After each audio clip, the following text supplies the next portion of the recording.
Oh, okay.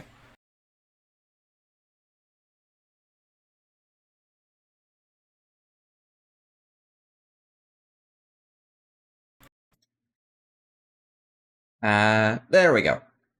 Weird thing my microphone was just doing. You made banana bread. Dang. I received, it was slightly late arriving. It was a birthday present. I got a deep fryer. And I've deep fried my own chicken and french fries today.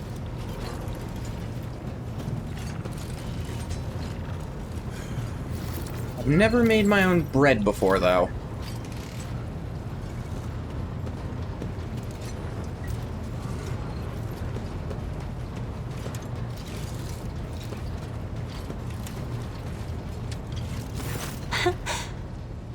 Words cannot describe how boring the Brit. I have enjoyed. Let's go around, see if in this new act anyone has anything to say. Greetings. Last time, which was 2 weeks ago, because I took one break off from this to play Fallout last week for my birthday. Finally made it out of Camarag. To what do I owe this visit?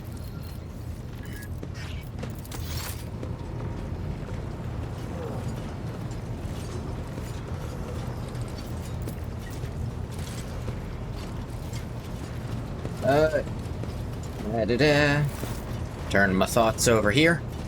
Made it out of Cumrag. Yeah, that's probably what the place is called. Yeah, that sounds right. The only Saiyan knows all. Me?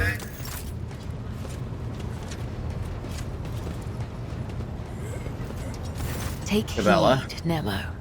Our blessed Domin honors us with a visit. The one who delivered this ark from the curse of your existence. Alright, Cabela's got something to say, it seems. It was a trying time for you in Camarag. You're home now. Back on the ship. How are you holding up?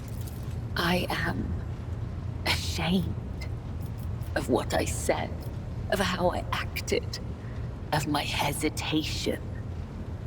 Now that I can see the stars through the portholes again, feel anew the ship's beating hard, once more breathe the bitter air of the lower decks, my mind has become clear.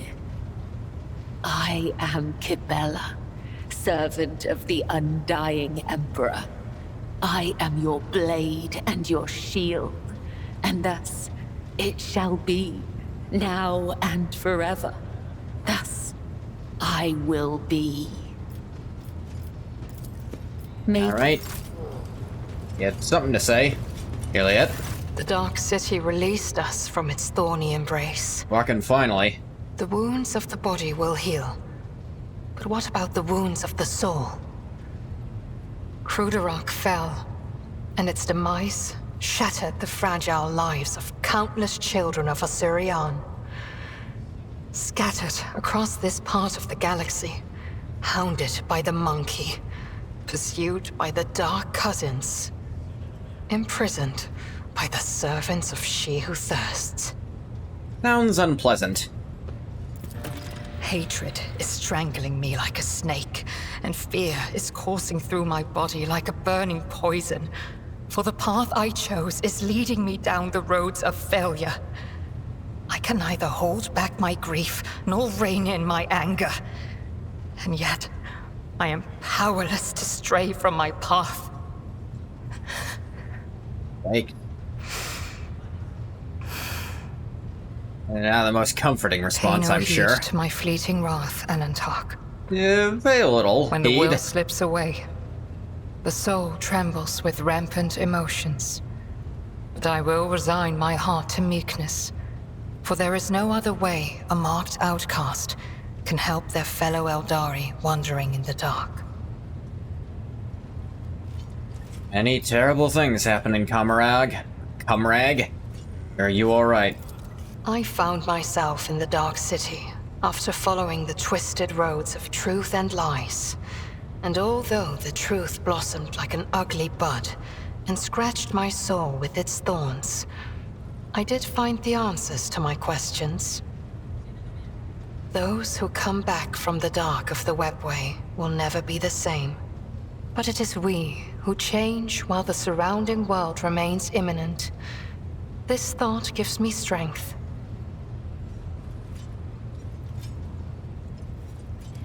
Why? Rock suffered an, we'll say, unenviable fate. I'm sorry your world is lost. I have no need for your sympathy, Elentark. Besides, neither Monkey nor my dark kin found the decaying remnants of Kruderok. Perhaps all is not lost. Perhaps we may yet bring back what has been taken. What'll happen to the seer now? As soon as Eklendil gathers his strength, he will depart the Lilithon through the Webway Gate. Do not ask where his path takes him. He follows the road of his own destiny. It is as it should be. Where does the path of the outcasts lead you now? On the trail of a monkey called Caligos Winterscale. Yeah. Even a worm may harm a wounded tiger by bringing infection into an open wound. And the wounds of my people have been bleeding ever since Kruderok's demise. The spirits of my kin need a poultice, a hope, not the executioner's sword already poised to fall. I'd like to ask some other questions. You may try. Am I still unworthy of discussing your world and your kin? Alright. I was hoping that might change after I crazy could have killed you and no one would have questioned it, but sure.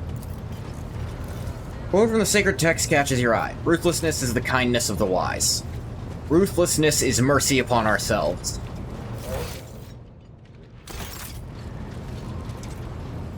Oh, hey, Jay.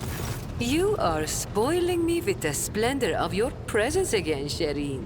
Have you decided to treat your soul to the fruits of my eloquence?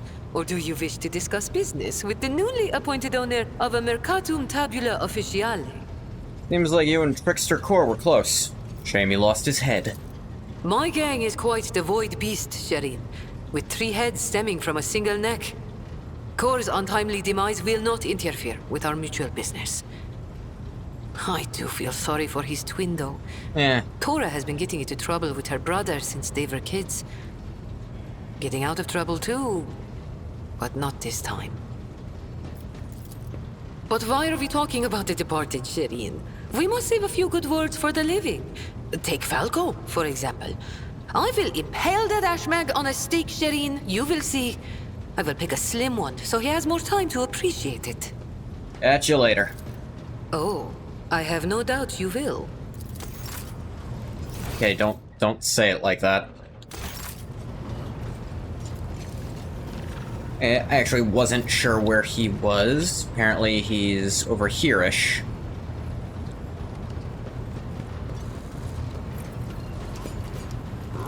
There he is. Ulfar. Broke free the bold from captors grasping. Dark cities, feeble dungeons, eternally disgracing. Flows now this saga in the hall of glorious feasting, where all extol the wolf mighty, and the yet fatter cunning. I hope you're not going to put off the feast. Our escape demands a grand celebration. Been planning to do with your newly acquired freedom. Find my pack. As we speak, they are likely performing some bloody service for Calcazar. For that reason, I want to have a word with the Inquisitor. Heinrichs is one of his... He got mad when I said retinue before, but it's the same fucking thing, so... retinue. Fenris Hilda, et Vater. You bet. Right back at you, whatever you said. Abelard! Lord Captain. Lord Captain. Alright, let's open up the map.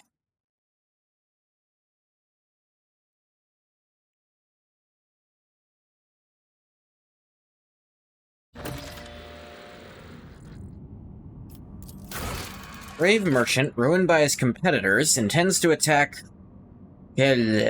flourishing world rich with fish and inhabited by a primitive people. Merchant intends to reward whoever provides assistance with this expedition with a share of the spoils. Trade weapons for provisions. I don't really need provisions, so no. Trade promethium for provisions. Don't need it. People for plasteel. Need people way more than plasteel. Phlogiston for profit factor. Maybe. Xenotech for profit factor. Maybe. Mechanisms for adamantite. No, wait. Adamantite for mechanisms. Absolutely. I need that. Now, this is profit factor for Xenotech. Profit factor for Phlogiston. Hell no to both of those. Plasteel for people. Hell yes, then. I was reading that wrong. Provisions for promethium. Don't really need. Xenotech for weapons. I have more weapons than Xenotech. Chemicals for plasteel. I have more plasteel. Weapons for provisions. You don't really need that. People for profit. Nah. People for provisions. Hell nah. Adamantine for profit. Probably not. People for the Hand of Avolius. Which... not great. Profit for adamantine, nah.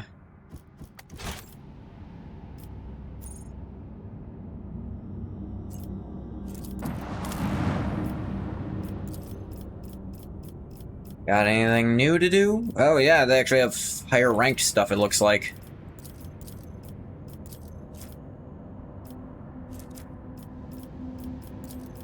Let's see here. Need to do one of these. I need either Explorator or Casabalica for them. Actually, look at all my colonies. That's Yanis. No, Falstone. Okay, 4 rank. Yet people in profit factor just for free. False wonders. That completed instantly, too. Provisions, people, weapons for complacency and security, Rep with them, I get some... well, establishment of ammunition production would be a great help in the defense of Falstone and neighboring systems. Just get a bunch of weapons for that. Sure. Lightbringers. Promethium and plasteel for universal security and Imperial Navy stuff. Maybe. I gotta give up mechanisms for this. I get Holy Man. 10% damage for 2 turns and plus 20 temporary wounds when a character uses their origin ability. Ooh.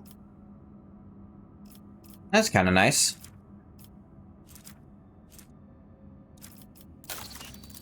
Look at some other people's free stuff I can just pick up. Because I assume there's some of it. Not really.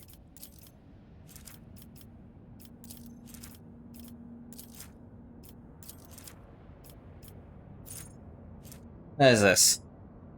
Oh, new of these. How's Dargonus? Free profit factor and people. This one actually takes some time, which is fine.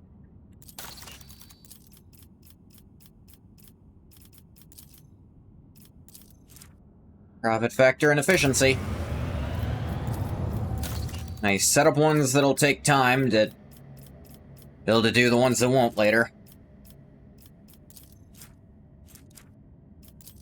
Alright, let's see here. Okay. This will get me some heavy armor, very powerful heavy armor for someone who wants it. With your coercion added to your friggin' deflection. Wow. Get absurd deflection with this piece. Blessing of St. Cognatius. All non-Xenos allies gain plus 12 bonus to all characteristics and skills. Pretty good. And a hammer I'd never use. All these want me to do Crucible at the very least.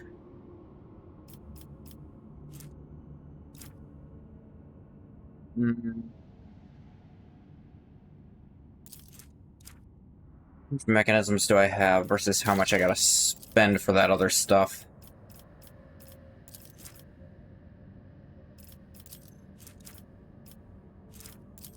Yeah, I am so short of mechanisms at this point.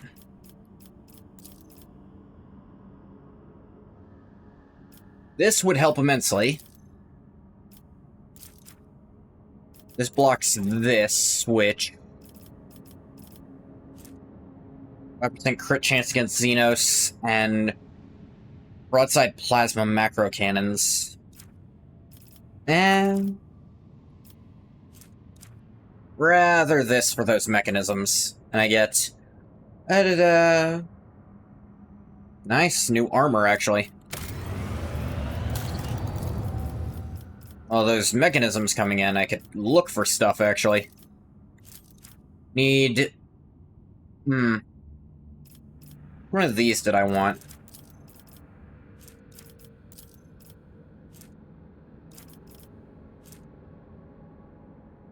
Nah. Kinda don't care. They all provide security bonus, and none of these are that good.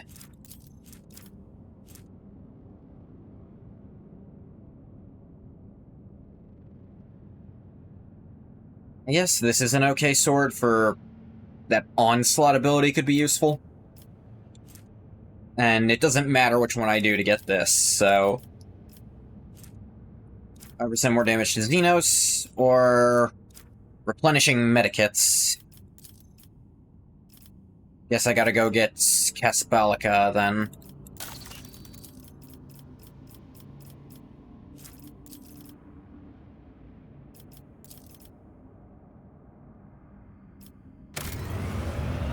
Now I get Universal Security, more Navy thing for Promethium and Plasteel, which I have in abundance.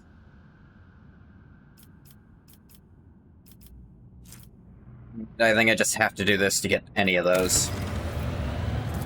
Fair enough. This is the only one I don't really want. Orbital Shipyard.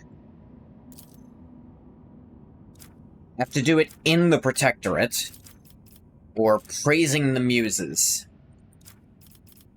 This would give me... this is possibly the best heavy armor in the entire game, depending on the person. Probably want this for the Universal Complacency over Universal Security that I don't need that much of anymore.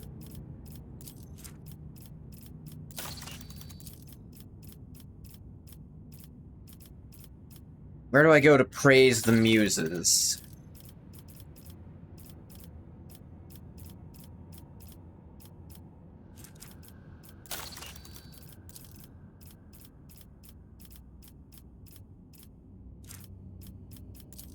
Here. Plasteel and adamantine. Yeah, I can totally do that. Once that's done, I mean.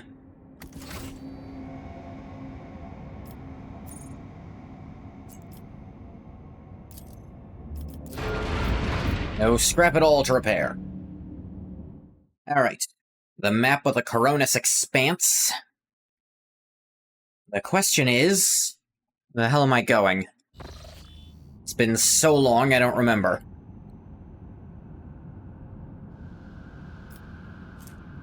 Let's see, there's...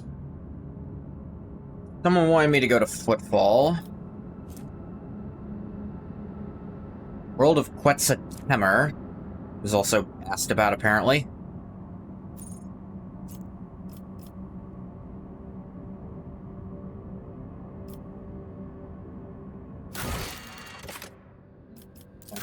Quests for...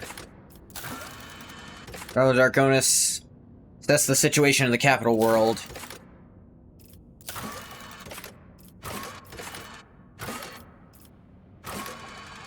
Any personal stuff. Should I latest news from the Expanse and the Protectorate? Maybe I should look into that, actually. They probably mentioned that.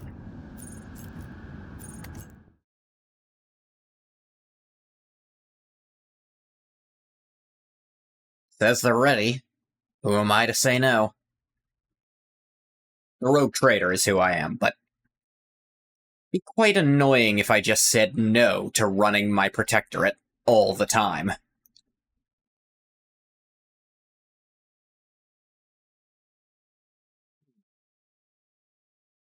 When did I drop frames? It's not that many. I dropped some at one point.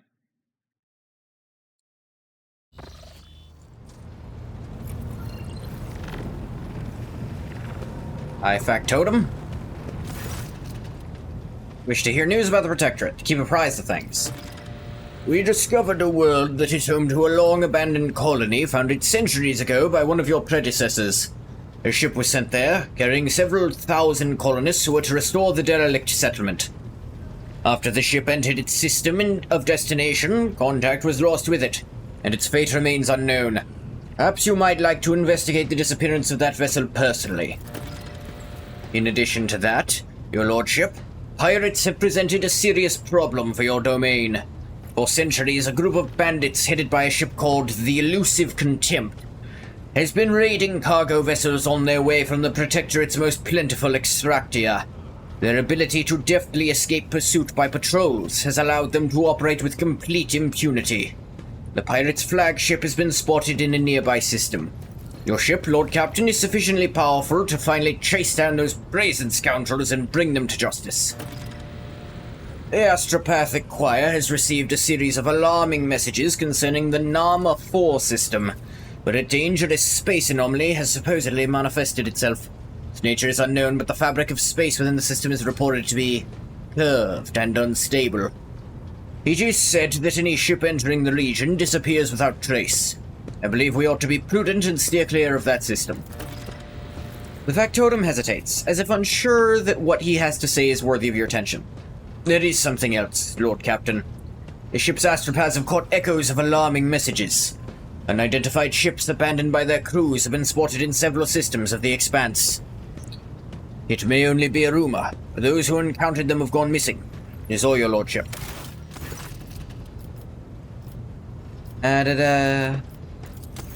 Shipping and transport.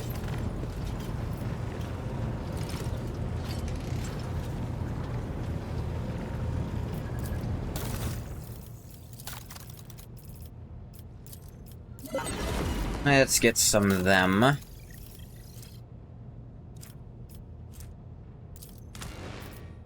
Yeah, I've got enough profit factor to start picking up more stuff. Ritobi pattern bolter. This might be slightly better than the bolter I've got on someone. Pick up a Weber, why not? Ritobi pattern plasma pistol. Check if our boy wants that.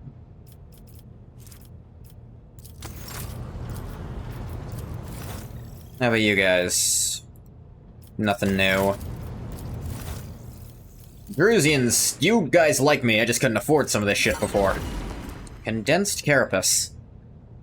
Critical hit chance in melee combat is increased by... how much? Double your agility bonus percent. Ah, yes. 10% dodge against other humans. There's no reason not to pick up all this stuff. Laurels of Command. Wearer gains the Move ability that costs no AP. Wearer and targets of Move are immune to the slowed effect until the end of the round. It's okay. Military combat tool. Whenever the wearer uses a non-attacking consumable, stimulant, medikit, all that, counts as an attack of a different type than the previous attack for the purposes of versatility. This combat tool grants 50% chance that a consumable item will not be spent when used. That's not bad, but... Overcharged plasma gun. I have to give that to our boy. Deals additional warp damage to their melee attacks, or suffers a crit. Their dodge and armor is reduced by 30% until the end of combat. Not great. Auto stim. Wearer gains immunity to effects depending on the number of unyielding beacon stacks. 6 or more stacks, immunity to bleeding. 9 or more stacks, immunity to toxin. 12 or more stacks, immunity to burning. Wearer gains all previous immunities.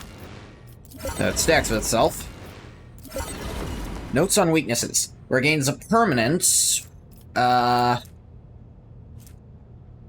of their lethality bonus to direct damage. Doubled if the wearer's attack triggers an opening. Alright, so that'd be good on Irliet. Scout armor. Some medium armor.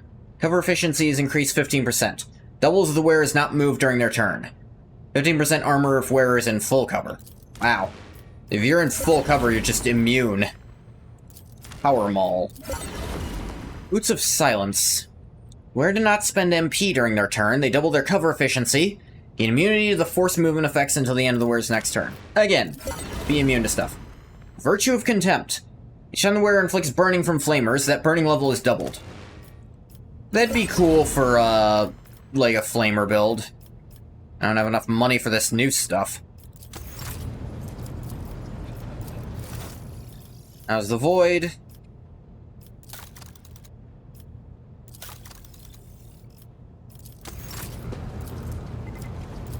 How's the Navy? Almost capped on them.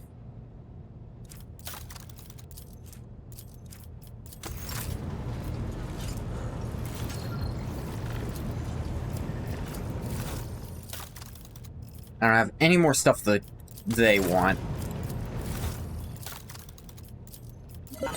I have a lot of stuff you guys want, though. Spiker's Breastplate. Reduce chance of triggering Psychic by 10%. Any Psychic phenomena perils the wearer manifests. The wearer gains additional 1 psi rating until the end of combat. Plus 2 deflection. The wearer's willpower is more than 50. Don't need that, really. Calibrated Heavy Stubber. So just a better heavy thing. Tactical Boots. Enemy attempts to make an attack of opportunity against the wearer. Enemies push back a cell before the attack is able to hit the wearer. Wow. Self-calibrating Goggles. Where a successful single attacks inflict stun on the target for a round if the target fails a willpower resistance test. Alright, Warp Guide Staff. Storm Bolter. Seems to just be a bolter weapon. Vortex Pendant. Plus 5 willpower each time they choose an ally or themselves as a target of an ability. Remains until the end of combat, stacked. Okay. When this weapon hits, wearer must pass a willpower resistance test or suffer 0 levels of warp burn. The target, I mean. Deals additional, probably psi rating damage. Heavy Xenomesh. 2 deflection against non-human enemies. The Roar. Ah. A rifle that applies toxin. Targets hit by this rifle are forced to move 2 cells away from the shooter. Nice. Mezua pattern sniper rifle. Not as good as my sharpshooter rifle. Blade Dancer's Mantle. Death from above deals an additional 3 times the resolve mental damage. Wow. Blade Dancer's Bracers. Each hit made with Blade Dance increases the wearer's crit chance by 6% until the end of the wearer's turn. Really good. Bane of Sorrow. Naldari rifle. Deals extra damage to Drakari. Could have used that before. Warp Surge Brooch. First round of combat, wearer gains a number of additional attacks equal to their psi rating. Yeah, I wanted it. Navigator Staff. Astartes Bolt Pistol. Wow. Think I know who to give this. Oh, requires a... Yeah. Stalking Boots. Whereas melee weapons equipped in both hands, their slash ability makes an additional melee attack with the secondary weapon. Cool. Antitoxin. Cloak of Bloodthirst.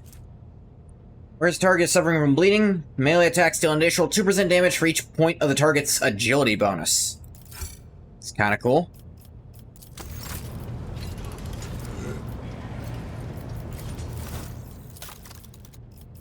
Nothing to trade to the Fellowship.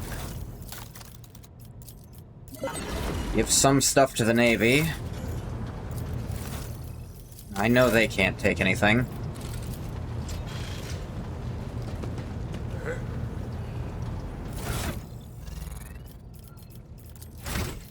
Oh yeah, people leveled up. Pascal's gotten a few. What does he want? Strength? He could be stronger.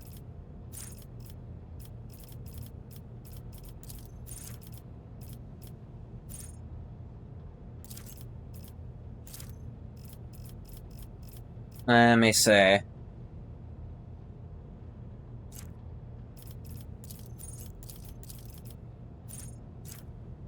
Na na na na.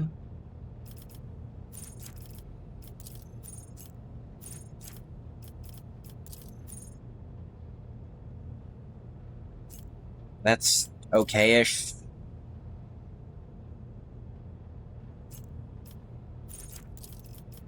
Ability to push could be nice. Tactical knowledge, maybe? Nah. Intimidate, sure. Give him... more Xenos lore. Exemplar talent, Sue.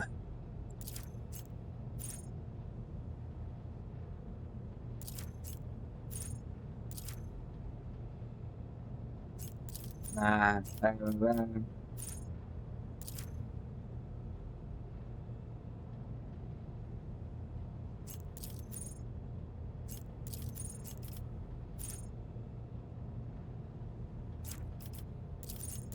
already picked this up.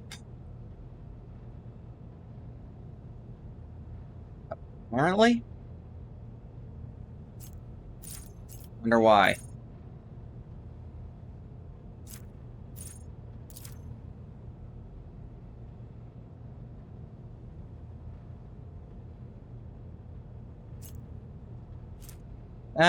He has a push move now, so this could be useful.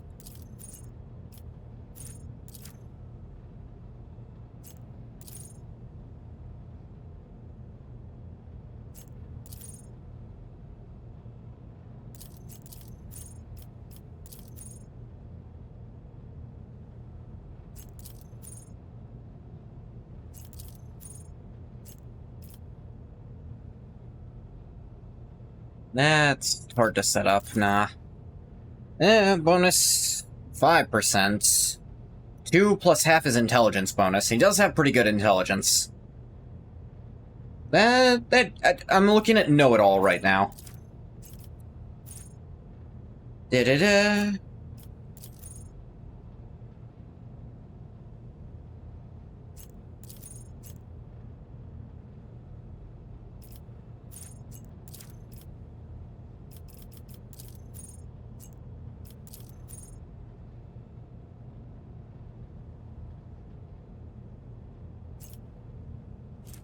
He does also have...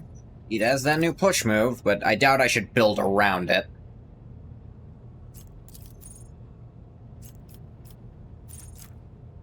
Plus 5 dual characteristics would also be quite nice. Ignore half their ballistics bonus. Deflection. That's pretty good, but I'll probably put that on someone with more of that.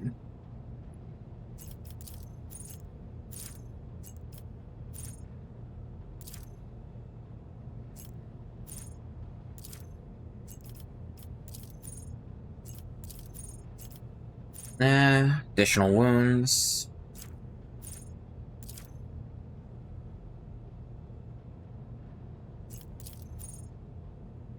Bonus to all resistance tests equal to 5 times their deflection. He only has 1 at the moment.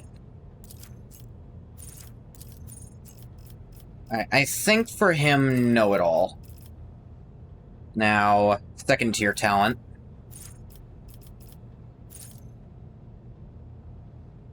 Just plus 10 to perception is nice. Yeah, use some ability. Yeah, she has move. Anything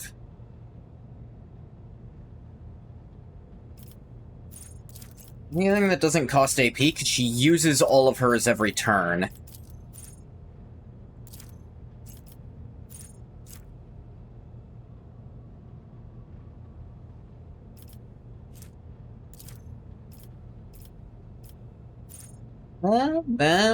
Maybe. 10 plus twice her willpower bonus, willpower and toughness, just start stacking that on people. If she doesn't need to laser anyone.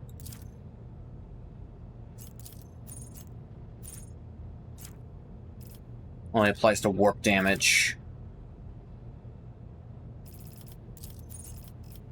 Yeah, if she doesn't need to laser anyone, having this as a backup would be nice.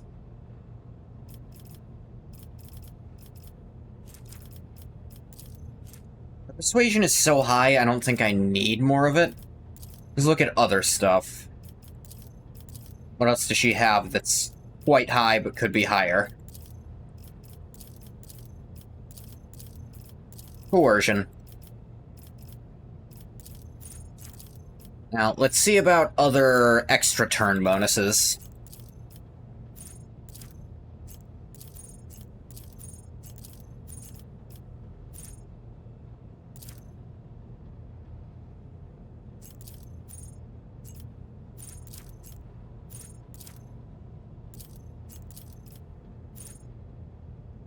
Yeah. Extra damage on extra turns. Now then, archetype talent.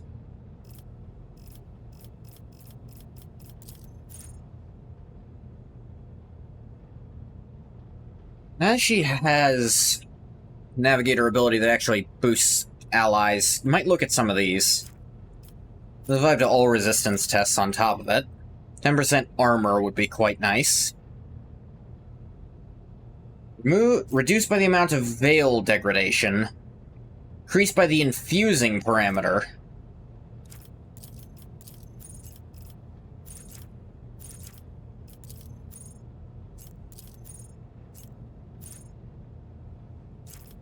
This is okay. I don't think she needs that much perception. Cutting down veil degradation could be nice.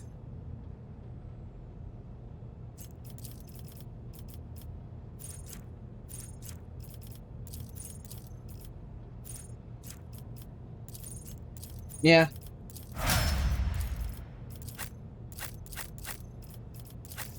We'll get Ulfar. Let's see.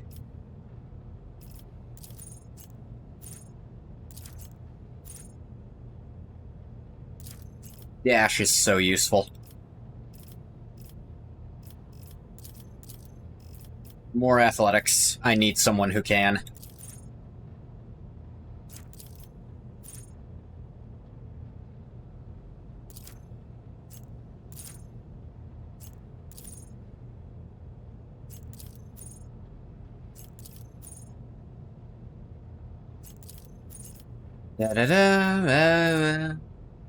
This, maybe?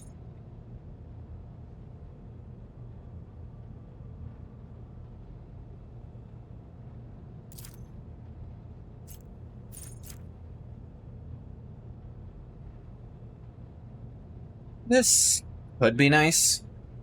With all his attacks, he could stack up a bunch of this, and the other also damagers could rip through it. Let me keep looking, though.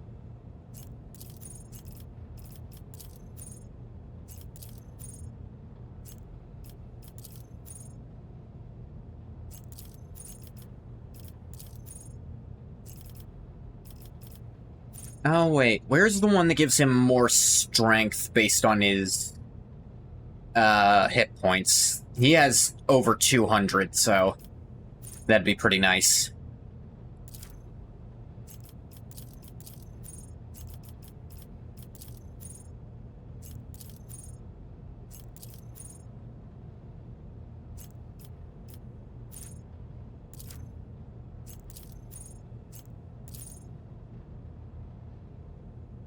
Yeah. Though 20% of 200 should be 40? Yeah, plus 40 strength seems nice.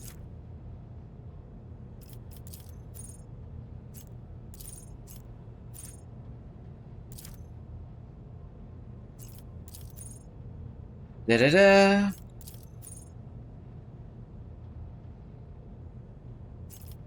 Adaptability is pretty nice.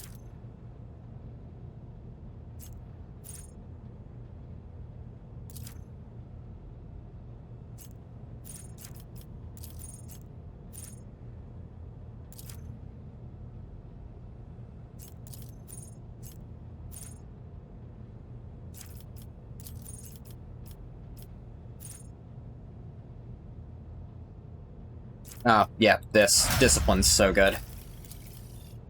Cabela!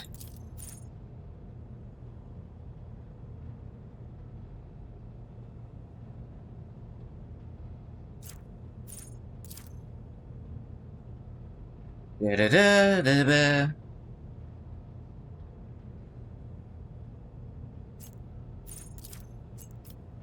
Lost wounds to use, because of course it does. Base decide their choice immediately ends their turn. Beginning of their next turn, can dodge area attacks without moving, are immune to all types of forced movement, gain parry, this seems kind of nice, just lead something out. Could use more Medicae or Demolition. I think Medicae.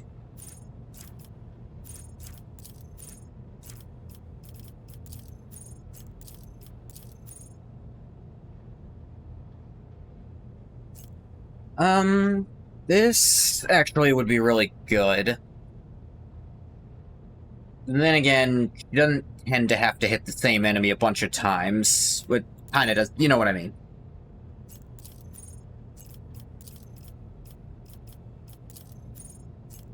This could be useful with her spending stuff, and she tends to get hit a lot.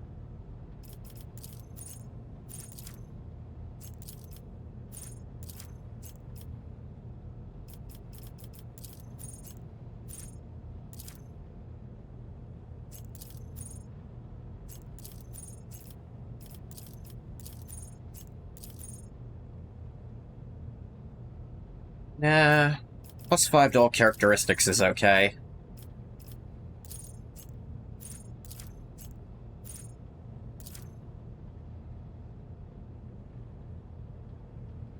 This would actually...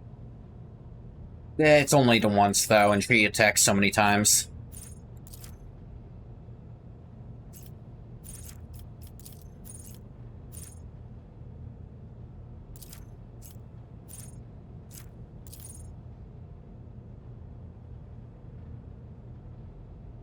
This, maybe?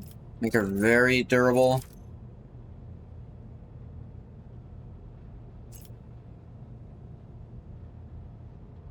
Whenever they score a critical hit, they have at max, theoretically, 50% chance to increase it by half. Meh.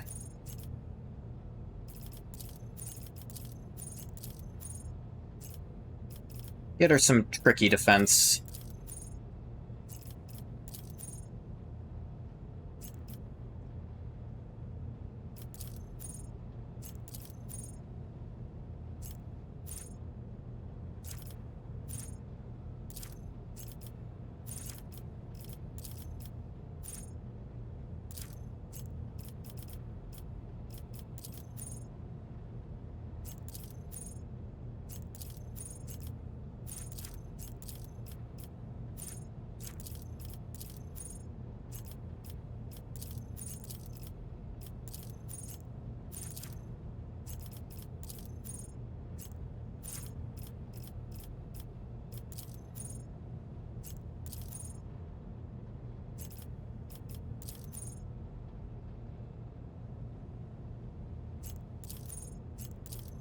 None of these seem all that useful.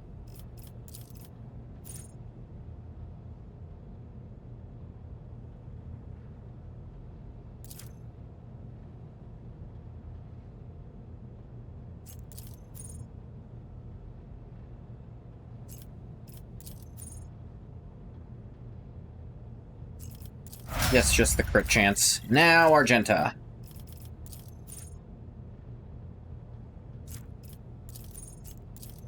Get her rapid fire. It's actually absurd. And what does she want?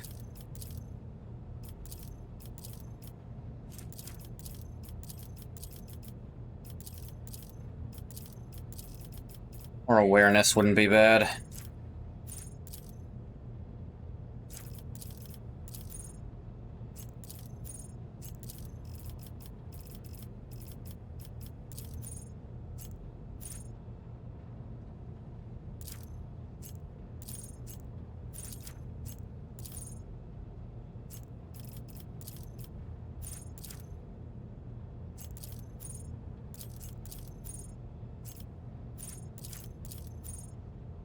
And then...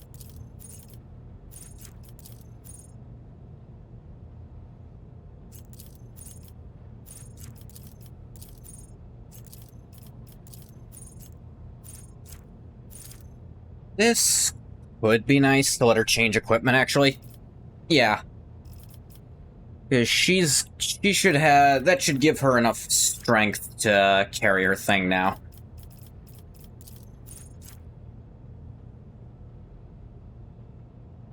Disturbed effect. Penalty to willpower and fellowship. Meh. Demons in the area take damage equal to the momentum you gain from it.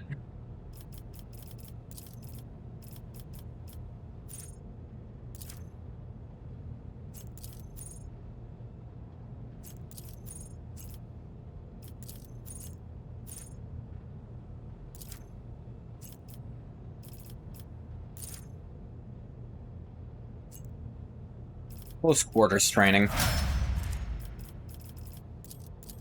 That's the main party all busted back up.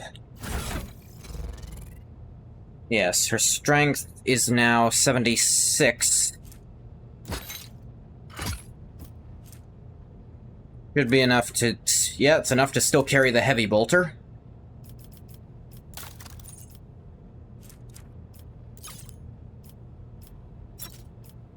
Where were those new gloves? There were gloves I gave her that were really, really strong. Increase rate of fire by 1, which is not bad. Current rate of fire is 8, which I can double with a rapid fire. And go up to 9.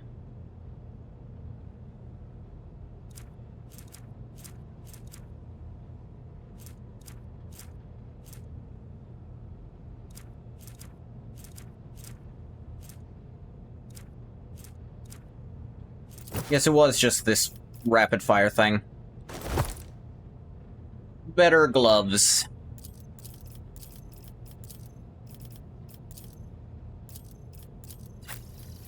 Now you... I got a new pistol for ya. It's a Mezzoa pattern. Ain't that nice. You also have that Astartes bolter and you're off, but, you know.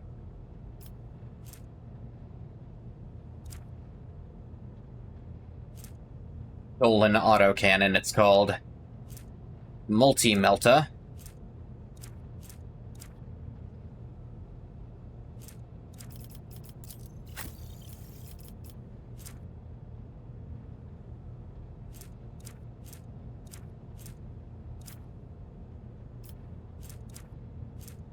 Now, let me see.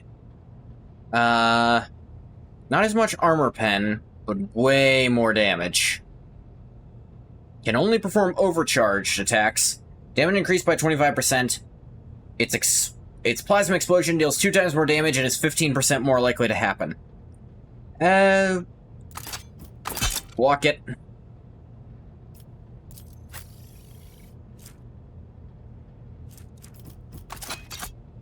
Take that off you. You don't need it. You'll never need it. How's this staff compare? Way more willpower on it. Turn is infusing, which... allies targeted by a navigator. She gains more... gain more MP. 7 all their characteristics in the end of the navigator's next turn. Yeah, that's actually better. This one's more for damage. The one she has is more for buffs, and she's way more on buffs.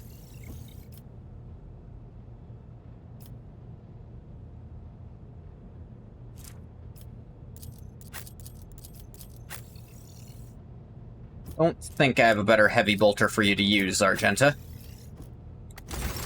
Alrighty. Buffing complete, probably. 50 minutes in, I didn't do shit. Good job, me. Made it real fun to fucking watch, aren't you, fish?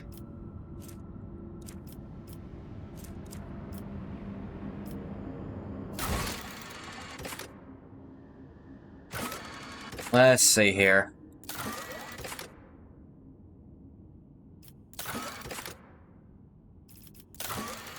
Da-da-da. Ships have vanished. Unidentified space anomaly.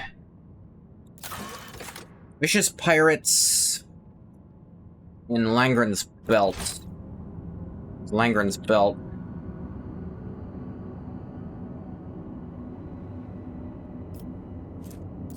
We're there, actually. Bunch of profit factor gained. Your lordship. Judging from his tone, Danrock is practically bursting with hidden enthusiasm. Humbly apologize for distracting you from matters of the Protectorate. I simply must beg for a moment of your time. For all this concerns the illustrious Mistress Cabela. How? Doubtless it has not escaped your powers of insight. She has been rather not herself lately. Truly, Mistress Cabela's soul is a tenebrous place. Even I noticed the change in her bearing. When I finally had a spare moment to think on what could be done to address this, it dawned on me. Another social occasion. Dare say the first one went rather well, did it not? Well, let's enjoy one more moment of leisure. Marvelous. Already have some ideas in mind. This time more private engagement on Dargonis. The view from the spire. We'll begin the preparations soon as we arrive on the capital world. You're ready? Just find me at the palace. This most pleasant evening can commence.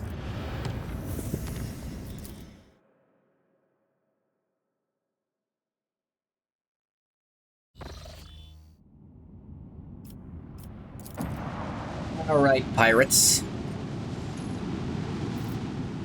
You're getting involved with my shit. Not a good plan. A chase is ensuing behind the stained glass windows of the bridge.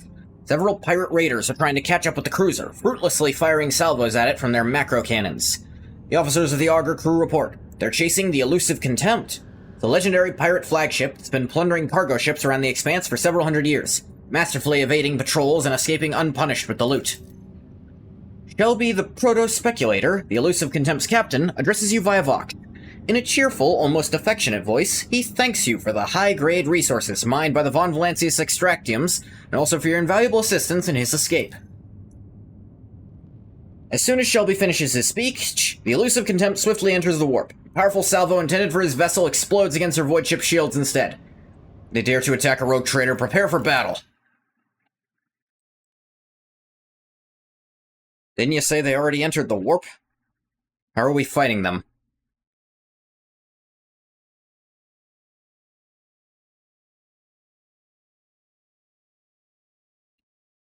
I'm gonna blow him the fuck up.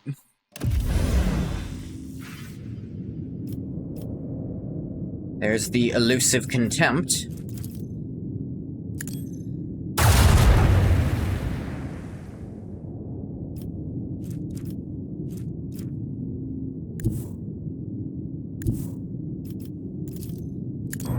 Let's make it even more contemptible.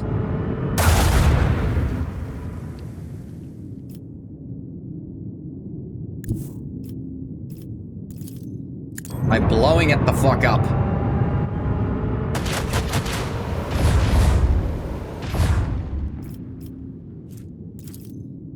Empyrean Storm.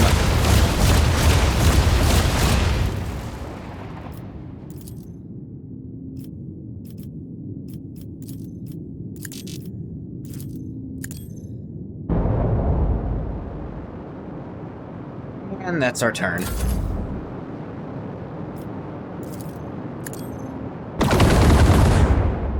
Be sure to shoot them.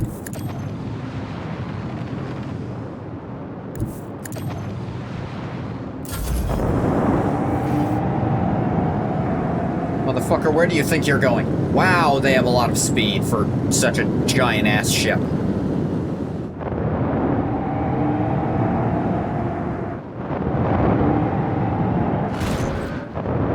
Someone's firing torpedoes.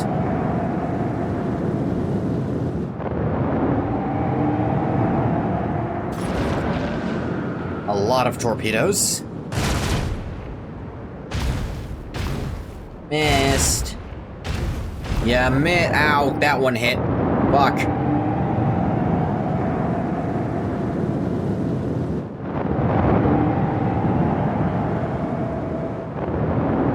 Alright. Assisting frigate, please accomplish anything at all. Now? You did! Good job!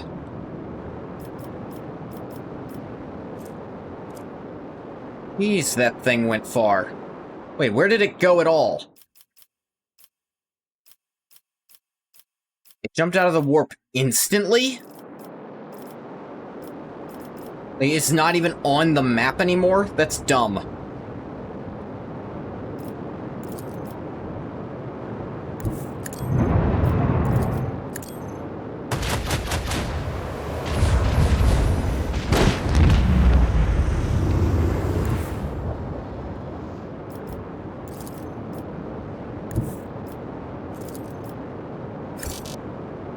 What do you mean, no line of sight? It's there.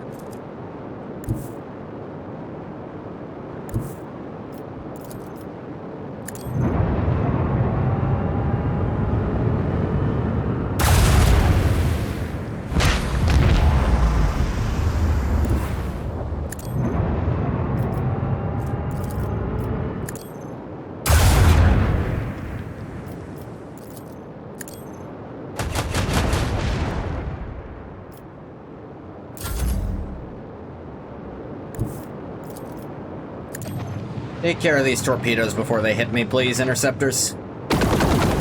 Thank you.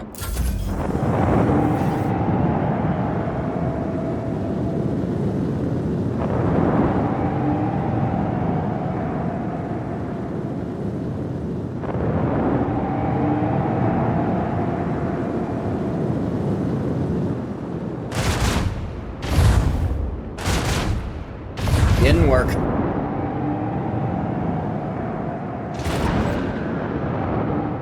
Firing plasma torpedoes from there seems foolish.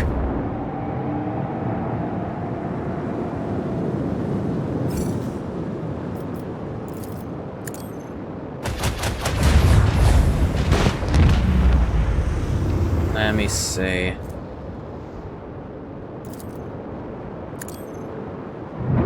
Do a swing run? How the fuck we did that, I will never know.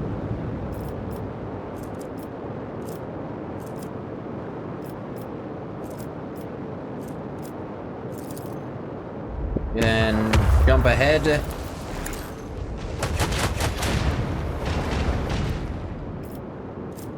Just barely can't hit that thing.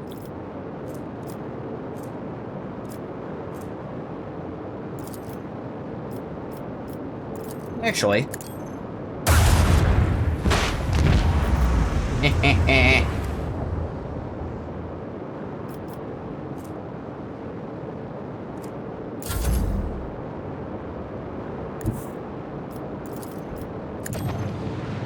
Take care of that last torpedo for us.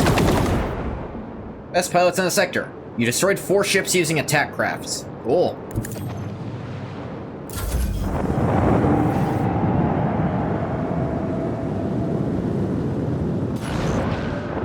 They just love their torpedoes, huh?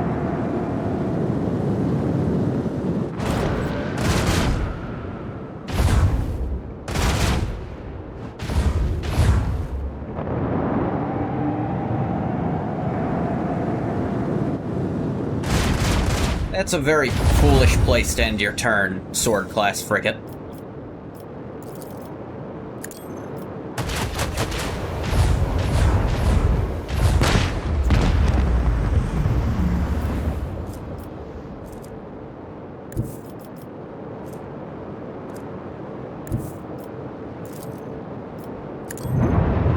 Unless I do this perfectly for you. Something like that.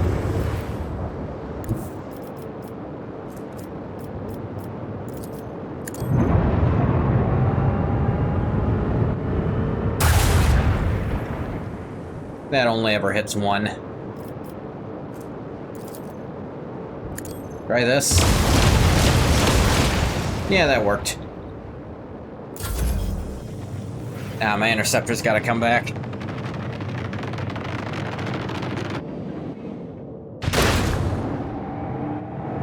You're okay. Got some ancient machinery and some scrap. Scrap crap.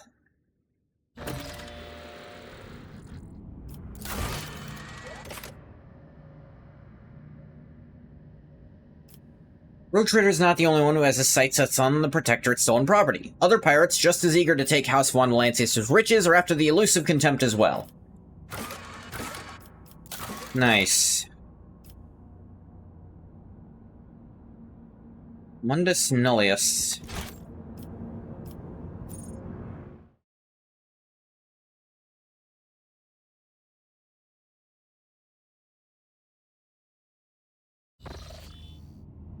Mundus Nullius sounds like it means the normal world with nothing in it.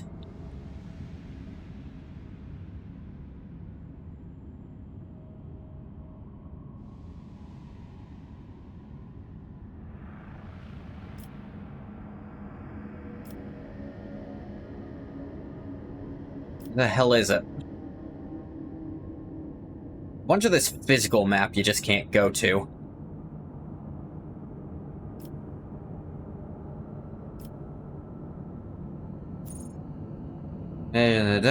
Oh yeah, we did finally get the...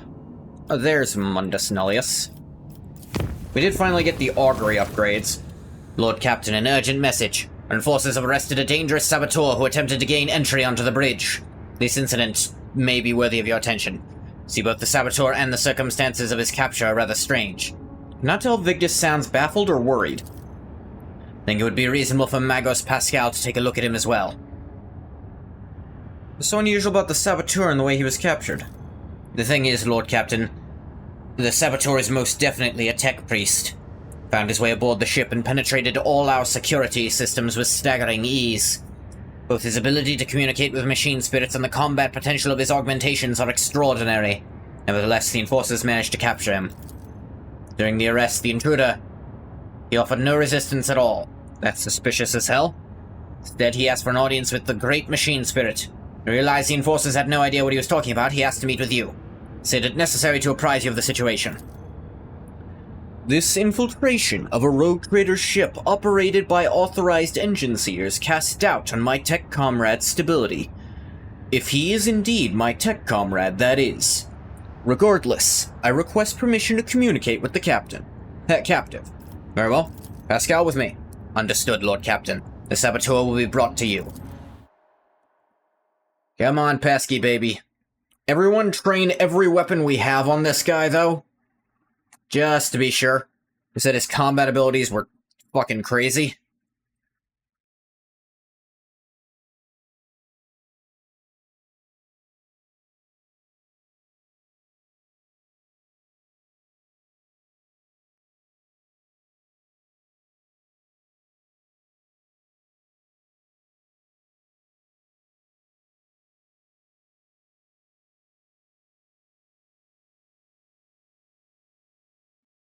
It says 100%, but it's not actually done, so we all know it's more like no percent. The group of servitors, whose movements are suspiciously well synchronized, stares at the cowering prisoner. You do not need to hear them speak to recognize Nomos, who has seen fit to attend the interrogation. The captured man, if he can be called that, looks positively gigantic next to the enforcers at his side. Deadly-looking metal gleams dimly beneath his faded crimson robes. His hands are folded obediently, and his mechadendrites are perfectly still. I greet the master of this vessel cathedral and offer my humble apologies for this unbidden intrusion. My apologies to you as well, brother. The interlocutor inclines his head in the direction of the frowning Pascal. Then the prisoner turns slightly and looks straight at Nomos' observing servitors. And of course, I must beg forgiveness from you, Great Spirit. It was not my intent to desecrate your temple.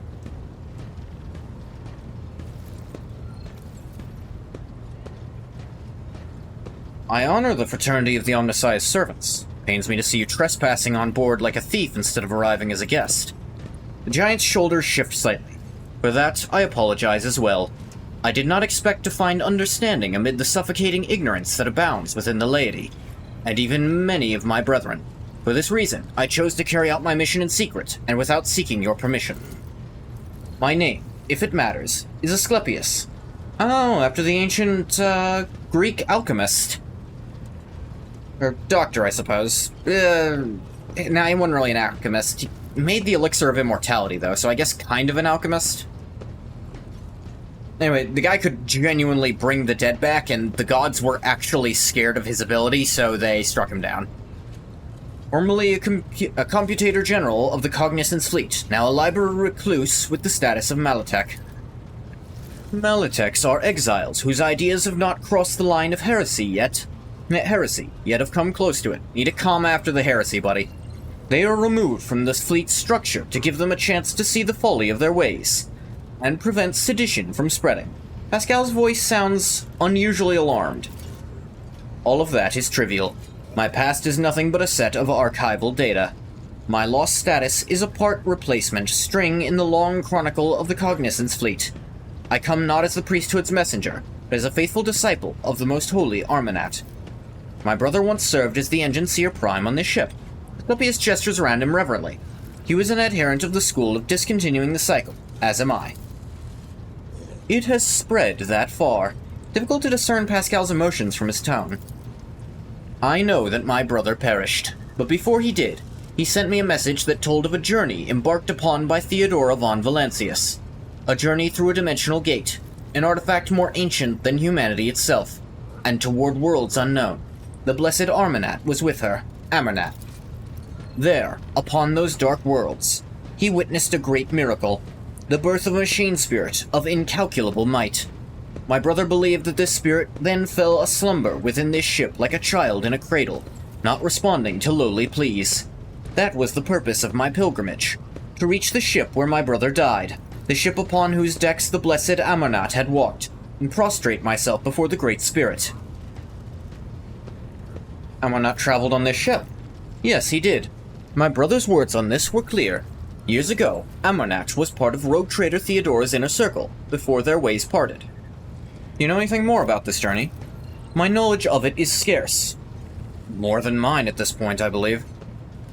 My brother suspected that his memory, along with the memory of all who might have known the details, had been purposely modified. He saw it as a sign that the journey had revealed a great truth, and there were those who did not wish to see that truth brought to light. All that he conveyed to me was that Theodora had reached worlds unlike any the people of the Coronis Expanse had ever seen. There, she unearthed a great treasure of technology, one that Amarnat had the privilege of experiencing. What do you know about this great spirit? It is a great miracle.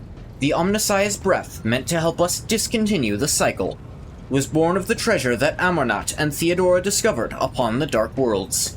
Yet even a being so glorious needs attendants and guides. And as long the Cognizance Fleet is racked by schism, and my brothers and sisters suffer defeats without end, there is no one to aid the spirit. That is why I came here.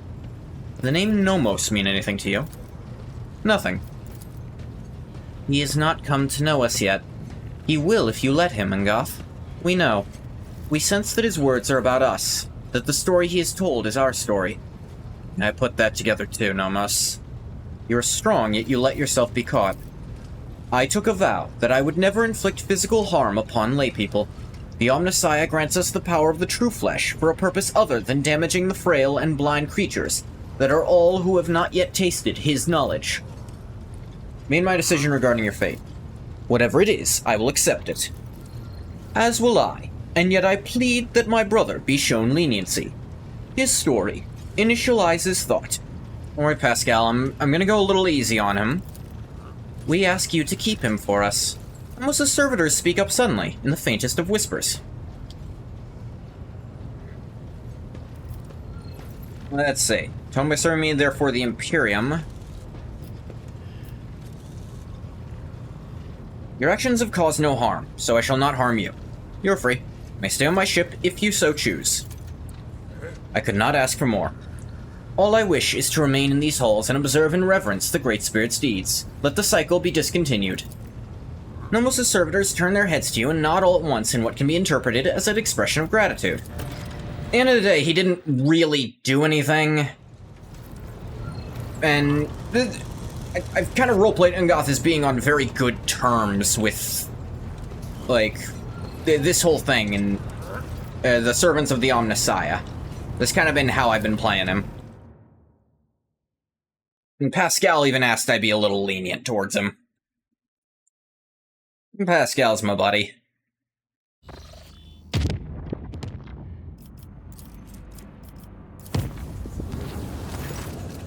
During the warp voyage, the middle decks reported strange gatherings that were attracting dozens of officers. Investigation quickly bore fruit. One of the acolytes from the auger deck has proclaimed himself a prophet, is rambling about purification by blessed fire.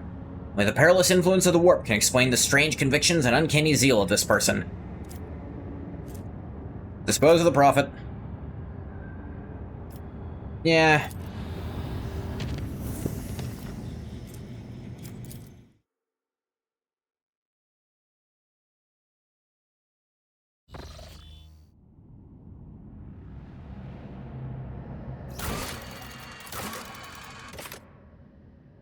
Da-da.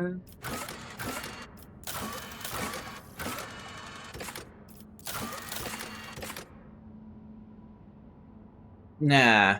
Ownership went dark shortly after its arrival.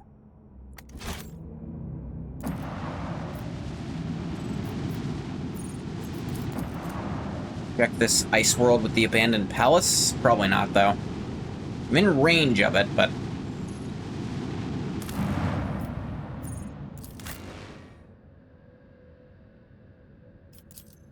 Not you. Pascal. Ruined palace. I don't think I've been here before. And yet, it showed up. It's weird.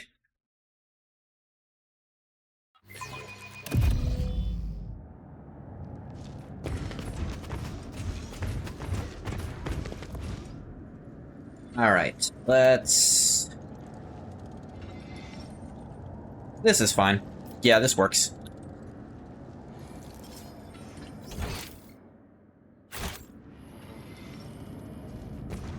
Place is mapped, weirdly enough. Loot all over the place. Bonebreaker Mall. Cool. Desiccated manuscripts date back a dozen centuries. The palace is probably one of the oldest outposts of the Imperium. Oh, wow.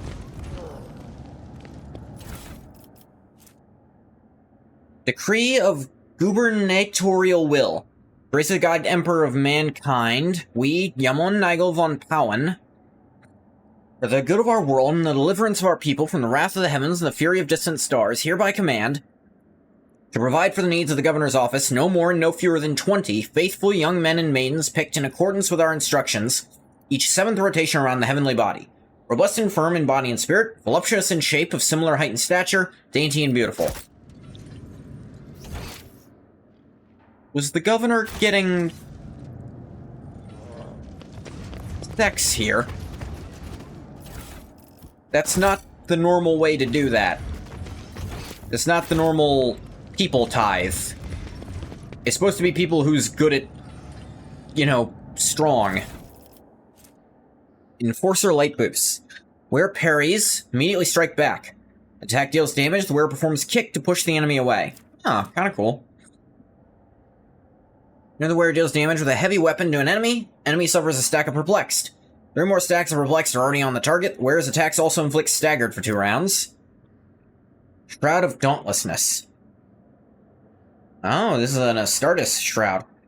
Leader performs a heroic act or a desperate measure. They gain 2 AP, 6 MP, and 6 temporary wounds.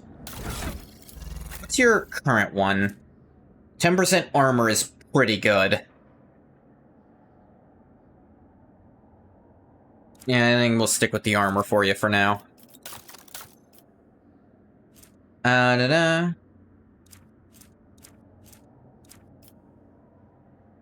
Any headgear you can wear?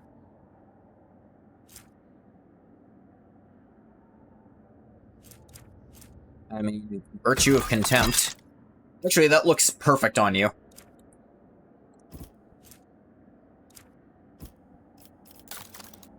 Do I have a heavy flamer he can use?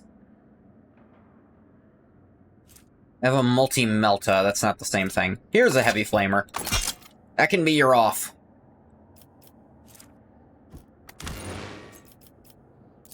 Don't show helmet. Keep the backpack on. Astartes backpacks are iconic.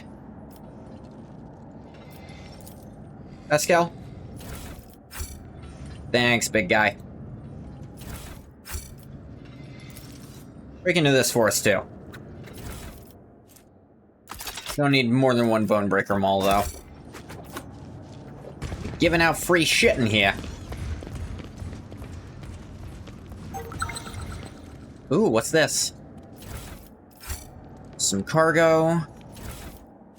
Broken box. I cannot go on like this. Helona, I cannot. I served my master loyally, as did my father and his father before that. But this cannot continue. No. No, I am tired. To bury the corpses of murderers and traitors to the Imperium is the noble thing to do. Now I must conceal the deaths of these innocent young men and women. They are almost children. Cursed be the day when the governor became the ruler of this world. I will break this vicious circle. This I promise. Tonight I will flee the estate, and together we will journey to the Star Speakers. They will warn the servants of the God Emperor about the heresy lurking in these walls. They'll return for us. They'll save us. Just wait for me, Helona. Just wait until I return. Oh. Yeah, I did mention combat servitors who don't seem to be going after us. They might be too busted even for that, frankly.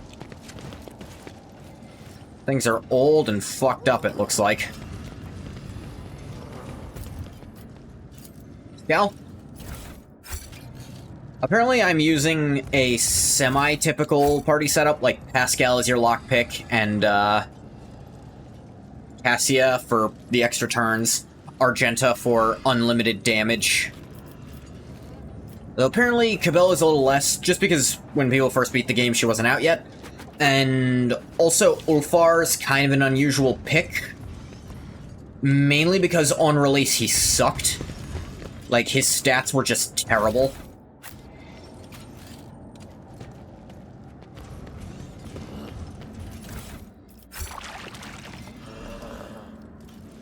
They actually just outright buffed him later on with updates.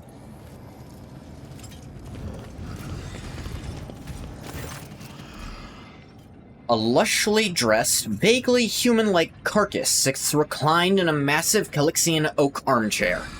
Calloused brownish-blue patches cover the dead flesh, overlapping one another like snake scales. One of the hands, claws of exposed bone, supports a grotesquely bloated face. The creature's chest remains motionless and its eyes stay tightly closed. Yet the muscles on the distorted face twitch ever so briskly when you approach. It is not dead. It is dead, but in the wrong way. It's not... Cabela bows her head as if ashamed of her muddled explanation, then places a hand on her weapon. I ask your permission to fix that. Do not have a good impression of it yet, Cabela. Now let's hear if it has anything to say first. What? Cassia covers her mouth with both hands, trying to speak quietly even as her body is shaking. Lady Navigator's wide-open eyes are brimming with terror. I want to leave this place right now. Argenta draws her weapon, looks at you, and cocks a questioning eyebrow. Who are you? Speak up. The creature's eyelids flutter open, searing you with the unnatural glow of its yellow pupils. Disfigured lips twist, stretching the smile wider and wider, till the thin skin bursts with a sharp snap, revealing row after row of pointed teeth. Twisted, guttural voice bursts from the creature's throat, and it roars with laughter. God Emperor, hear your daughters, please. May you guide my hand such that this heresy no longer defiles the ground upon which your servants tread. Sharp scales break away from the dense skin with every shot as the creature's flesh explodes, reducing its ugly carcass to a bloody pulp. Mutilated face, completely stripped of skin and even bones, grins at you with the demented smile of a severed jaw.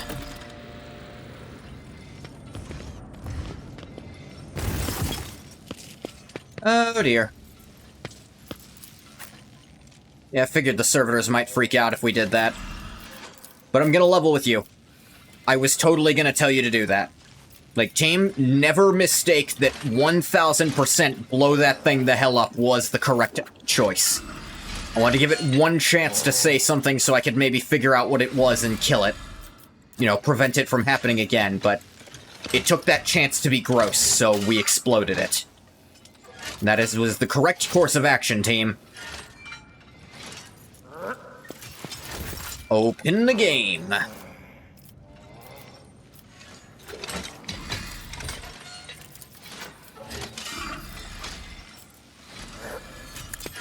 This can be the front line, I guess.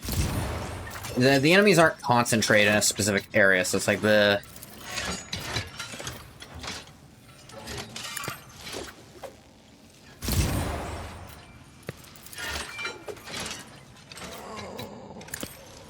That'll be the rear.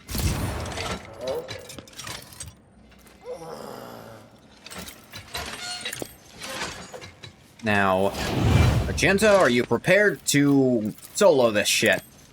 You should be.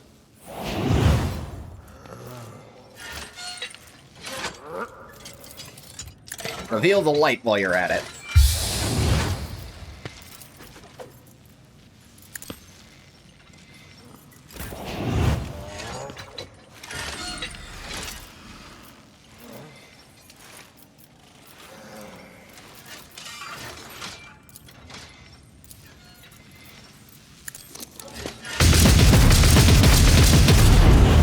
That helps. High momentum. Now, firearm mastery.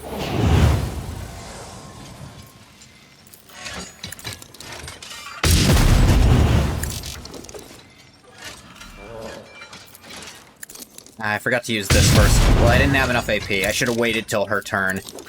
I could have had 18 attacks instead of 9.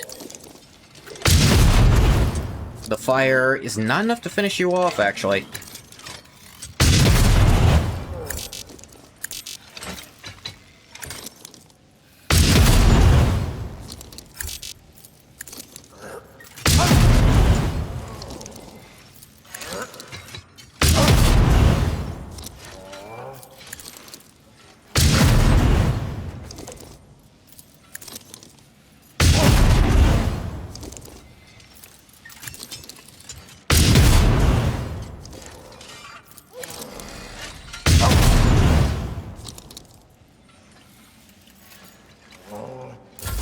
Good job.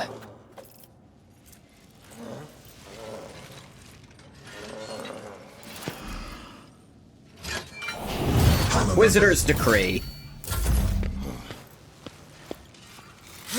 Yeah, you're not getting through Ulfar.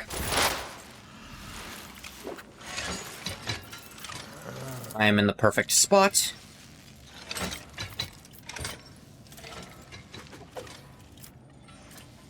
I will cull the bold.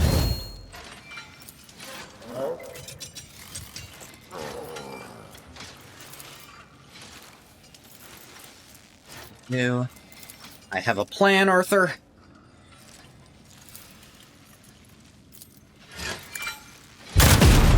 Oh, come on.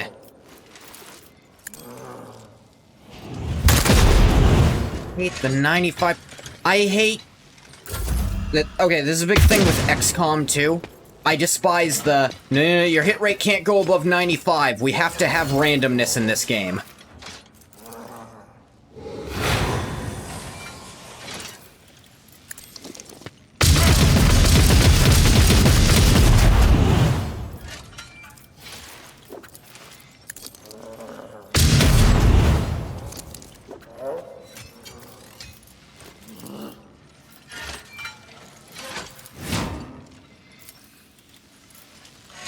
Alright, all bullets. I don't know why that hit Ulfar so many times.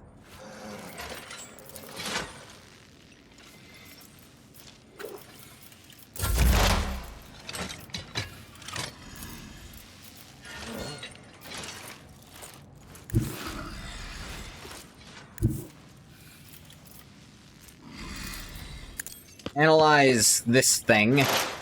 God, it's got a lot of health, actually. Could have been shooting this.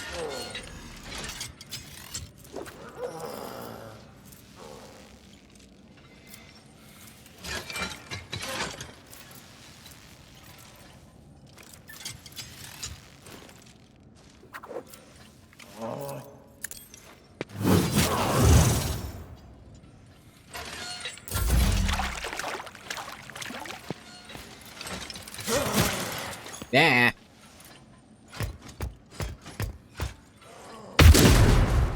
Missed me.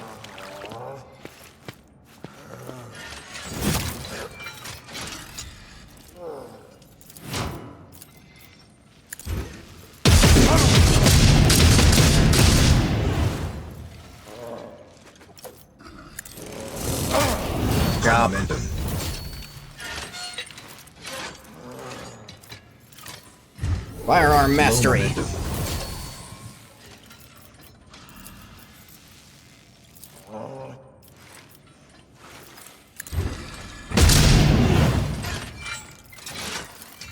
Throw a kick in there.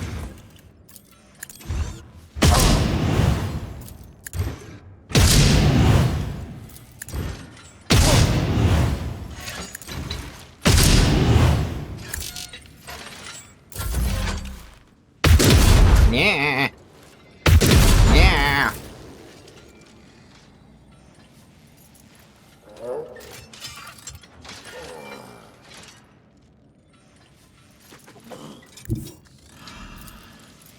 Cut this guy open.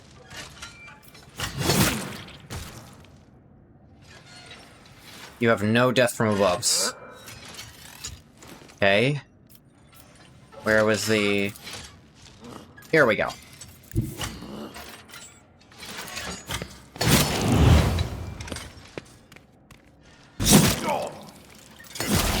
Start blade dancing him then.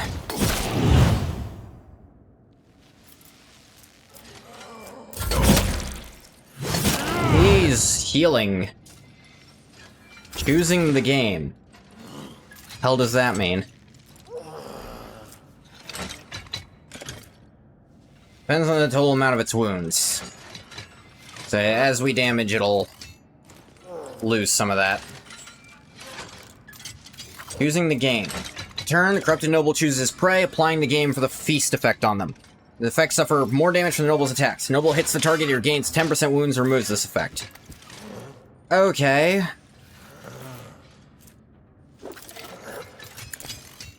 Cabela, please be ready to murder.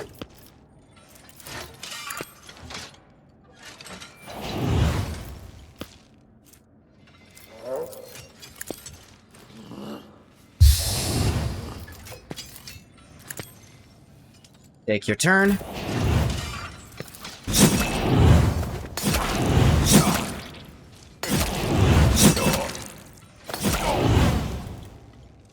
There you go.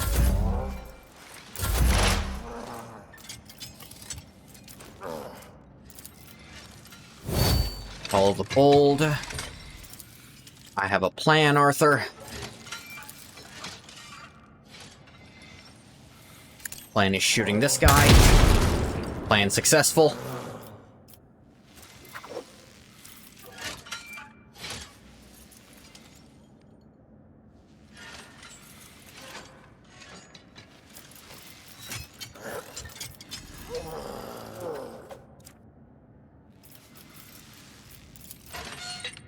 Start putting exploits on that.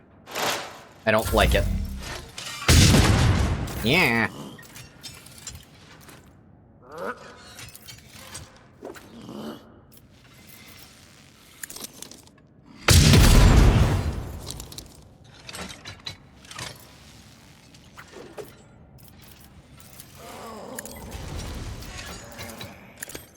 Kick the noble.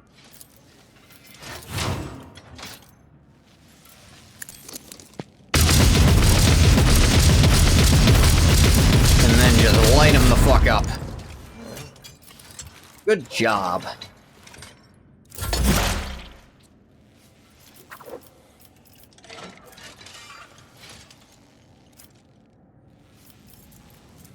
Da-da-da.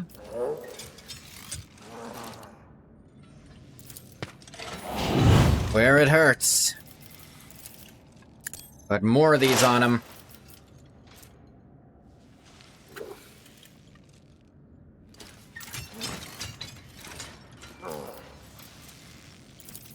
Banishes machine spirit too.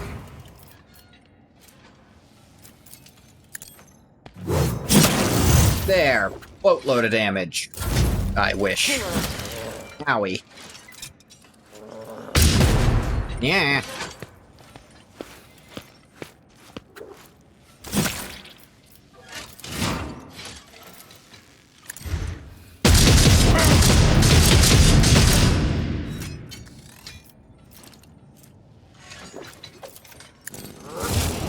Choppy chop. Then kick.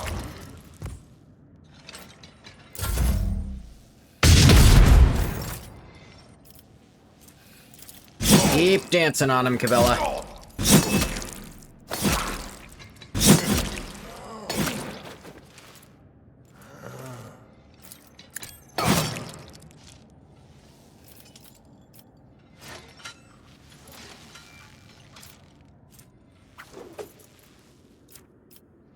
We have 2 stacks of versatility. Jesus.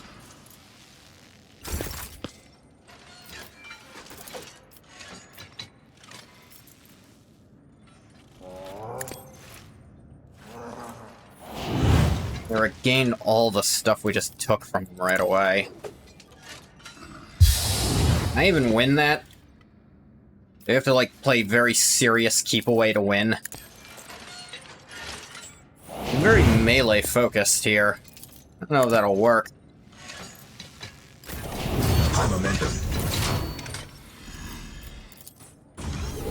Low momentum.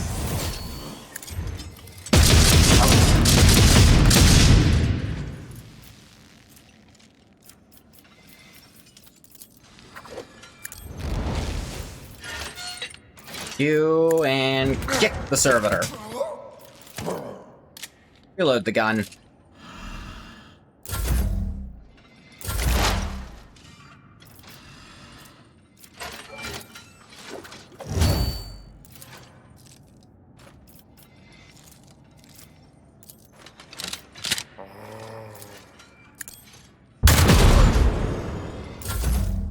Yes.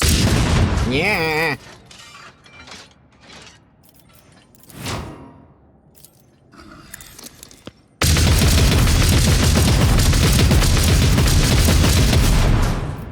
Lots of bullets. Ow. I didn't think he could do that.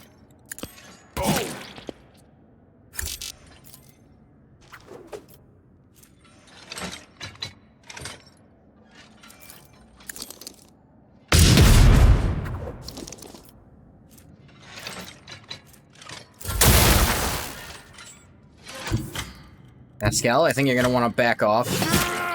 Fucking course he gets multiple attacks of opportunity for a round. That's not a rule built into the game that you're only supposed to get one. Why would it be?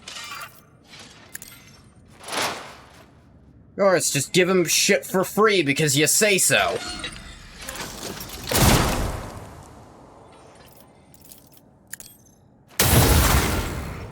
God forbid you be consistent with the rules when it comes to the enemies.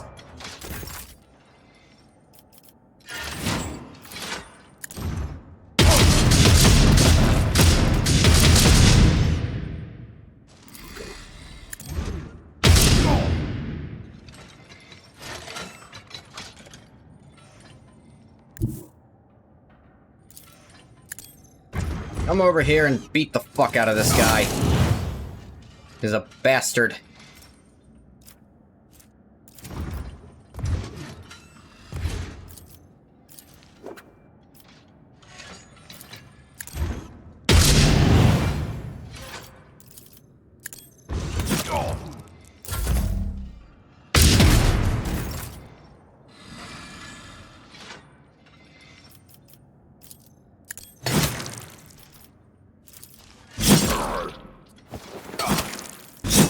Why are her versatility shots not going up? I know it's... Did they change versatility again? If so, that's really fucking stupid that now burst melee and regular melee are considered the same type of melee.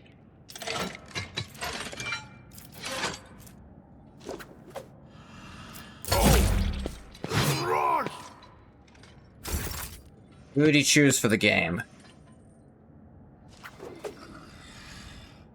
We just don't know who. I think he chose Ulfar and Mist.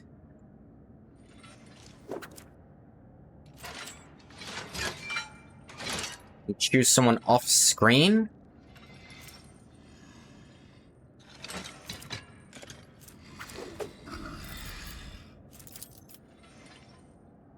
Well, Magenta can get this again.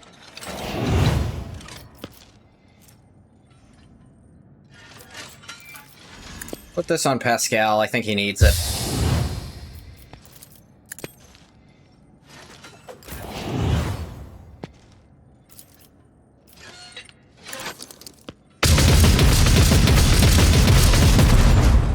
That's nice.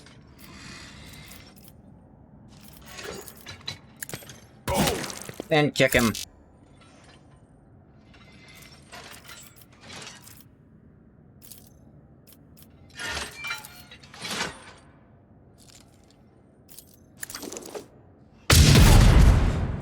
Just make him hurt.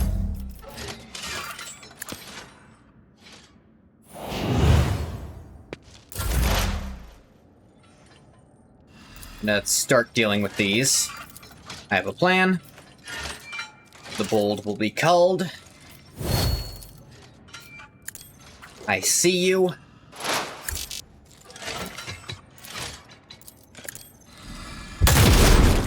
There we go. Speed this shit along.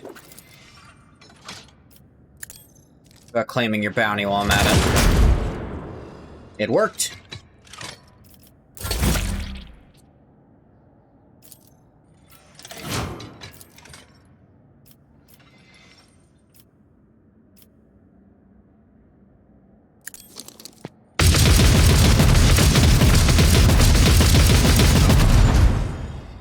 That really works.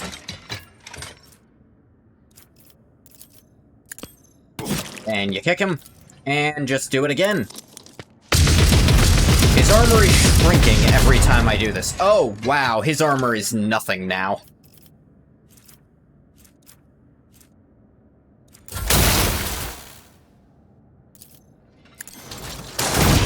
High momentum. Got his ass. There's just this thing left. Ulfar, would you kindly?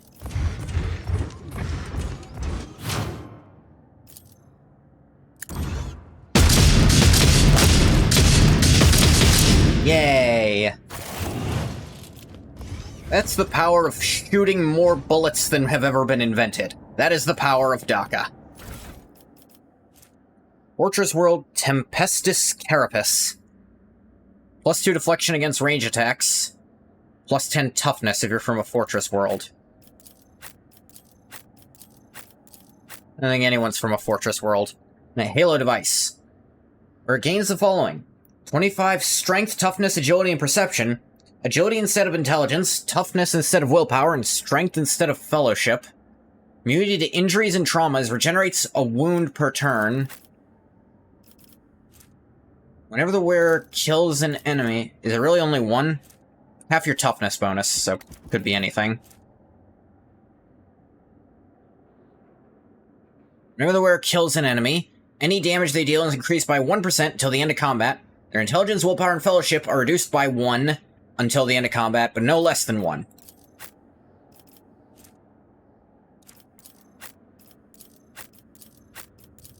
It appears only the player can equip this. There's a boatload of stats.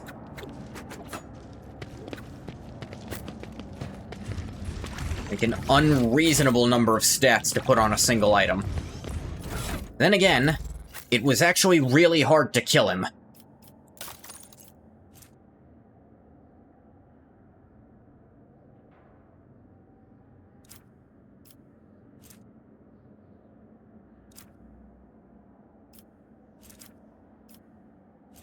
Agility instead of my... It also makes it so those stats no longer do anything.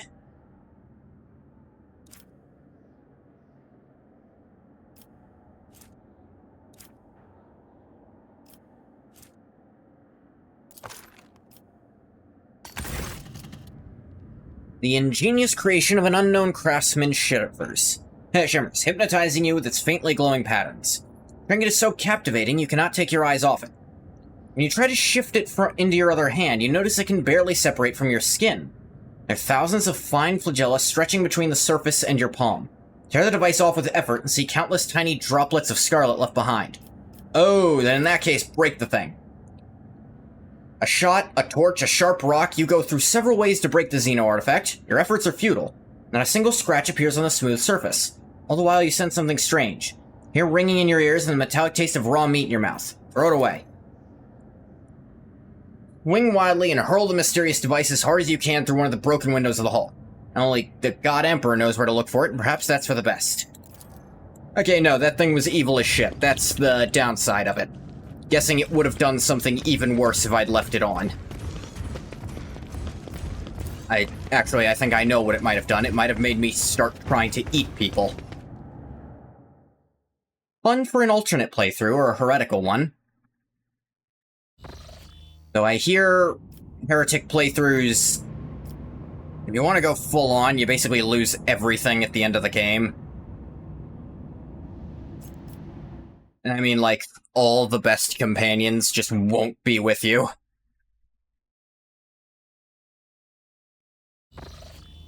Instead, you get a companion who sucks.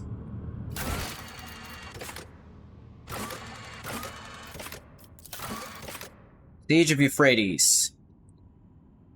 Called to final dawn, take over this world to seek to seize control of its forges. Called a ship to protect its domain, Lord Inquisitor Calcathar sent his own forces to assist. At Emperor's Palm. Where is that again?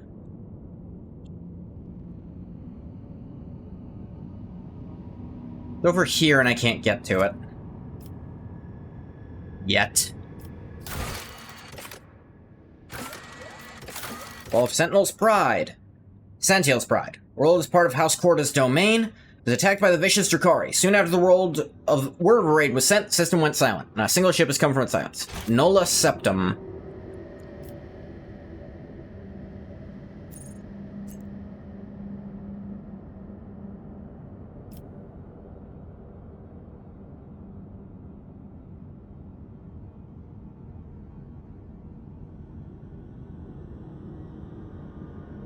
Oh, it's over there.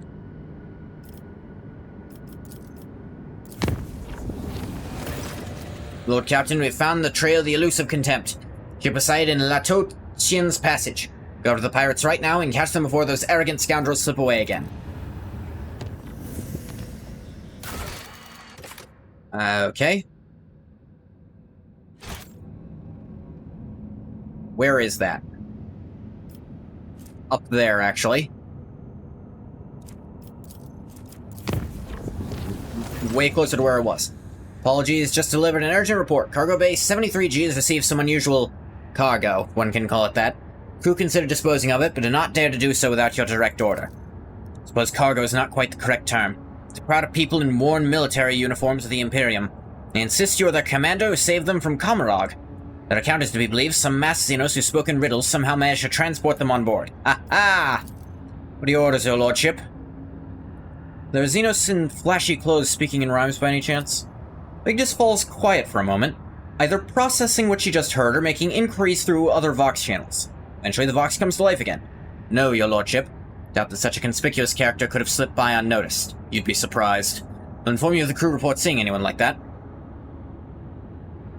Provide them with cabins and put them to work. They're part of the crew from now on. I'll see to it, your lordship. Dare not disturb you any longer.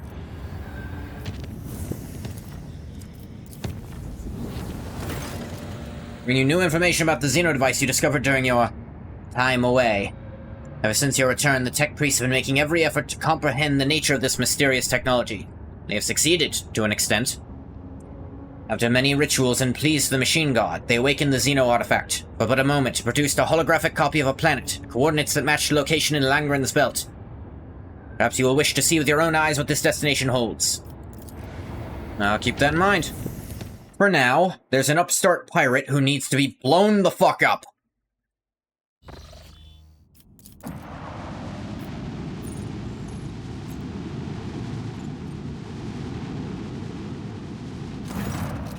A pirate flotilla has gathered in a system with an especially prosperous extractium.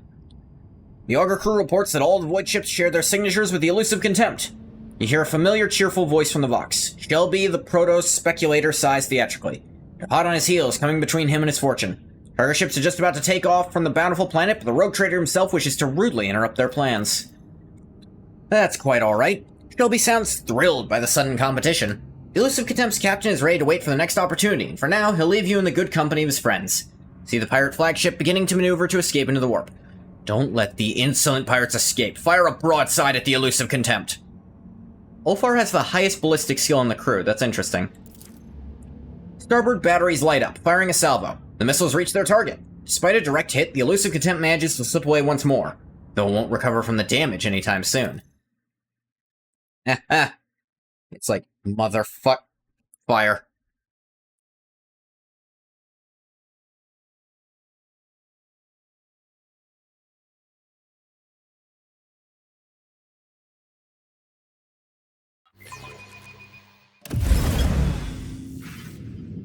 Alright. I should go this way because I've got my assistant flagship going that direction. It'll be easier for this one to go there.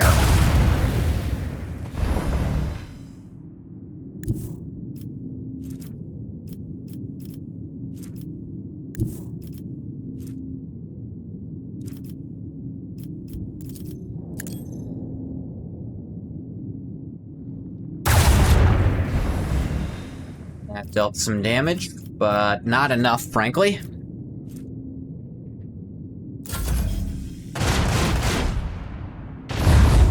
Oof.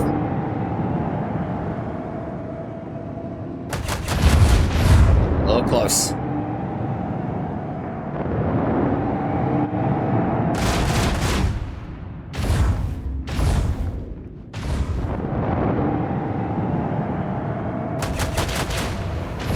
Without you, chat. Oof. What do you think you're firing at? Ow, ow. Ow.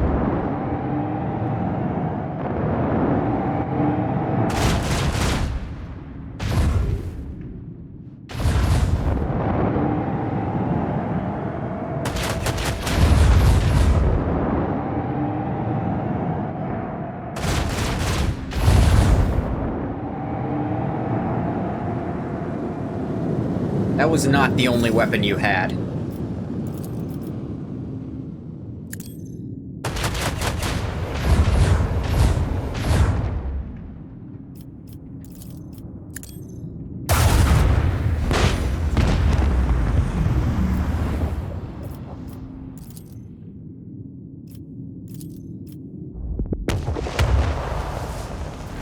Not what I meant to do.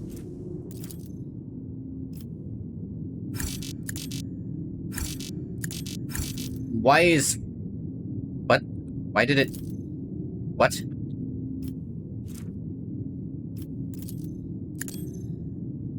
That was weird. It was like... moving over to them.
Do-do-do.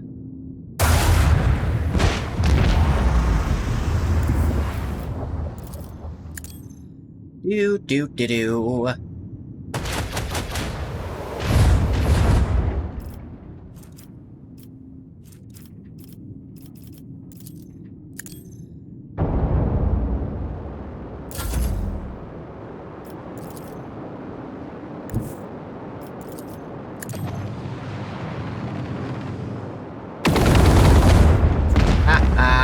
Explode, idiot.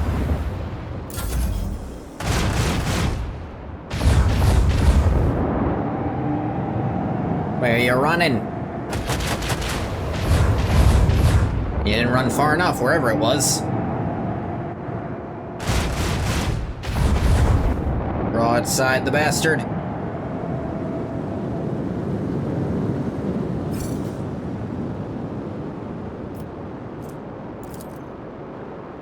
New heading.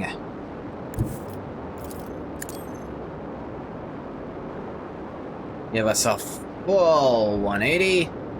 Laser.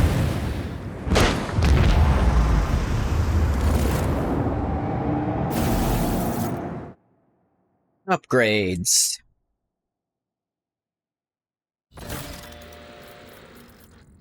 Na. Extra wing of each attack craft type. Meh. Attack craft launched has +1 integrity.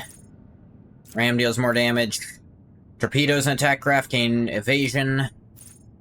Star shields now inflicts only -2 penalty and no firing range penalty. That's okay, but I don't need it. Act before all enemies in most encounters. Maybe. 10% more scrap.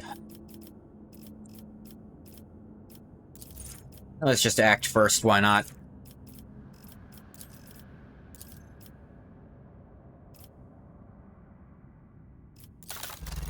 Oh yeah, didn't I get new...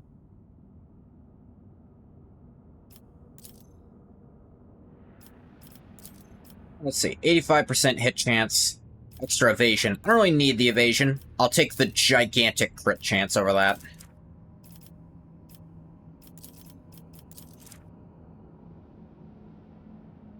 Hull integrity +10. Upgraded flak. I'll take the flak. And I like the Fury Interceptors.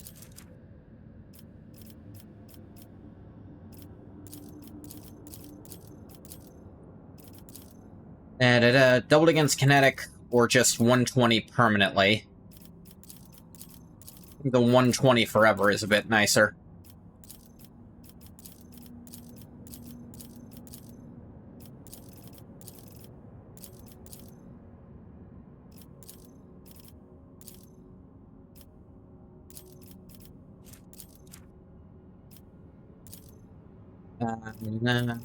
Or dealing...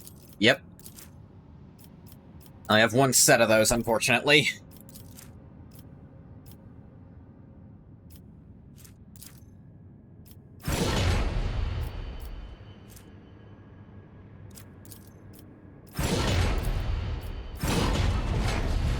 Hull and the Ram are both upgraded to hell. What's this unidentified ruins over here?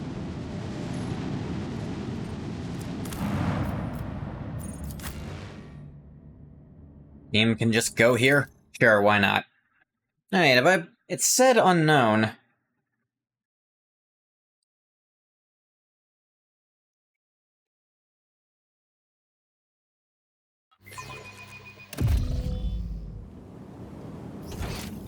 Nah, I've been here.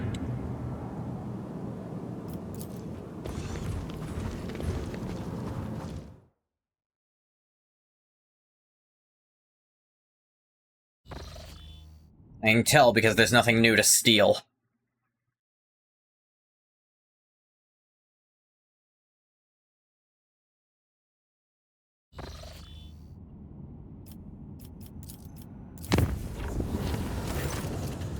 Enemies of humanity been spotted aboard the ship. Well... Team, let's go get rid of them. Ulfar, I get the feeling this is what you're here for.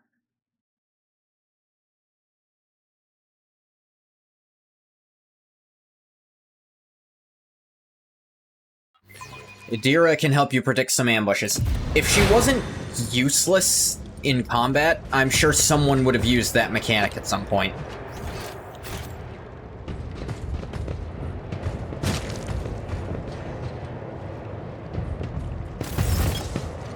Someone somewhere would care. Wow, that's a bloodletter and a half.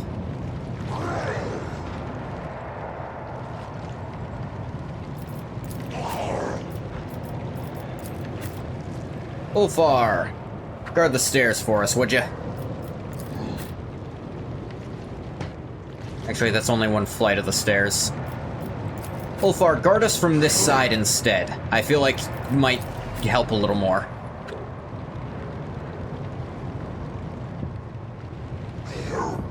This spot is apparently all... I don't know what it thinks it's doing there.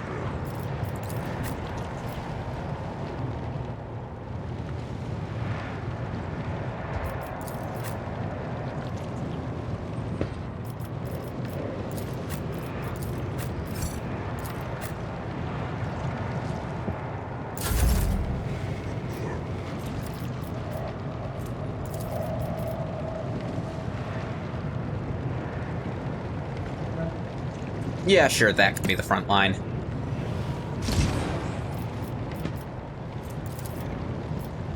Back line, those of us in cover. The rear... here. Whatever. It's the rear because we say it's the rear.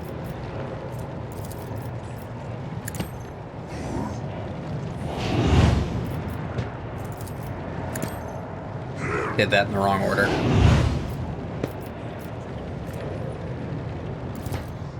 Inquisitor's decree.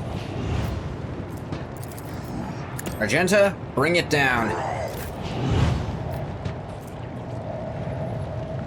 Ah. Can't really combine that with rapid fire.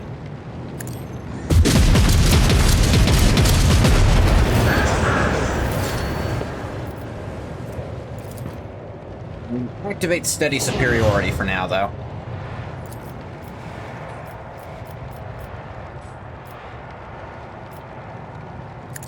Let's shoot this guy from all the way over here.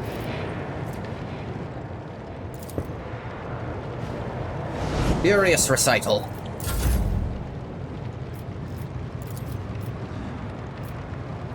Put that on Ulfar, why not? Even more health. Ah. Buddy. Cultist of Corn. Oh, we're finally fighting friggin' corn worshippers. Haven't done that before.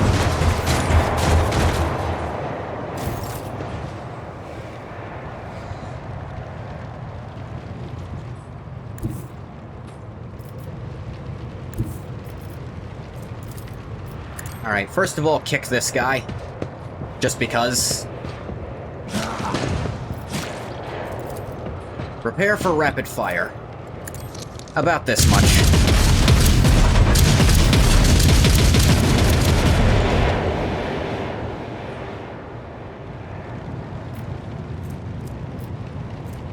And master your firearm.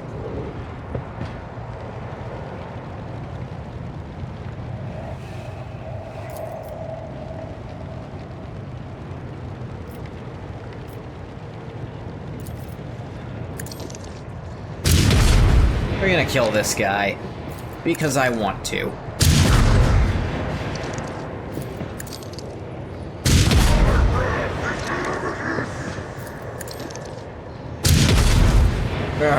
I really miss him.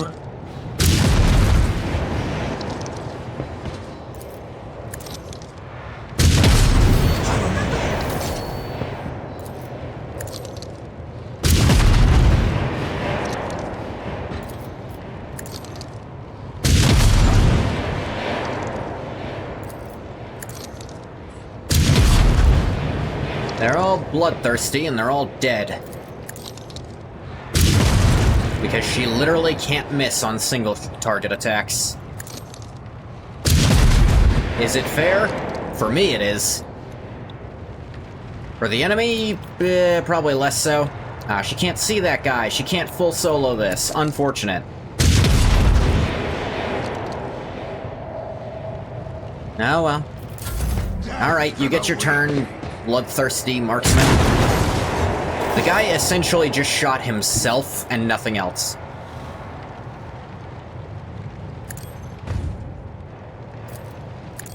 Ulfar, would you... Thank you. Like, I'll deal with it. Alright, everyone. Steal what little shit they have, and then let's get going. Yeah, see, they do not have much.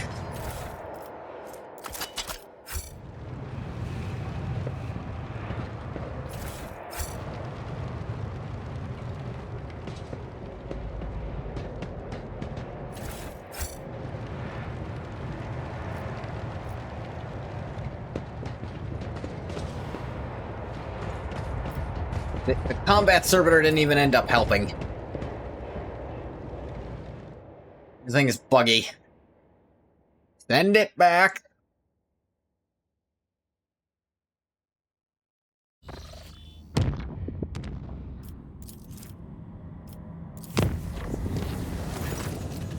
Middle of the warp. Sensors detecting an approaching void ship. They are in size, but of greater tonnage. An unidentified vessel did not respond to our hails and kept its course, approaching us at high speed. Fire. Shell hit its target. Ship held its course for a moment longer, and then it vanished, leaving only flashes of light in its wake. A single projectile is not enough to destroy a ship of that size. Tomorrow our ship collided with no debris.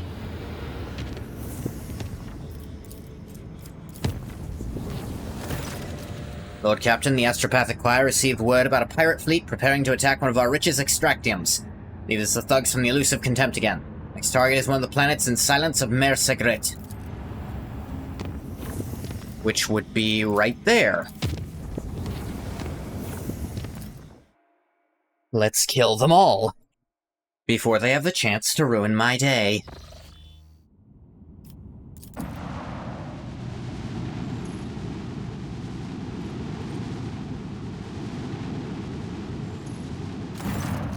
The elusive contempt's captain contacts you. You can hear notes of disdain and mockery in his voice. Playtime is over. He's sure he's going to come out on top. After the rogue trader's death, the Von Valancius Protectorate will become his playground, where he'll claim plenty of booty, or someone dares hunt him again. Bridge officers reports, the elusive contempt is preparing battle. Time for the elusive contempt to pay for its insolence to battle, not innocence. Though paying for your innocence is a thing in the, Imperium of Man. That's not what he's paying for here. You think you can steal from me and I'm not gonna blow you the fuck up? Think again.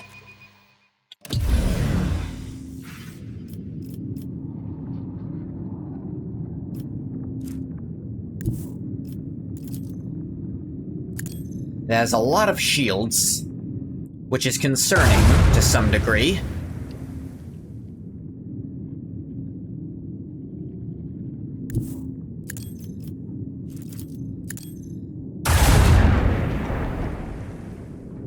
But it's actually way weaker than when I had to fight it before, so whatever.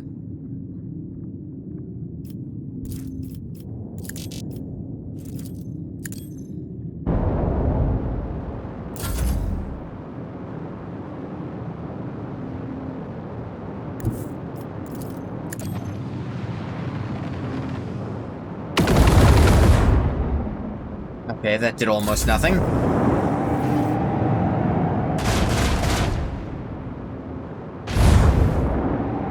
Luckily, most of their attacks will do almost nothing, because this is the easiest mode, and I didn't want to deal with the ship thing. Owie. Some of the ship combat was overly difficult, in my opinion, so I turned it down, and I kept it down.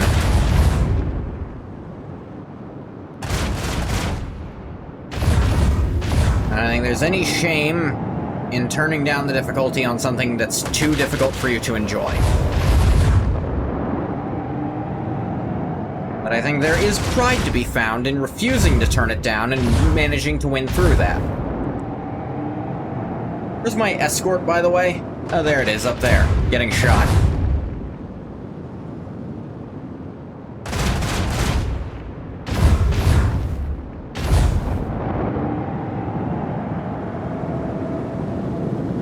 You have friggin' Craft Bay Fury Interceptors. You have the God's Bane Lance weapons. That's real cool for you, I guess. Oh, damn. Interceptors really fuck each other up.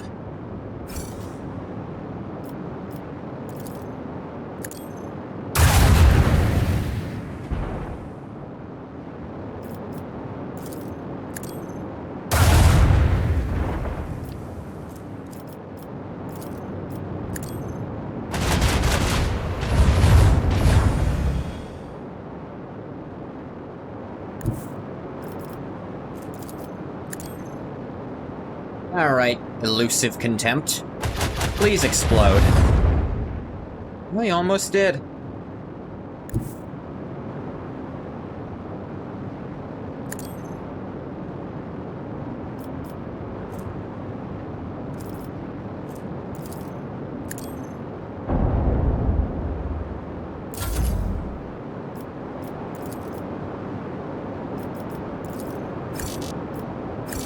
I mean, it's too far. It's literally right there.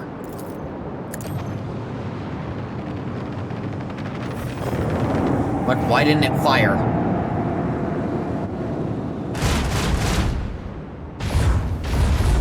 I don't understand what just happened.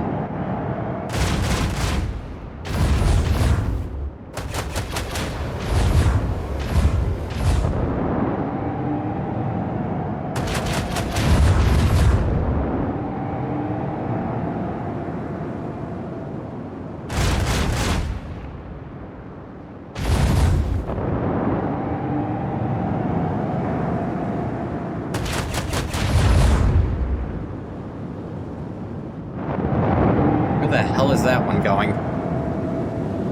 Not circling back around. It's trying.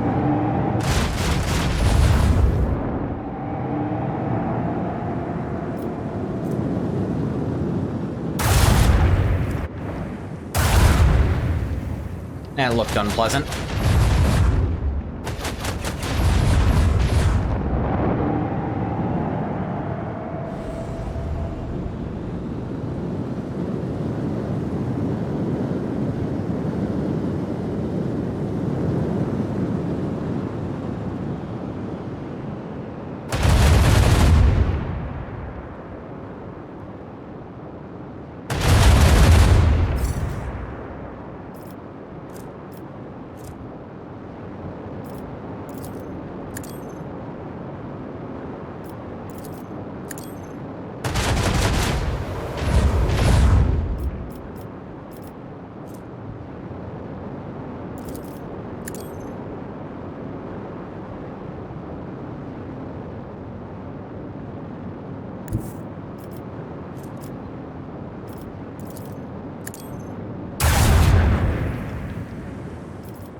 Hmm.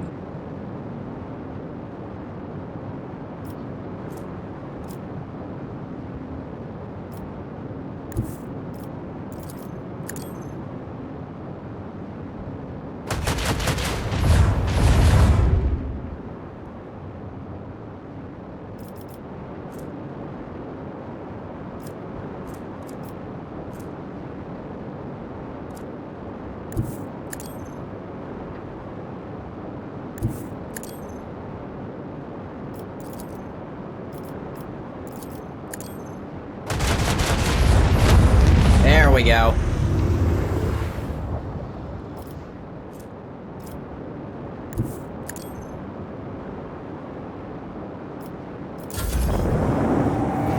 Your boss exploded.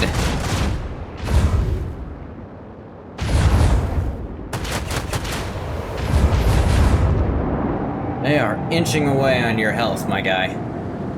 Please kill them all before they finish you off.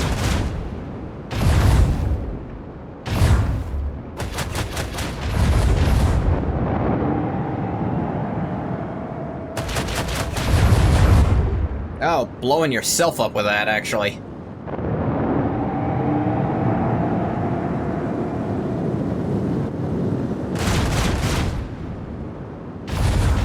Ow, oof, each.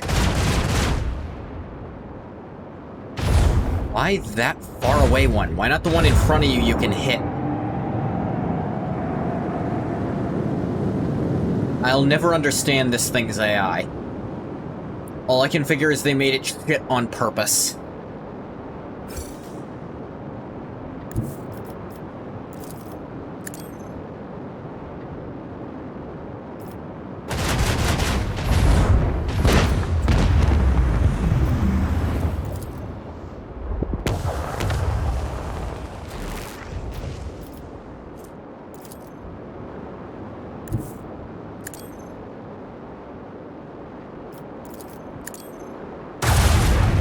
Get rid of some enemy turns.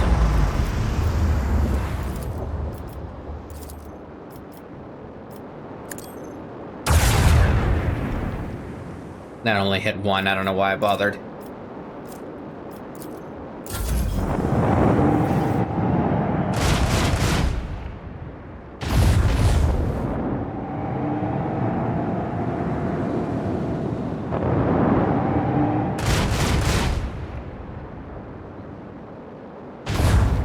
They have really long range on their guns. They sure damage themselves a lot doing that, too. There you go, you killed something for once.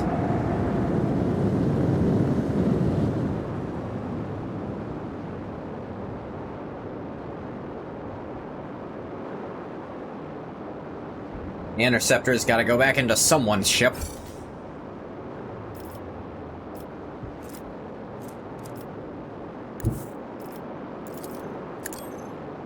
And there is where they can die.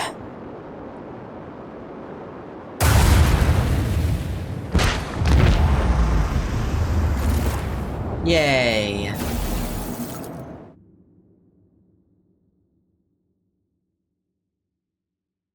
Or at least, like, the full, kind of setup for the new class in Origin. They're coming with a new DLC. And that just got some loot. Alright. That with you, merchant ship. They gave me a shotgun. Received vox message from a rescued vessel. Ship's command sends their inordinate thanks for your assistance. Once the shuttle's been dispatched, deliver something to our ship. Soon the captain decided to personally thank you for saving his hide. As soon as the transfer takes place, ship will depart the system. And they're worried about the integrity of their whole riddled bucket and want to get as far away from this perilous system as they can. Can't blame them. I'll take the shotgun.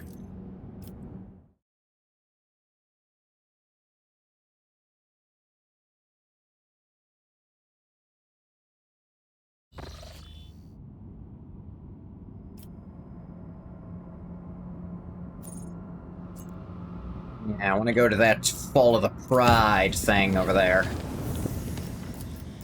Luckily, we got a fairly safe route to get there.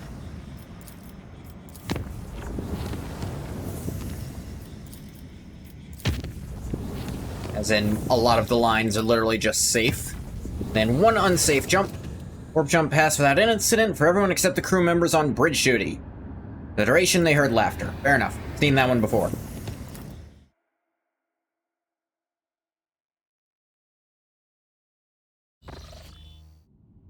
Lord Captain, the ne'er-do-wells from the Ogre crew are reporting we've reached the Nulla Septum system, where Promethium refining hive, Santiel's Pride, is located. Bend my mother over the golden throne. Easy. Transmission ends abruptly and resumes with a loud click several moments later. Emperor preserve us, Lord Captain. The entire system's darkened the inside of a Crox's ass. Local star, it's not there. Oh, fuck, that is missing. Stars do not vanish from the sky without a reason. Same villains may be at work here as in the Reichard systems. Lord Captain, Santiel's Pride is an object of strategic importance to the Jorda dynasty. It alone covers the Promethium needs of the entire Protectorate. It is not difficult to figure out what happened. Damn Xenos had their work cut out for them, but by the throne they succeeded. It does not mean we can leave the important strategic assets for them to plunder. Suggest we do House Jorda a favor and salvage the remains of their Promethium. Another system is missing its star. Hear a quiver of outrage in Heinrich's voice, followed by a deep exhale. We need to see if there's Xenos on that frozen world, and, should our suspicions be confirmed, exterminate them. If you disagree, let me remind you the Protectorate of one of the rogue traders of the Cronus Expanse has lost several billions of its subjects. You be certain the same won't happen to Darkonis, or another of your worlds?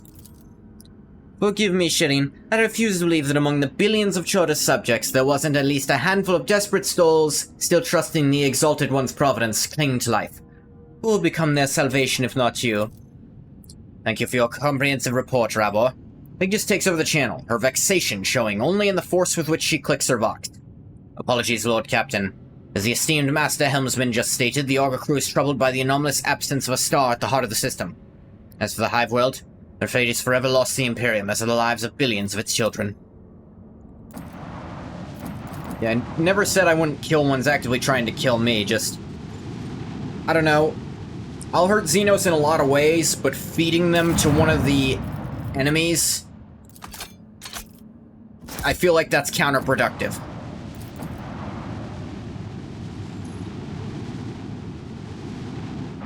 I'll blast them out of the fucking sky, but you know, just, I don't know, empowering Chaos God seems like a bad idea.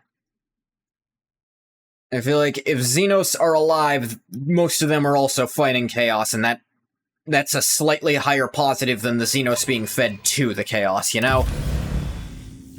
Dracaria blocks some of your flagship's posts using an unknown Xenos power. Crew will gain control of these posts in several rounds. Yeah, that's fine.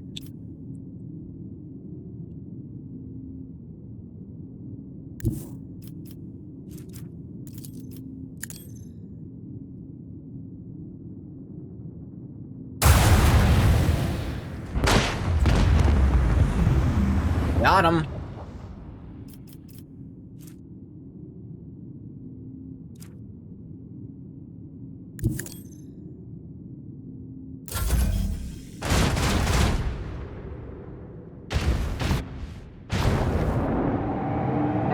Get shot, idiot.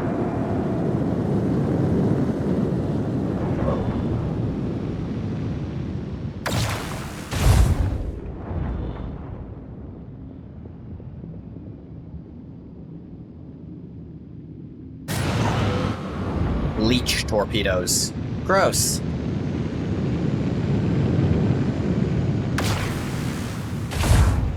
Ow.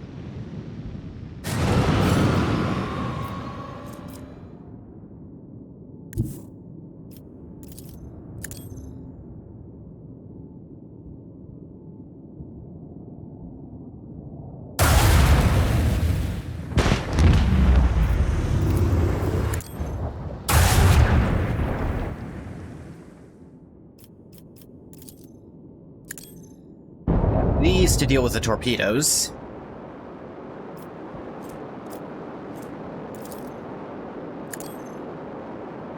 Gonna strafe a little.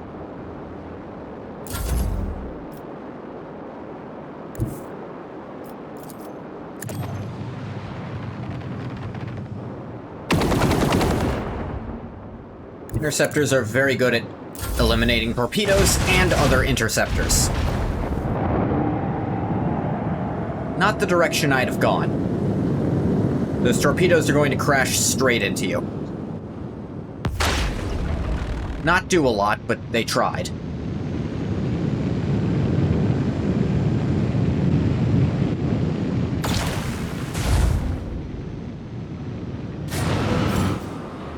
I have a lot of torpedoes.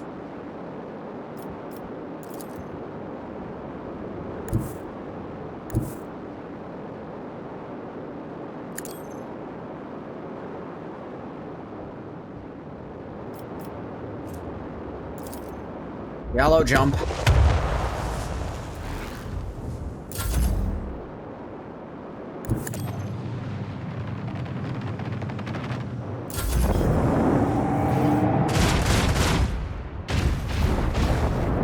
Almost hit him. Again, you're moving right in front of the torpedoes.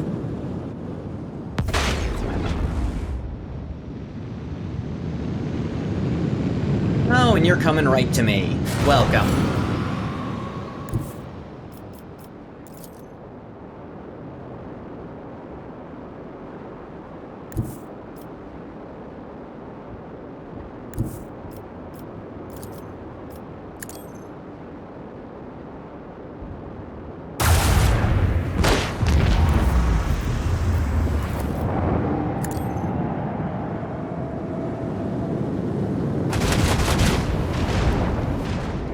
And torpedoes down.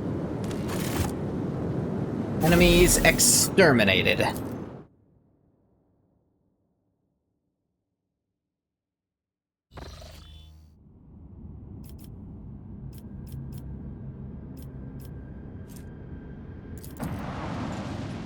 Scan this planet, I guess?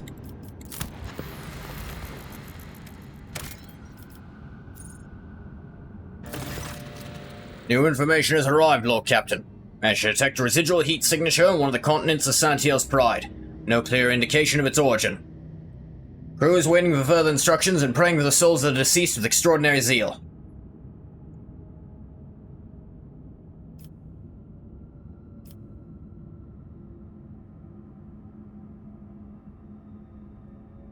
Let me see.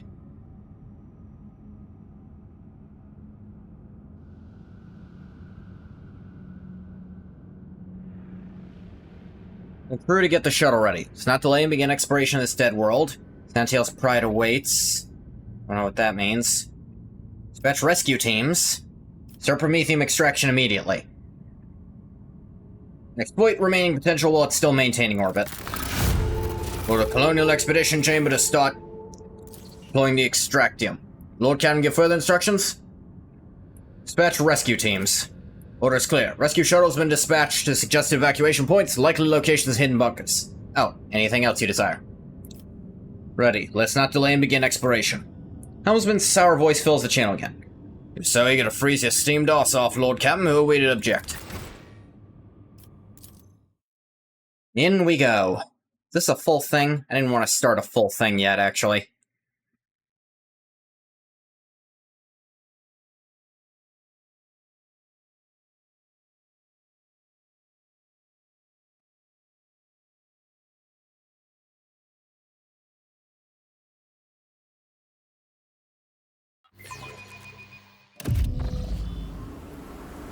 Yeah, that's a full thing. Dang. Oh, they sure look cold. Survive. I don't think they are. Ah.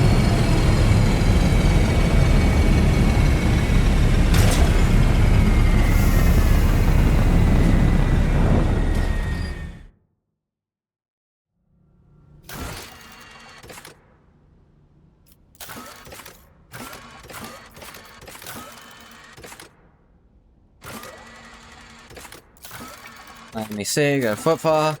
And neither of these are listed in the Chapter 4 thing.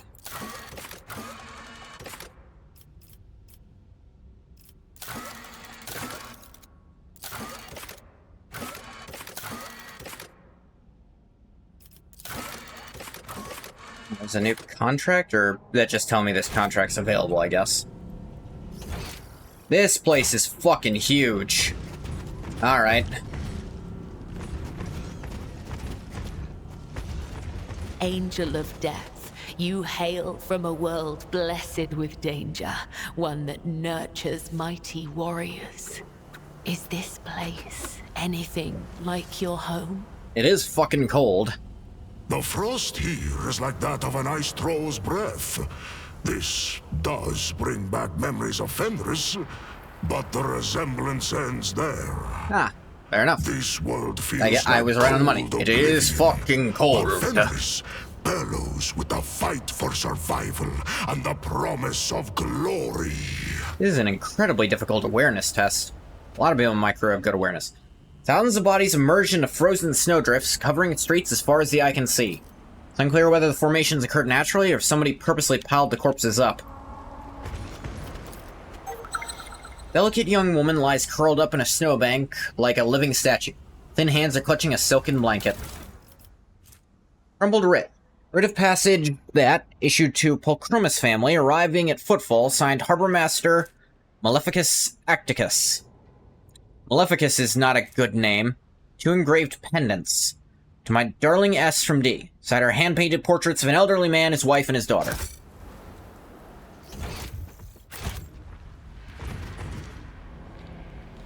Whoa.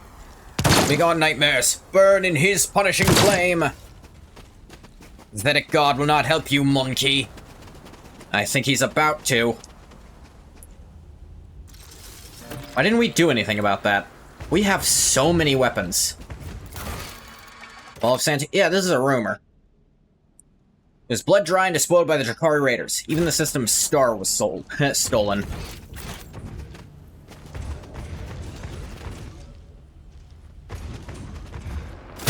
Greetings, motherfuckers! Tormented captive. Alright, there's one scout who seems to have maintained sanity, at least somewhat.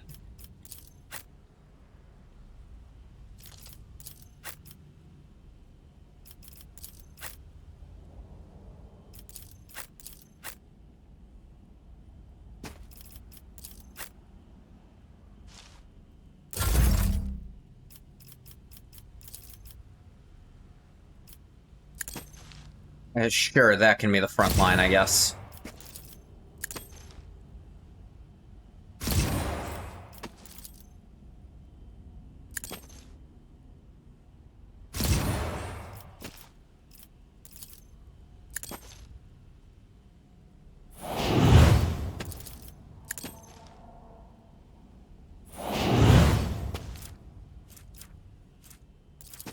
Inquisitor's decree.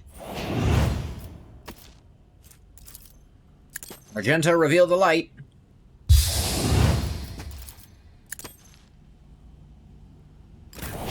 High momentum.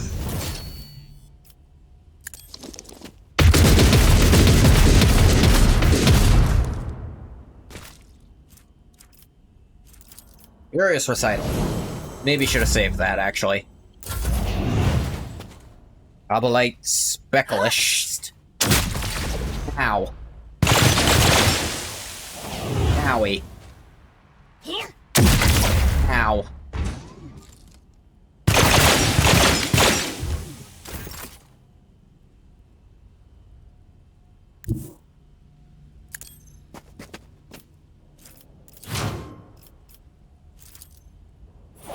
Rapid fire.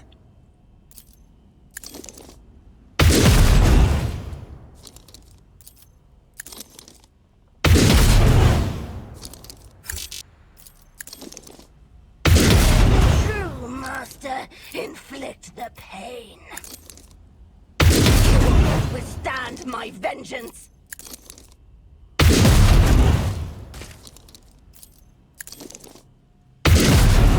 Yeah, let's focus on ones she can potentially one-shot first. High momentum.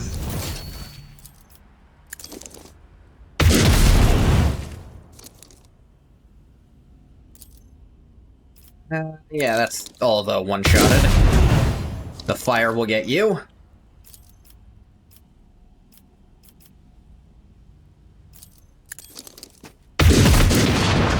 No, hey, more of them. Waiting until I waste my most powerful action. Good job. What do you mean, no line of sight? You can literally see the fucker.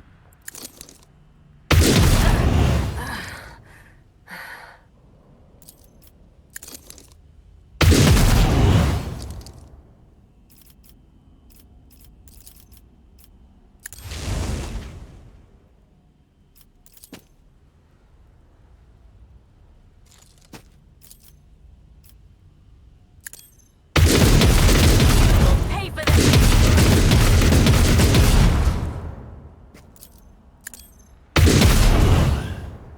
The fire will kill you. I am a prey taker. Oh, great. They're gonna come after her, us first, because, you know, they get to just come in the middle of a fucking fight.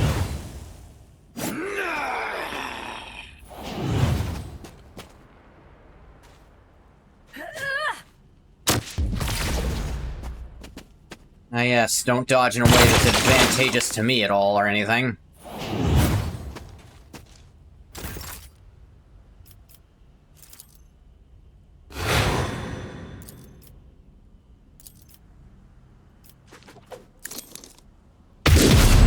Let me Die. chew on the art of pain. I refuse to. Where did you come from? Yeah. These guys stealthed or some shit? You just keep making Wolfhard move all over the damn place. Alright. There's lots of you shits, so, here's how we're gonna do this.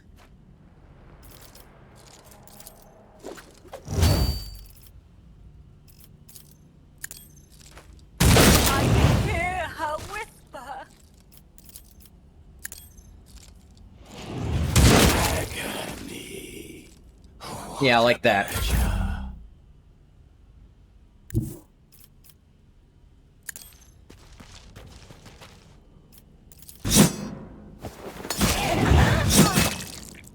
You will not withstand my vengeance.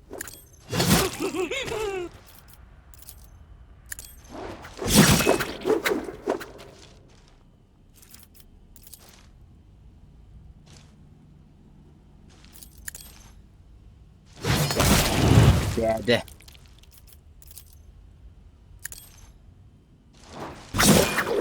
I'll return the pain tenfold. Will you now?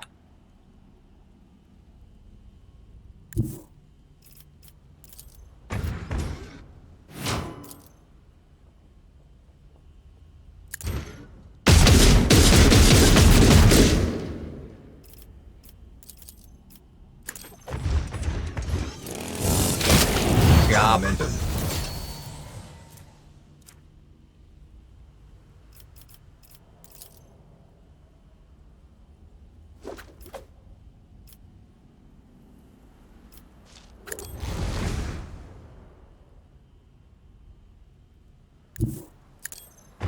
And then...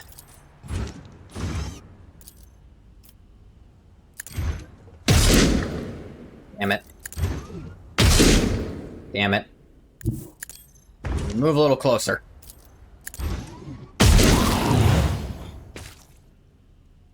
Good enough. Your skill is lacking.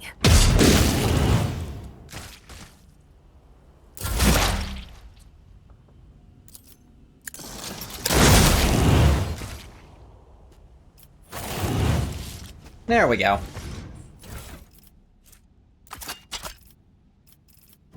So keep one of those for the hell of it.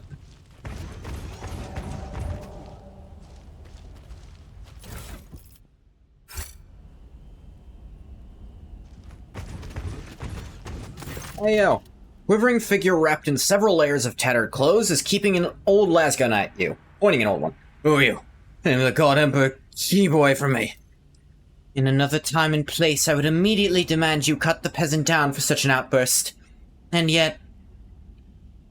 it pains me to see that his mind is so tightly constricted by greenish-black thorns. Never have I seen such a frightening color. This person, this hive, everything here is drenched with despair. Goth von Valancius, rogue traitor. Who? You're one of the Star Children, right? I knew the Emperor could not have abandoned us. Come to save us, have you not? The throne bless your radiant souls. And we're one of the few survivors on this dispossessed world. The elders have been waiting for a sign from the heavens for so long. Too much time has passed, so they died. And may he smite me if you are not the one. You'll help the ones in need of salvation, won't you? Or freezes for a second, looking at you reverently and awkwardly shuffling his feet. You've saved my skin, holiest one. My brothers in faith and misery were not as lucky. Living nightmares grabbed us the moment we stuck our noses out to the surface, trying to survive. Managed to break free and escaped, leaving my friends behind. Woe is me. Beside myself with shame. I am begging you, child of the stars, please save my comrade. Save... There falters, gulps, and whispers almost breathlessly. Save Albris. Take there, even if it costs me my life. Mark the place where your companions are being held on the map. Find the way there on my own. Really? If you say so. Careful, the nightmares will be lying in wait up ahead. I'll be waiting for you nearby in case you need any help, but I beg you, please hurry, heavenly envoy. They could be killing Albris as we speak. Head on then. The Emperor protects.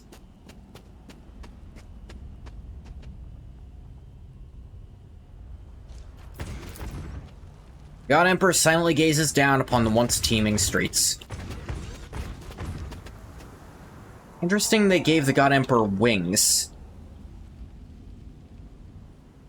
I don't recall him having wings. I know Sanguinus has wings, but I don't think the Emperor himself had wings. Notes on life in the hive.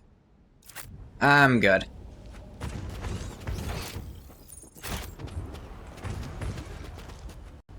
Whoop, whoop.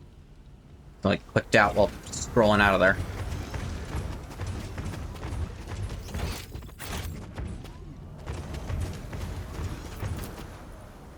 Note clearly shows the trail of a body being dragged and reveals several pairs of footprints. Judging by their shape, none of them belong to a human. I mean, the dragged body could have been a human's. Hello, Drakari scum.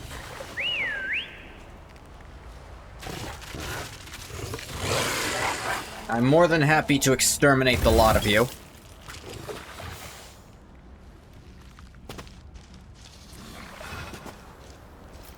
Cassia, get into the coverest cover. Argenta, you're gonna go up there.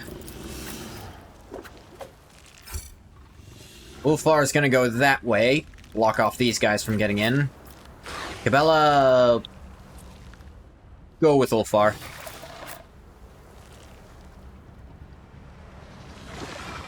Pascal, you have so much movement, but also that would get you ahead of Argenta, which we kind of don't want, so... Get there. And I will be right here.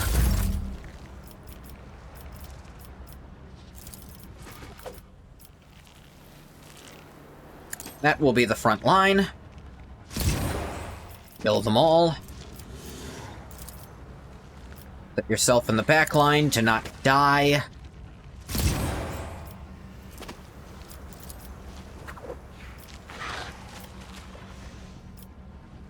Can't see up there to make that the rear. Unfortunate. It's gonna have to do it to there.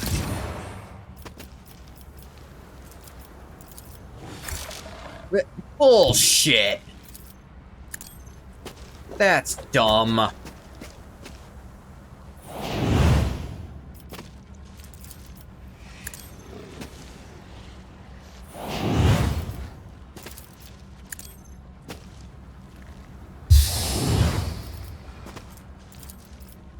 Free of the Inquisitor.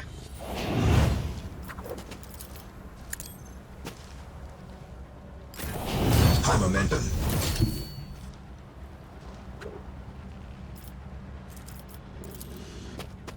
This. Activate. Firearm Mastery.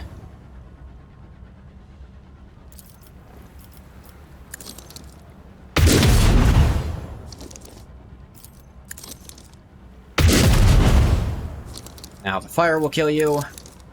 Revenge will be delectable. You can die outright, sure, why not?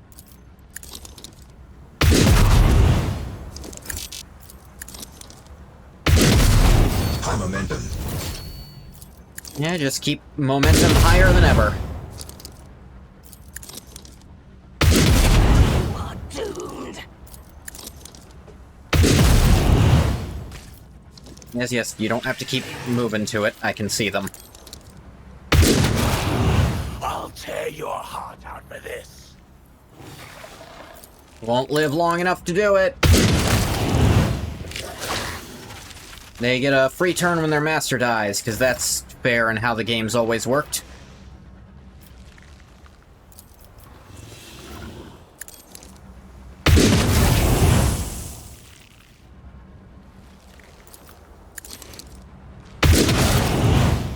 Yeah. Forgot about that one, mechanic.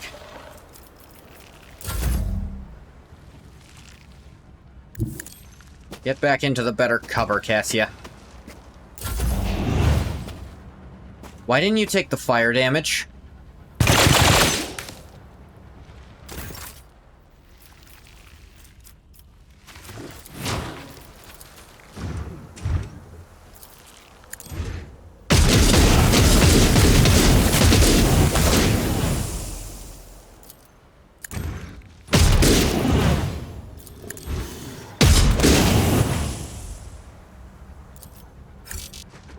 Can't see that guy, can ya? How about you come over here and try? There you go.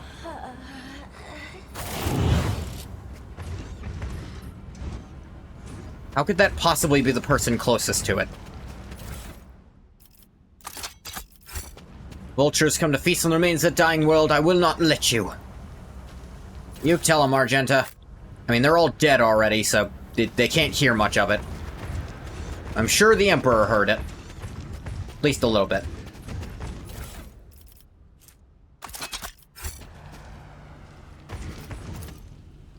May the faithful partake of the Emperor's immortality and find solace in his crimson embrace. Spread the word, brothers and sisters, the feast has begun. What the hell does that mean? Warning, harboring traitors to the Imperium is punishable by death. What dumbass needs that written down? What was going on here that you felt the need to mention that? That's the entire Imperium. always and forever. You really don't need to write that one down. Everyone knows it.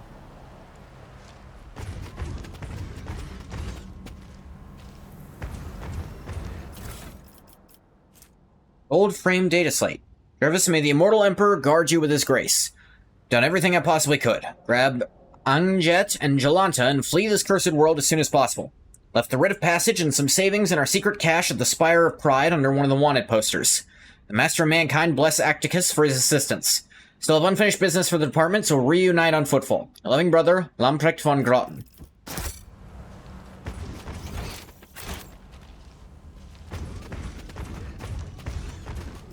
Lay of the Ice. The Spire I could go into. Go to the location marked by the scout first.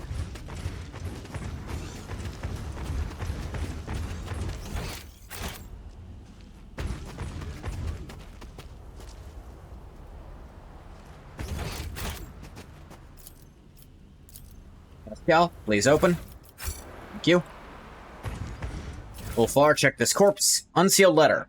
My most precious Victa, Sister Brigenda from the Orders Famulus, whom you introduced us to as a real sweetheart. That's... either this person is illiterate or it's fake. You must have noticed how many new guests started showing up at our soirees after that darling stayed at our estate. Geoffroy is extremely fond of Brigenda, too. Our heir has finally started showing an interest in something other than the exact sciences and has taken a liking to the theology. The Emperor bless your insightful wisdom.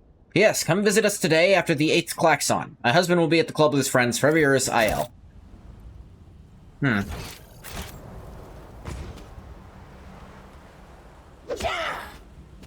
Goddess, you went too far. The monkey will be off to his ancestors now. Granted him 24 non-lethal wounds, so you'll have time to enjoy his suffering. Oh no, kill me already, just end it, I beg you. Yeah, begging for death while under torture? Not heresy. If he started giving them secrets under torture, that's heresy. But begging to be killed instead, that's okay. Chapel's massive doors are sealed by ice. Pale bodies of priests can be seen under its glacial surface.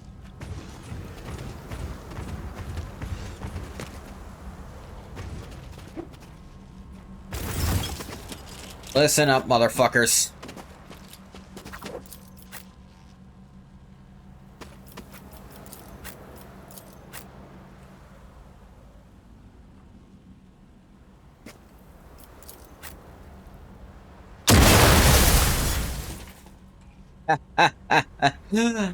Hit you with your own trap, jackass. Ulfar is only barely inconvenienced by it. Ah, I forgot to move Cabela. Oops.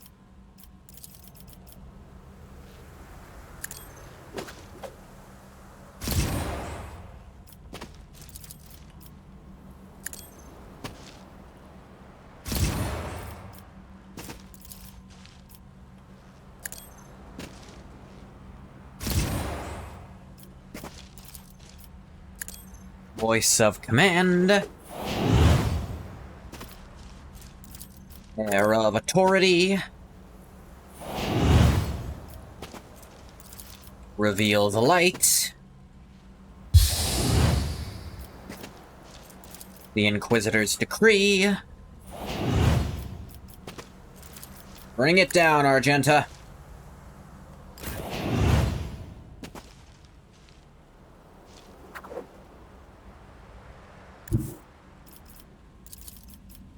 Kick this guy. Do it. Kick him. Woe to you!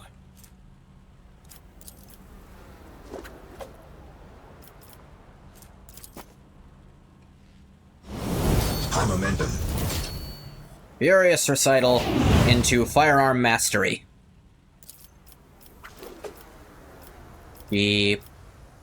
Bullshit, she can't see them. Alright, shoot who you can see.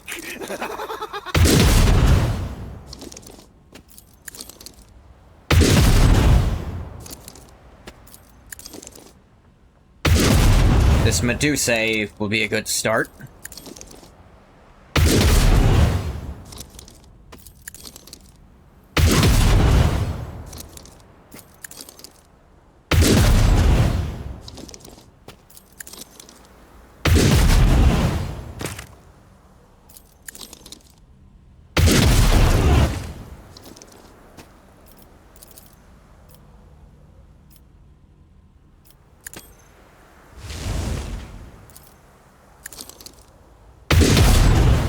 That'll help.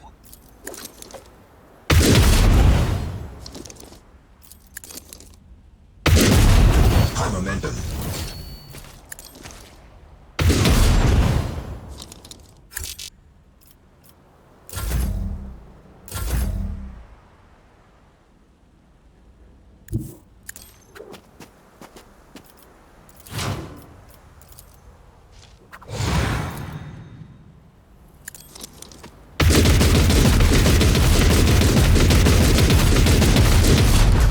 So many bullets.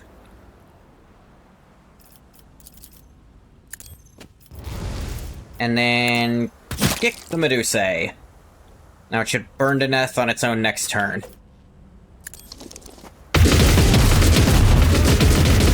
My vengeance!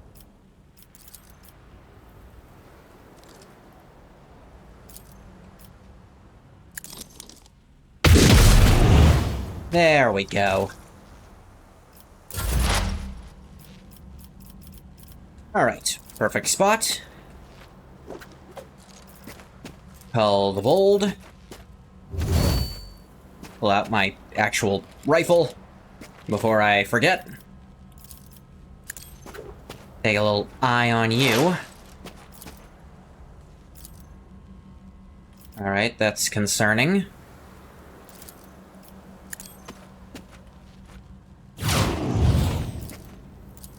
That is a concerningly low chance.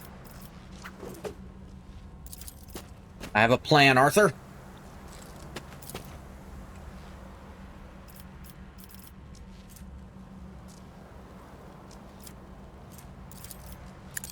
Fine, I'll make you my prey as well. Do not like how low those odds are.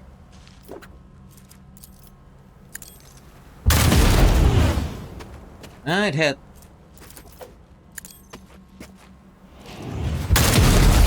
High momentum. Even killed.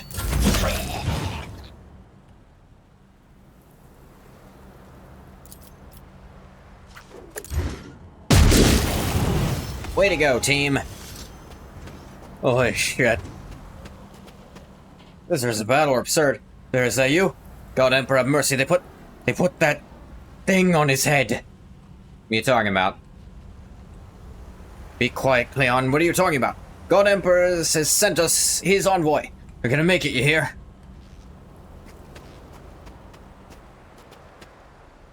What the?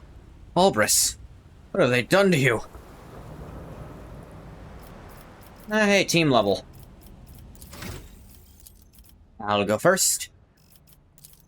Gonna ballistic up. Feel like my ballistics are still lacking. Somehow.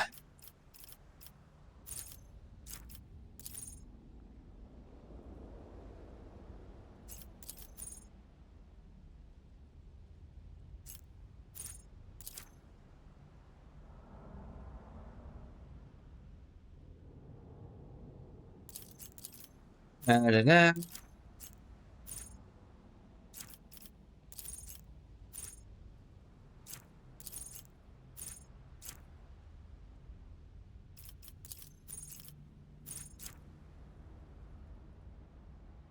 No, maybe.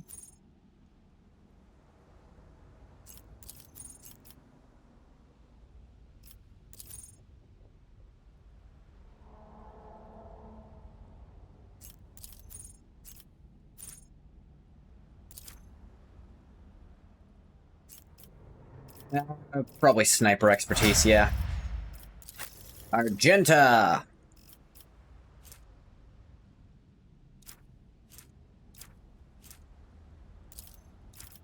Even more ballistic. Let's see. Jason allies, nah. Nah.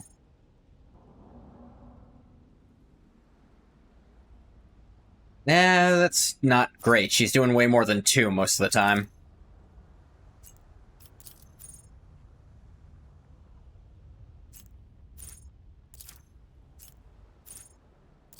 This, maybe. Because that's gonna start stacking up.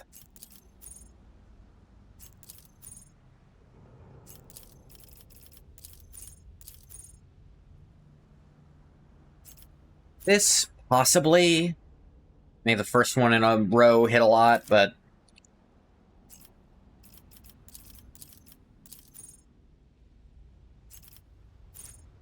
yeah, I think this, actually. Rapid fire no longer reduces damage. Up your agility, you need that a lot.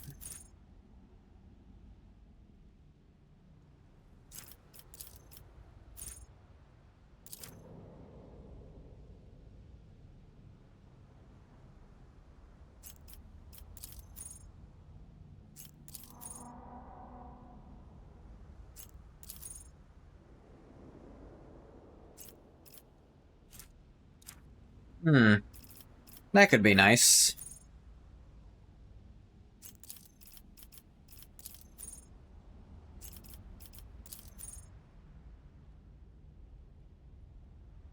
That's really strong. Yeah, it takes 2. Ulfa. Ballistic 90, weapon 90. Strength is really high already. Let's get more toughness. More health means more strength also.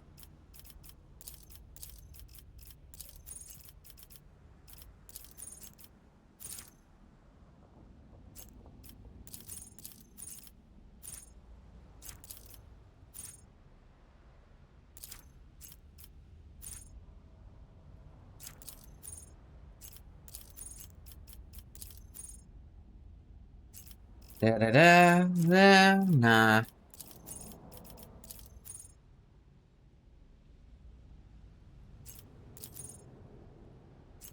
Yeah, this. Stack up eventually.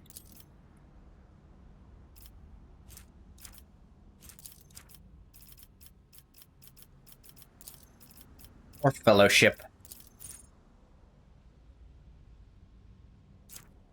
Does not stack. Nah.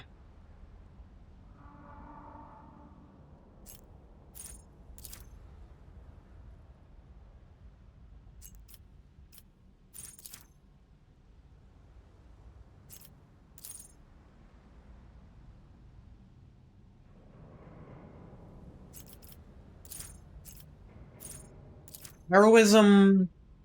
that probably only not get that many. And her attacks aren't that important.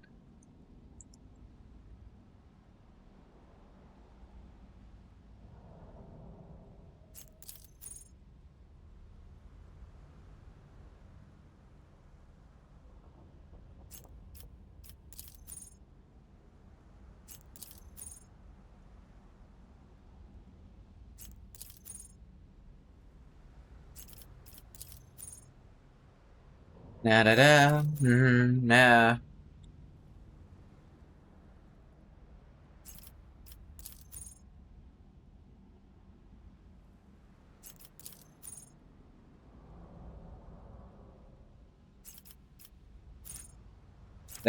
That's actually really strong for our openings, yeah. More damage to people who haven't gotten to do shit yet.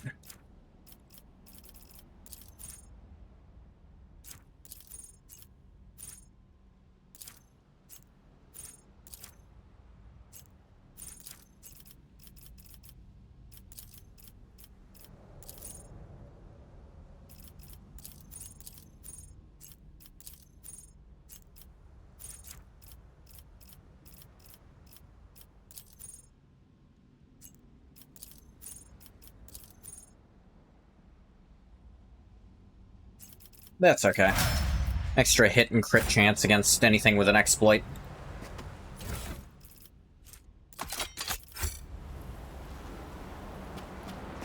Whole team. I know some of you are closer than Argenta is.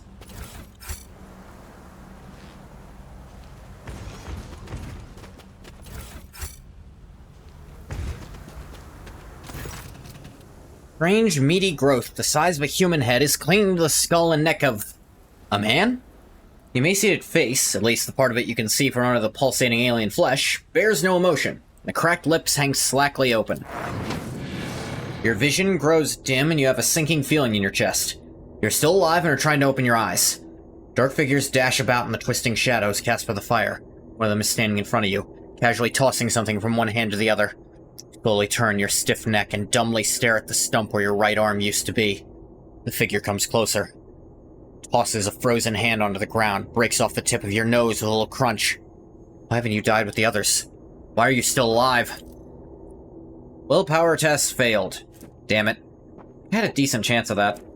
Pain, fury, sadness, despair, pleasure, fury, sadness, pain, despair, pleasure, pain, despair, fury, sadness, pleasure. Feelings wash over you, making your heart beat a mad tattoo, choking your breath and turning your vision black. Scalding tears streak down your cheeks, crystallizing in the frosty air. Can't take any more, you're exhausted. Home, you want to go home. Disturbed. Willpower and fellowship tests get a -10 penalty. Didn't really use those. The unusual pair. Man with an ugly parasite clinging to his head. Remain where you left them. Albris, can you hear me? Albris? Ver grabs his sagging shoulders with the stubs of his fingers, but the creature does not move. Beg you, Heavenly Envoy, do not kill him. Have mercy. This is Albris, just Albris. Examine him. The parasite appears to be tightly and permanently attached to the victim's head. Or so it seems. Spot a certain pattern in the location of the tendrils on the host's body. Making a few incisions here and there probably allow you to separate the creature from its unfortunate bearer. Frantic with grief, the man pulls out a barely sharpened piece of rusty pipe and pleadingly offers it to you. I cannot do it. I do not have either the strength or the fingers. You were blessed by him, the sovereign of all the stars in the sky, so you could do it for me. Pascal? The thing before you is a xenoparasite that Magi Biologists call Medusae. These creatures latch onto the brain and nervous system of their victim with dozens of tendrils and assume control over the body of the host. Their nature is yet to be fully studied.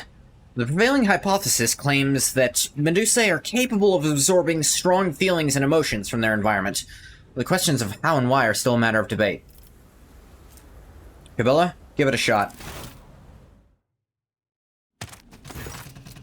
After a few well-placed cuts, the parasite's meaty body convulses, making the thin tendrils go soft and unable to maintain their grasp. They dislodge them one after the other. Soon the parasite releases its host of its own volition. The creature twitches its appendages in its death throes and goes limp in your hands. The man's body collapses onto the snow. By the Emperor, just burn this monster already. Spare him, I'm begging you, with all that's still left, spare my friend.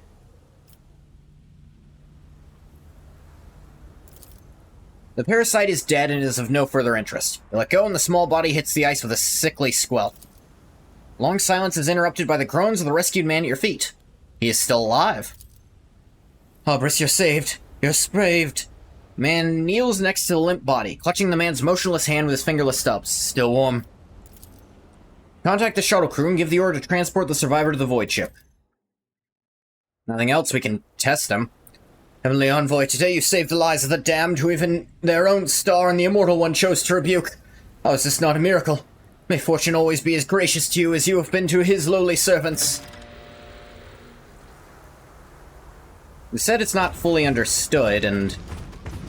yeah. Give us a chance to figure it out. Thanos acquired a human generator and powered a section of the street so any wandering survivors would be drawn to the lights like moths.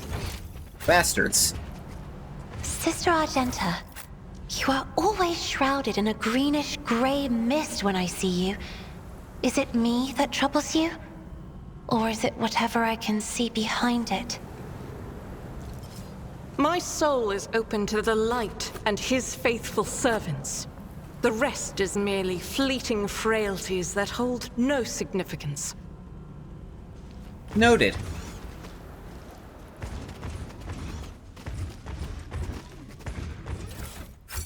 Didn't answer a fucking question. Faded inscription states the gate leads to the temple quarter. The rusted mechanisms and seals on the locks reveal this entrance hasn't been seen any use for many years. Lost data slate. Rejoice, for in 10 turns the immortal Emperor will bestow his grace upon us and embrace our brothers and sisters so they can serve him on Holy Terra. Celestial burial ceremony will commence at dawn, in full accordance with tradition. Remember to pay the fee so your loved ones do not have to wait for the next cycle before they can join the Emperor. Additionally, on this holy day, the number of work hours will be reduced by 1, so the blessed denizens may take part in the solemn march from the Emperor's Spire to the Spire of Stillness. Get to knock off work an hour early for a religious holiday? That's unheard of even in the Imperium. You're just supposed to also do your work. Flying a Xeno device emits an unnatural light. Strange forces are making it float freely in the air. Pascal. Frozen in a huddled pose, the corpse stares at his icy, shattered limbs in disbelief. Disbelief. Can you believe this?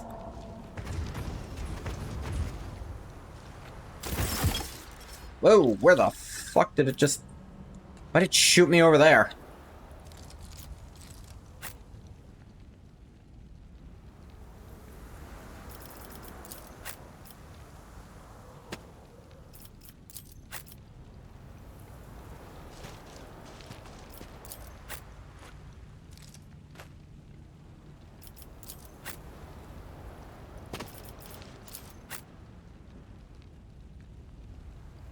If I can get to, like, here to start shooting down at those guys from it, that'd be nice.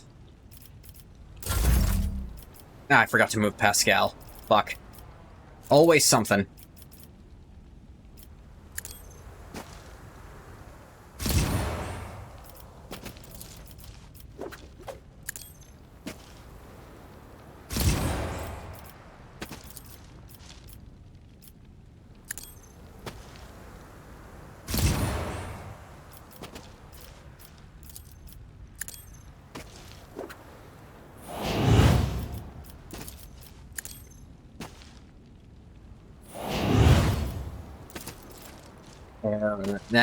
Inquisitor's command. Their decree, whichever.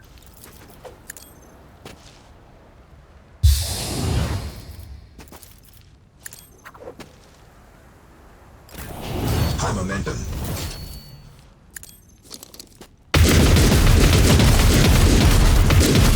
My vengeance.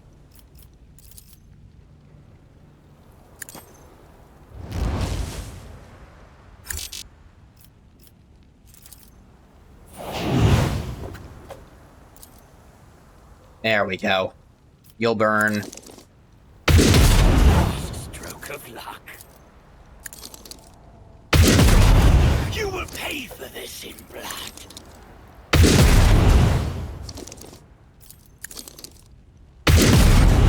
Woe to you. I think you'll find it can be used as many times a turn as I fucking say it can. I say it can be used many times this turn. Should probably focus fire on this guy. Strike. He looks dangerous. He's an incubus. Your last stroke of luck. Luck isn't the word I'd use for what I'm doing right now.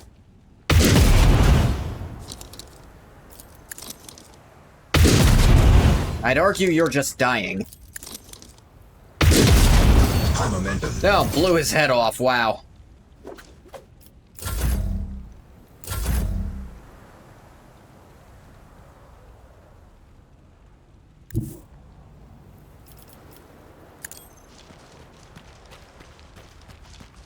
Yep, she got a little caught. She'll be fine, though.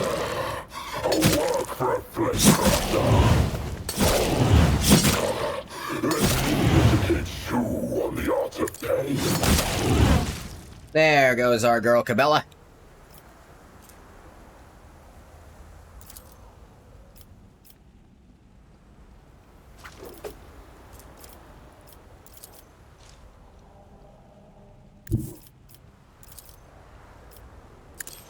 Then give the Death Waltz when you get around to it. God damn, girl.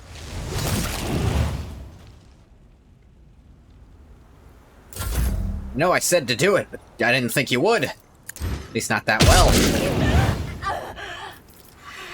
Who's left? That guy? Fucking kill him.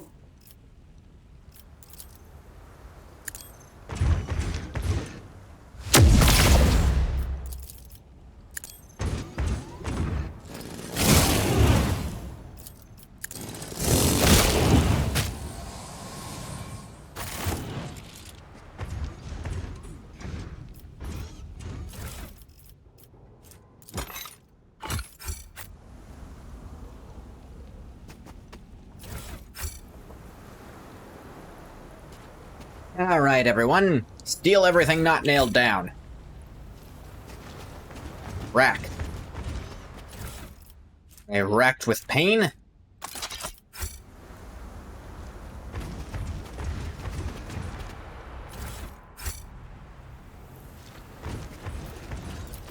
Oh, hey. Amazing, these guys didn't do shit. Might be reached with proper climbing equipment. At the top. I guess you could have done that. Man. Sure is lucky for us they didn't try to do shit in that other fight. So I could do this in one round again. Reloading is a straight route to the Underhive. Shapeless mass of crooked bodies sticks up in the middle of the camp, bound by a single spiked chain. Disturbing. Somebody tried to make a sculpture by draping a body with artfully frozen intestines, but gave up halfway. I've been there.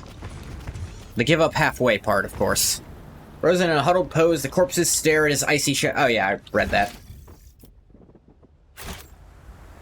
Let's come over here. Go into this spire everyone's going so crazy about.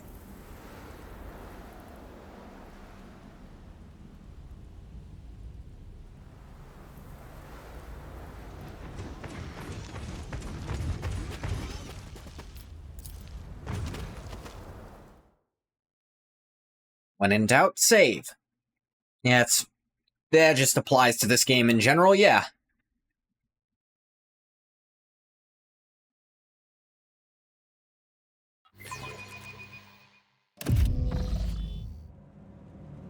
Autosaved. Thank you. I was doubting.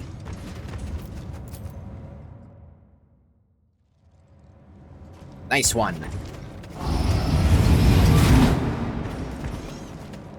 Friggin' Astartes on the team. Moving shit suddenly stopped being a problem. Box is filled with rubbish and frozen bones. Letters, decrees, and torn propaganda posters have been used as kindling.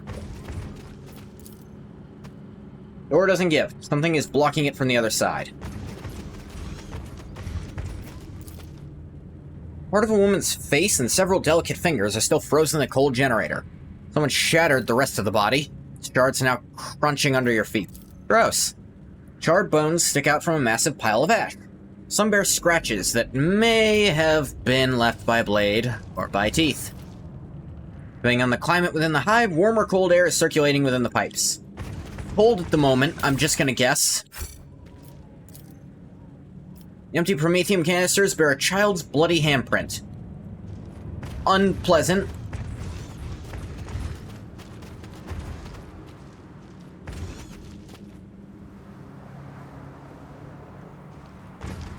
Damn.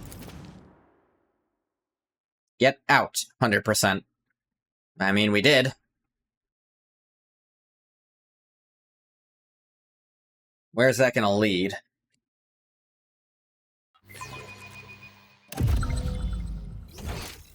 Oh, it's here.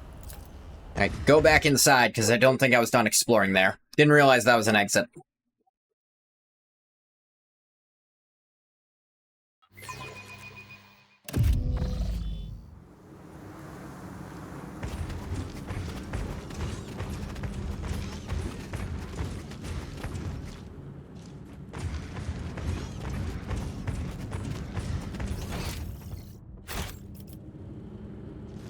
I think there's other stuff in the main hall up here.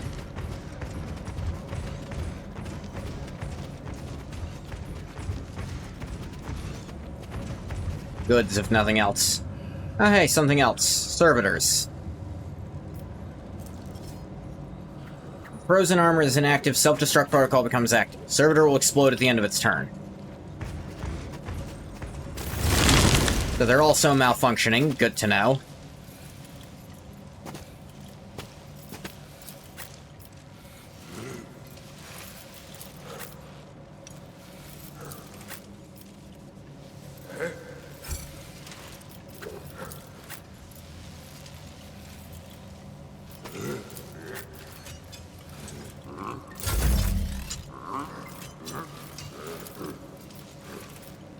I guess there. Really doesn't matter in the long run.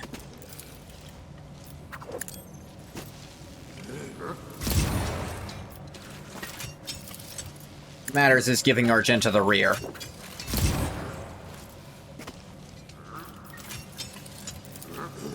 Voice of command.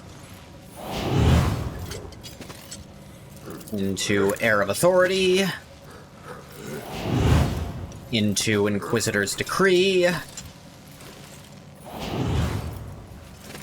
Into Reveal the Light.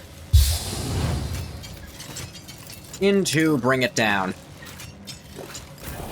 High momentum.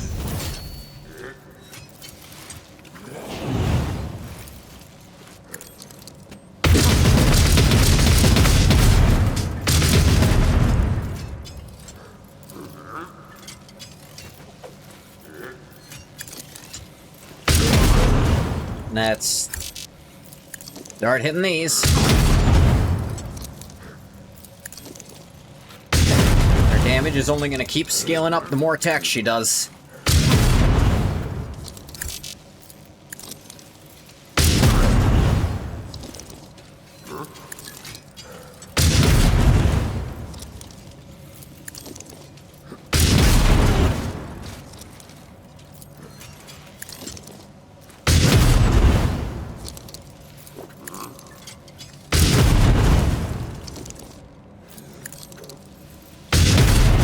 Momentum.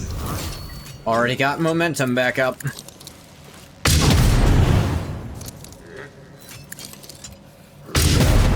This combination is truly broken as hell. Again, enemies keep not taking fire damage. I don't really understand why. Ow. Okay, that also skipped Cabela's turn. That's fucking fair.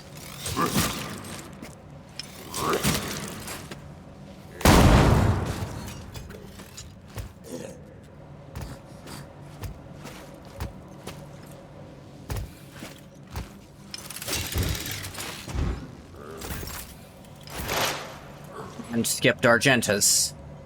Fucking nice.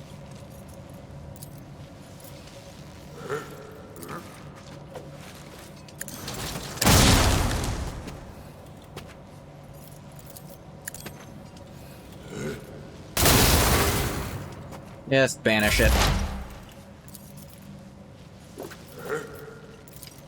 All the bold. I'm in the perfect spot.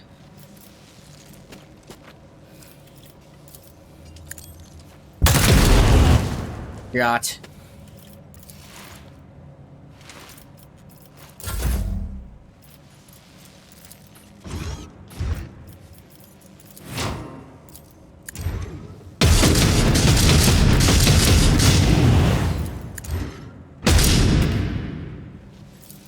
Try again.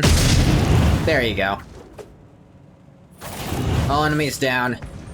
Would have been even faster if Cabela had been allowed to take her turn, but no. May the faithful partake in the Emperor's immortality. Yeah. Even as ice sculptures, the faithful continue to beg the Emperor for salvation. Recorded sermon. Playing the recording produces quiet whispering, rustling of clothes, noise from the footsteps of dozens of feet, someone's deep, measured breathing. The silence settles, a sonorous male voice delivers the opening sermon of the liturgy.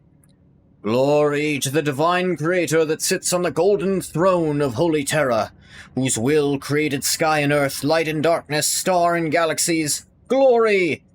Glory to the guardian of humanity, who shields us from the terrors of the void, the madness of heretics, and the malice of the enemies of the Imperium. For we are created in the God Emperor's image to carry his light, and his will, and his word into the galaxy, both in life and in our passing. Glory! Glory to the Lord of humanity, whose envoys, women and men of courage and virtue, guide our sons and daughters to the only path that is righteous. Glory! May your souls weep and lament your ignorance of how to love our God Emperor, the Warden of Light, more than he loves each and every one of us. Cry, pray, repent, and beg for forgiveness, for your love is no love at all. Your great love is infinitely small, and even the most profound love of his most loyal servants is infinitesimally less than the love that the Master of Mankind gives us in return. Glory to the Immortal One. Let us talk about how we can love the Emperor's flesh and spirit even more, and how to come closer to his divine immortality in life and after we die. Rustling and whispers are heard again. The recording ends.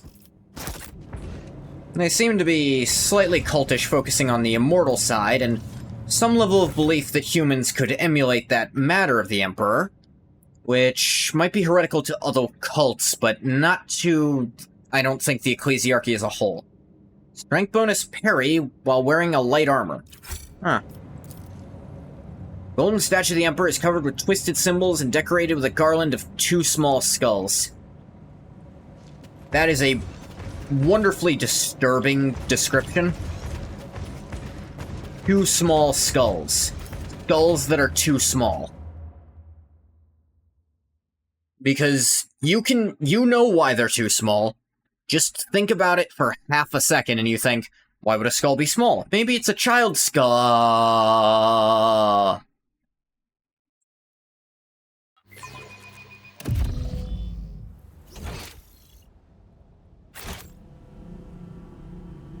That is very evocative description.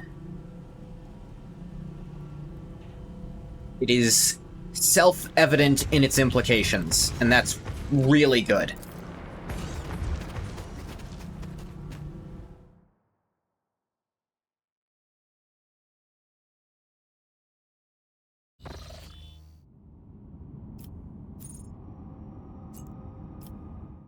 Alright. How about we head to Dargonis? That could be fun.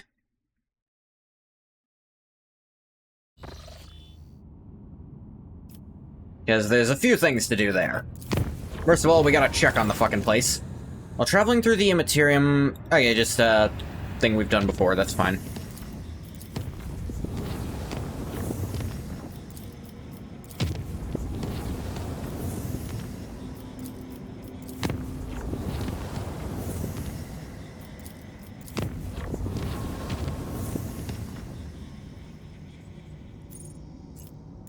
Homunculus's prism. What is that about?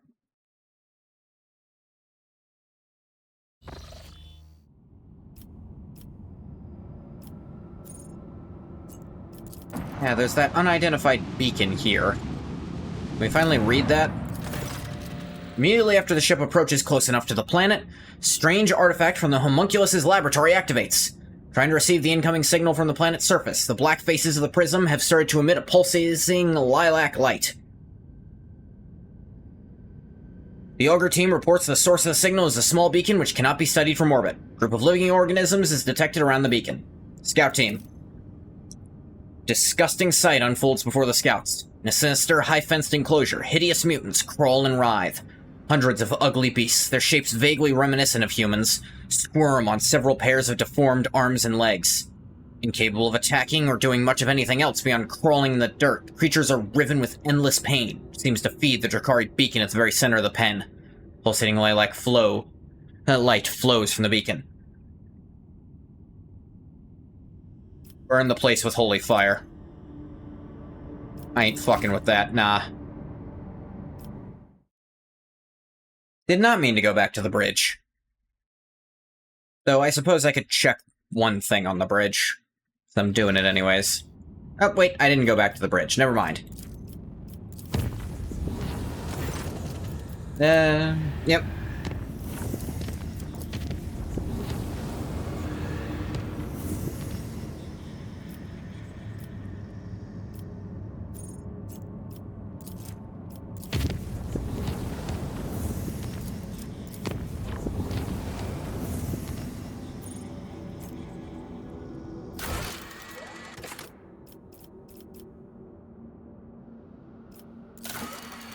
Da-da-da. Lost Lench's former work. Da-da-da. No doubt it's sinister, corrupt... Oh yeah, I have no idea what that is.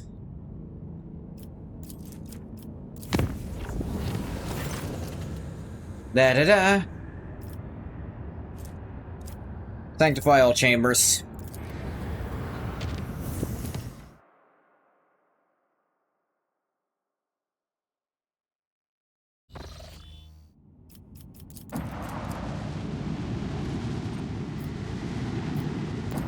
Oh yeah, should check on some of my... Lord Captain, the Crucible's great sculpting is underway. Firestone is being transformed right before our eyes into a fertile world with lush groves and clean water. However, there's evidence that the Crucible has also created humans. Come again? From the mouth of the relic came several thousand people who, speaking an archaic form of Low Gothic, demanded to be given orders. They cultivate land, build houses and production facilities with obedience, and in general have a remarkable range of skills and knowledge. However, it seems these people completely lack their own free will. For this, the monks have named them Touched. An unfortunate name out of universe for them to have picked. There is a split among the faithful. The many court miracles sent by the Emperor himself want to quickly put the Touch to work. Part of the population is frightened by these soulless creatures born from the ancient machine. They demand the planet's learned men intervene in the great sculpting, find a way to stop the production of the Touched. How dangerous are they? They do not appear to pose a threat. The autopsy of several specimens has shown they are physiologically identical to ordinary humans. No traces of corruption or xeno influence were found either. However, their obedience is a double-edged sword. They obey any orders without knowing or caring who gives them, unless nothing prevents a cunning intruder from bending them to their will, creating an army of obedient slaves or spies at their disposal. The disciples of the Marpian teaching believe the souls that touched are too pure to cause harm to anyone. Those adherents of simplicity and purity have taken a liking to these meek and open-hearted creatures. What does everyone think? They were begotten by the relic of Saint Cognatius, which means their existence pleases the Emperor. Your people must be reminded that it is so. Arrange a public ceremony of tonsure to initiate the Touched into the Order of the Hammer, and a service dedicated to reading parables about the acts of Saint Cognatius and his followers. Why don't you make the first move and assemble a mighty force from these Touched ones? They are so obedient and diligent, and they will make fine troops. Assign a loyal commander to each squad to keep an eye on them. These strange people will turn from a threat into defenders of the Imperium. Lack of will. Registering a high probability of manufacturing failure within the Crucible's sacred processes. It is recommended to dispose of the finished batch of units and halt production of new ones. The algorithm of the Great Sculpting requires further examination. Well, let's look at our options. Gain complacency and efficiency and icons of the Touched. They got icons painted by the Touched adorn the ship's deck. Enemy crit chance and warp damage against the flagship are reduced 30%. Pronounce the Touched the property of the Order of the Hammer. Let them continue to serve the faithful. Alright. Listen to Ulfar's advice. +2 security. Crucible-born Tempest. Touched were recruited as enforcers, gave form to the ancient knowledge stored in their minds by modifying the Void Ship's weapons using sacred archaeotech. Dorsal plasma macro cannons, 2 shots dealing 26 damage per shot. And some security. Lose efficiency, gain complacency, and security. Pascal, you have my permission to study the Crucible's algorithms, dispose of the Touch. Wisdom Extractor. All allies gain 5% armor and 5% crit chance. Archaeotech secrets extracted from the heads of the Touch were given to the gunsmiths tending Road Trader's armory. Yeah, that. Pascal? Knowledge will be extracted by any means necessary. The Touch did not try to defend themselves or to resist in any way. They accepted death in much the same way they lived, quietly and obediently. The unrest among the citizens has simmered down, the great sculpting continues as before. Development of fertile land is noticeably slowed without the Touched. Tech Priest's investigation uncovered a number of defects in the operation of the birthing vats within the Crucible. It was these defects that caused such strange obedience within the Touched. Proposition of making improvements to a sacred relic filled the Tech Priest with the most profound dread. Thus Falstone was left without its taciturn workers. However, the priceless knowledge extracted by the servants of the Omnici was a great reward in and of itself. Sweet. A lot of stuff for this.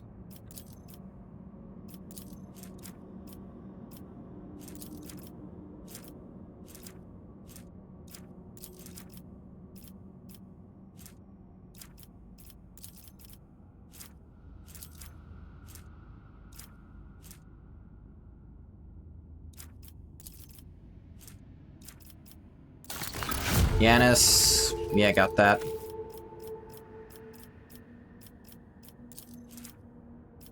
Do the Kazbalika. And get Seeker of Weak. I don't want this one more. Though neither of them are great. More damage to Xenos, and then I get... Actually, this can go from either. So...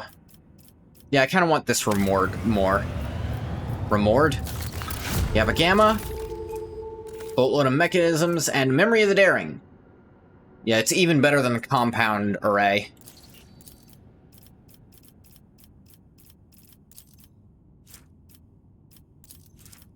Let me see. Orbital Shipyard. I don't want Orbital Shipyard, yeah. Doesn't block anything.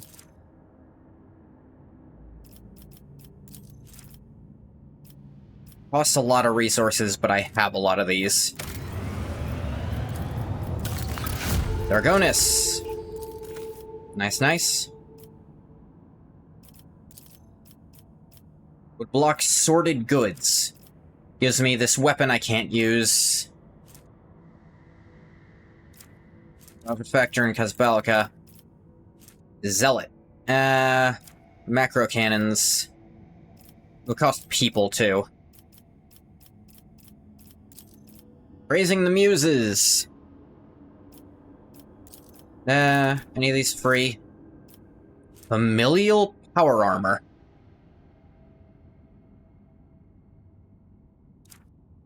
Yeah, trade weapons for people and frickin' power armor I can give to Argenta. You can finally have it.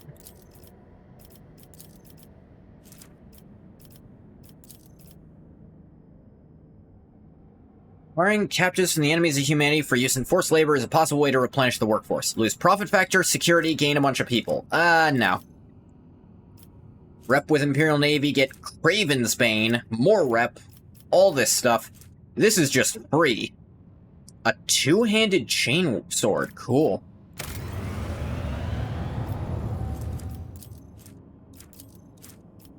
Actually, I should have looked at, oh,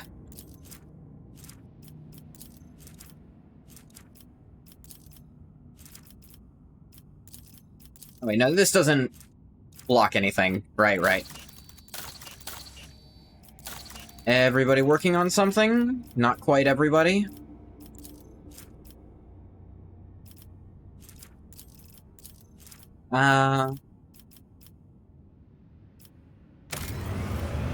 Okay, you just got that for free.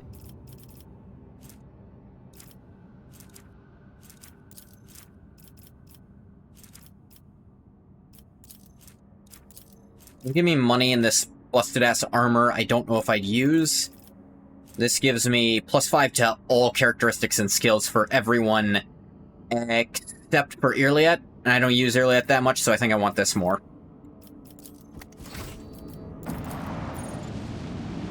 Let's go to Dargonis.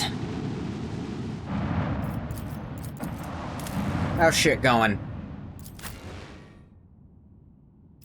Oh, Abelard has to come. Right, I told him he could. Then you'll come instead of Ulfar. I better level up Abelard, then. Ha. Oh, he has 20 levels to go through.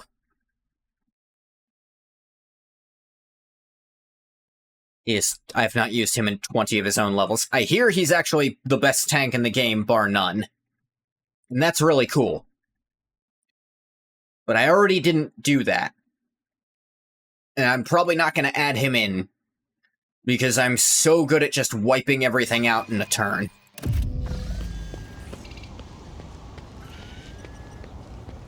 Ladies and gentlemen, please stand aside. Need to crowd around. Governor Drivestem will take care of everything.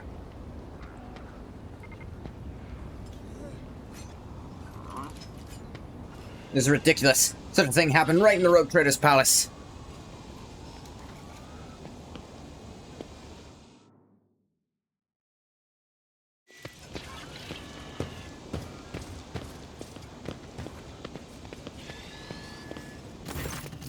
You are confronted by the sight of dead bodies at the entrance to the palace. Corpses have been hauled into a pile. Some are dressed in the uniforms of palace wardens, while others are arrayed in the clothing typical of the Dargonis nobility.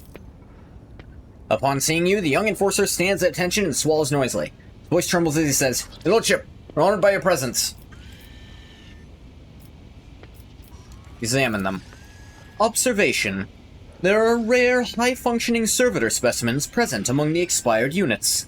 Such specimens are traditionally bestowed upon the noble houses that are most loyal to the sacred fellowship of the Adeptus Mechanicus. The augmetics of the deceased do differ from the implants ordinary people wear. Their intricate construction makes it clear the deceased were not ordinary humans. Abelard frowns. As far as I know, House Gaprak has received such servitors from the Crimson Priesthood as gifts in the past. Though this is my first time seeing one myself.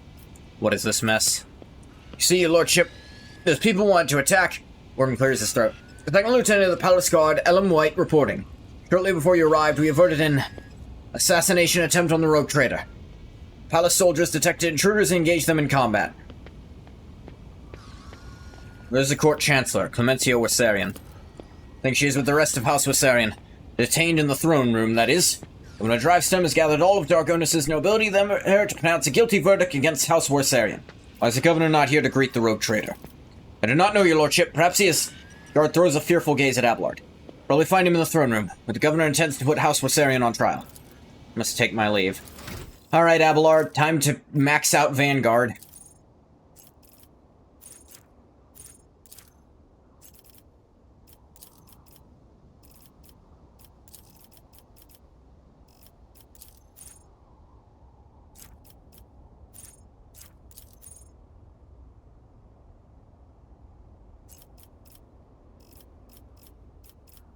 Let me see. Da-da.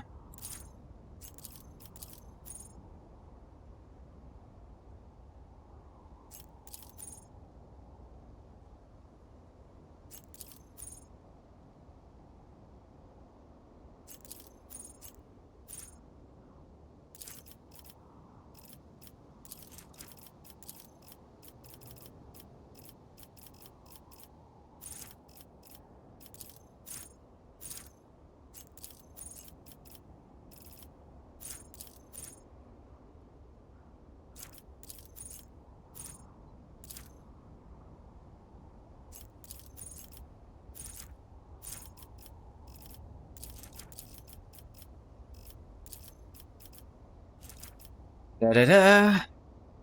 End of the turn, the Vanguard cannot die. To the start of next turn, all damage suffered by the Vanguard reduced by toughness bonus. Priority attacks. I think way better.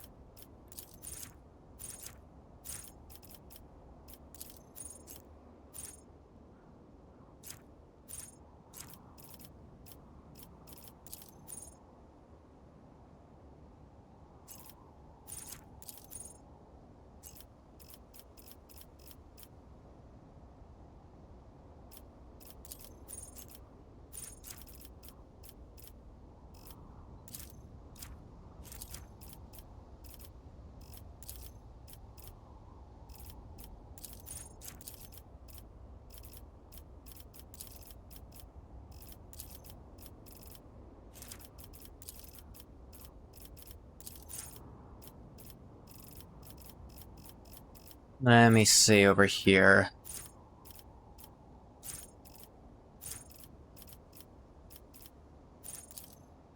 Yeah, it will not die. More wounds.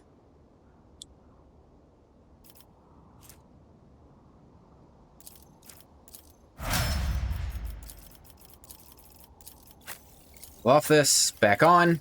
Get your exemplars. What's a remarkable durability thing? Tough as steel, yeah.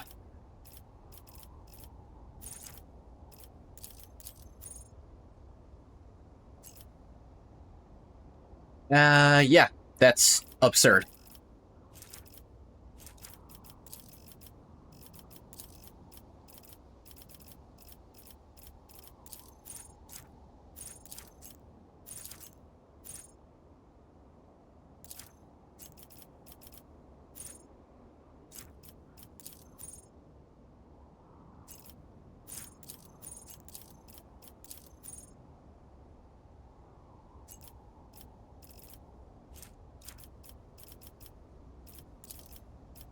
More tough.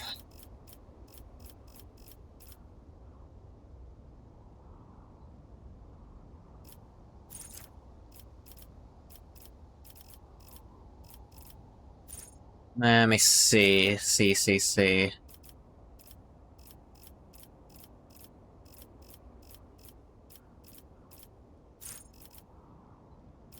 Honestly, just more movement points is great on anyone.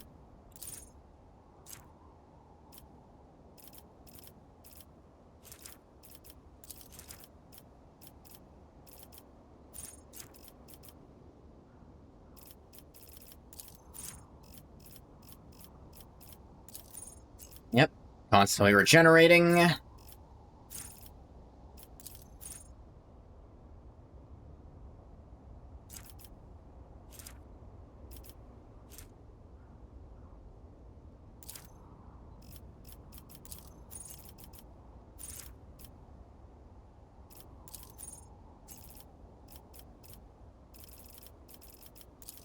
Get even tougher.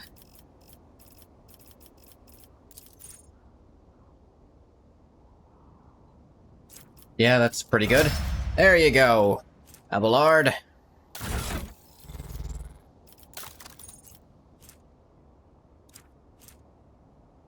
Currently wearing some heavy armor. Do I have anything even heavy? Yeah, I have this.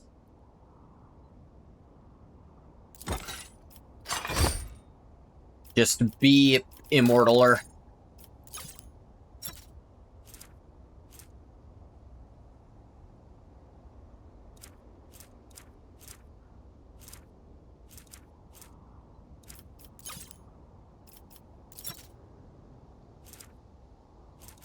The one-handed. I think he wants two hands, though.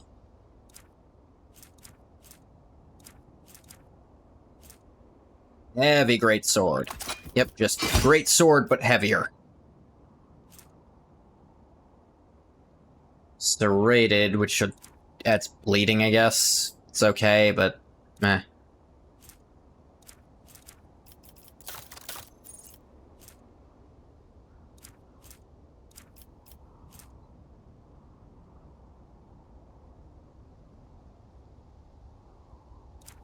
He has 80% armor already.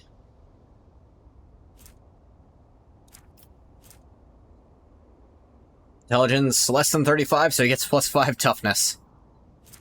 That's funny.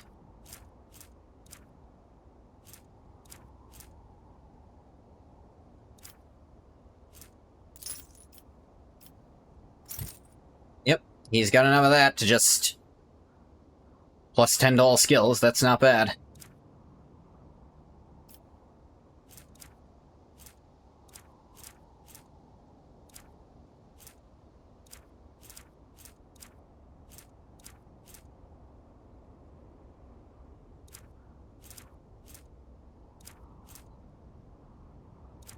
Da-da.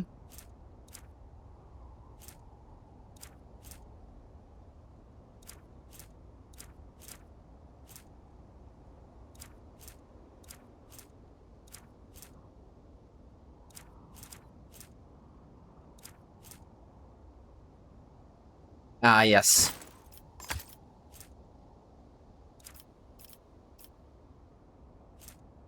That's as much as I'm gonna do on him for now. This needs to change. Abelard, you go up front. Yeah, let's look this. There's a crumpled up letter in the inside pocket of an assailant's blood-soaked jacket. Bodies bear multiple wounds, evidence that they died recently. Fair enough. Into the palace.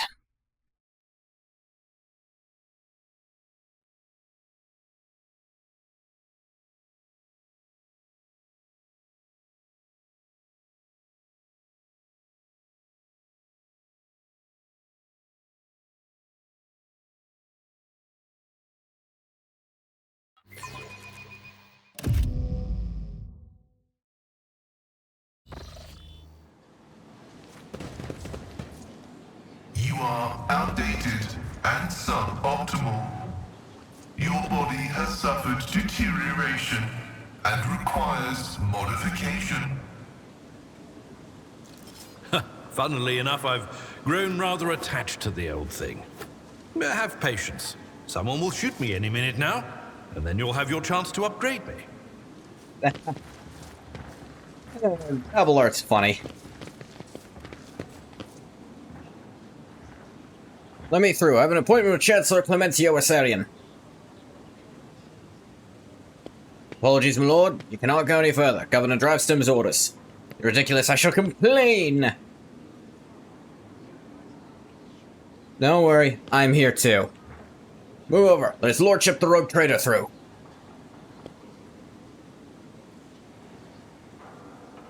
Aye. Humbly beg your pardon, your lordship. Lordship, please, this way. Yeah, Drivestem. What's this I fucking hear about you holding a trial without me? Lordship, 'tis an honor. Governor Urban Drivestem seems to materialize out of thin air, so suddenly does he emerge from the crowd. Regret that such unfortunate circumstances have occasioned the rogue trader's visit to the capital. Clementia tries to take a step towards you, but the warden nearby stops her. Her face is veiled with fear and weariness. Lordship, you're here. Please, you must hear us out. The rogue trader is undoubtedly here to listen to the testimony of each and every one of us, and to punish the traitors. Just gonna be eyeing Drivestem? Yes, whoever the traitors are. When I find them, I'm going to string them up by their entrails. For all to see. The governor's words, directed at Clementia, are harsh. They are echoed by the scornful sneers and whispers of the assembled nobles. We have known each other for many decades now, and we have had our fair share of disagreements, but I really think my flesh and blood would trample upon the very definition of honor and loyalty. Abelard's voice is quivering with rage. The governor sweeps his gaze over Abelard, then replies, a faint shadow of a doubt in his voice. We have evidence implicating them, Abelard. We show that his lordship will arrive at a fair ruling. What are the charges against House Werserian? Disruption of logistical lines, bribery of Adeptus Administratum officials, document forgery, organization of heretical insurrections.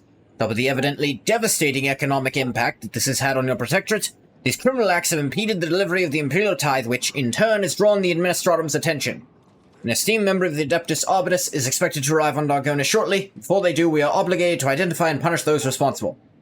Clementia, I wish to hear your account. Your lordship, House Werserian denies all charges laid against it. Clementia glances at the governor with defiance. These last few months have indeed been trying for Dargonis. We have done our best to remedy the situation. My family's every effort was focused on stabilizing the capital's logistics and economy, so much so that we failed to notice the web of intrigue unfolding behind our backs. What happened on Dargonis in my absence? We caught wind of the rumors of your disappearance. We patiently awaited news of your return. Then Dargonis was struck by a series of terrible events. First was the sabotage of logistics that hampered shipments. Then mass unrest spread across the entire planet. The minor noble houses began squabbling among themselves, trying to pin the blame on their rivals. We took great pains to calm them down and managed to quash the revolt, but not without some outside help, unfortunately. These events have also been overshadowed by the... ashamed to even say it aloud in front of you, your lordship. The rumors circulating among the higher houses. Governor stammers, then takes a deep breath. Some were calling for Theodora's true heir to be installed as head of your house, Conrad Voitvir. Not all of your subjects have forgotten his past efforts for the benefit of the Trade Protectorate. Drivestem stops talking, watching you with a tense expression. When the investigation was launched, the evidence led us to the Werserians. Next question. Why are there dead bodies at the entrance to my palace? Your lordship, I humbly beg your pardon. Drivestem bows once again, trying to placate you. See, right before your arrival, the palace guard discovered a plot to assassinate you. Fortunately, the malefactors were disposed of before they could cause you any harm. Drivestem, you aren't accusing one of Dargonis' leading noble houses of treason without airtight evidence, are you? Of course I have evidence, your lordship. I said airtight. Investigation has established the members of the Werserian family, responsible for both Dargonis' fleet and its logistics, used their contacts and influence to forge a host of documents in order to undermine the plant's supply routes and economy, thus fomenting unrest among the inhabitants. Allow me to introduce my son, Cornelius. Of course it's your son. The governor points to the lanky young man standing beside him. He bows curtly, but avoids meeting your eye. Cornelius holds a prestigious position at the Administratum Palace, and it's thanks to him that we managed to identify and trace the entire chain of forged documents. Is that so? Investigation led us to the perpetrators, who admitted to acting on the orders of members of House Werserian. It was they who were intent on spreading the idea of restoring the title of Rogue Trader to the true heir. This young man is shrouded in a mist of grey and blue. Thickly shadows of fear are fluttering around him. Cassia speaks so quietly that only you can hear her. You support the governor's accusations? The aristocrats in attendance exchange glances, noble lords averting their gazes and noble ladies hiding behind the fans. No one is willing to be the first to answer. Over his many years of service, Governor Drivestem earned Theodore's trust. He holds his high office for a reason. Sauerbach's tone is stern and imperious. On behalf of House Sauerbach, I support his accusations. Your Lordship, Governor Drivestem has always faithfully served the rogue traders of House von Valancius and concerned himself with the future of your trade dynasty, and so House Gaprak thinks his charges against House Werserian to be sound. The Augmetics hide Toriana's emotion, but her voice sounds slightly timorous. Something's going on here. Humbly ask you allow me to speak in defense of my family's honor. The evidence provided by the governor is utterly false. I cannot refute it, but I can say with confidence that no one from my family has ever tried to forge documents in the Adeptus Administratum, let alone undermine the economy of your capital.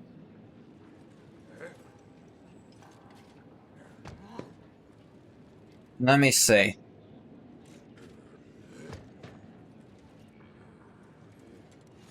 Sabotaging logistics, riots, conspiracy. Case appears to be flimsy. Wish to learn more before I make my final decision. As you wish, your lordship. Governor inclines his head in a stiff bow. Speak to me when you're ready to announce your verdict. Thank you for your willingness to help, Lord Captain. I'm certain that all the charges are false, and I'd be grateful for your help in exposing them as such. And you should speak to everyone present, the noble lords and ladies. Speaking the fuck. Yeah. I don't think just summarily saying, not good enough, is good enough. Lords and ladies, sumptuously dressed in the colors of House Gaprak, are standing in a half-circle around Toriana and her son Vicent. The bodies and faces of almost every member of this dynasty are covered in large, ornate augmetics. Toriana Gaprak curtsies to you. The mechanical voice sounds distant and indifferent. Greetings, your lordship. May the Omnissiah grant you understanding. The click, her visor, oculars swivel to the seneschal. Abelard, it must be difficult for you to be here under these circumstances. Your house standing accused of such a grave crime. My family, Lady Toriana, is yet to be found guilty of anything. That verdict is for the rogue trader to reach.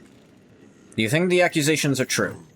I would not take such a responsibility upon myself and rule on their guilt, your lordship. You think Governor Drivestem's accusations are worthy of consideration, however. Your opinion? Which nobles might have a reason to be party to such a conspiracy? He thinks for several moments before replying. Pardon my bluntness, your lordship, but I will answer truthfully. It could be anyone. Greed, fear, and ideals can drive even the most loyal subjects to do the unthinkable. Nah. It would be unwise to rule anyone out on that side. I've examined the bodies of the assailants that were killed today. All of them were high-functioning servitors. Such servitors are only employed by families close to the Adeptus Mechanicus, isn't that so?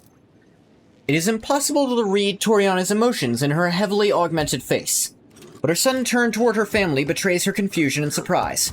Perplexed whispers bounce from one family member to another. Impossible. Came here by ourselves without a service. We know nothing about it. Your lordship, thank you for informing us of this. You're absolutely right. My house has indeed been endowed with high-functioning servitors. A blessing for those who revere the Omnissiah. But today, none of our house members were accompanied by them. Found this note on the bodies of one of the attackers. What are your thoughts on it? Toriana's mechanical fingers grip the paper. Officially, high-functioning servitors are employed by my house and my house alone. If such units were to attack the rogue trader, suspicion would instantly fall upon the Gapraks.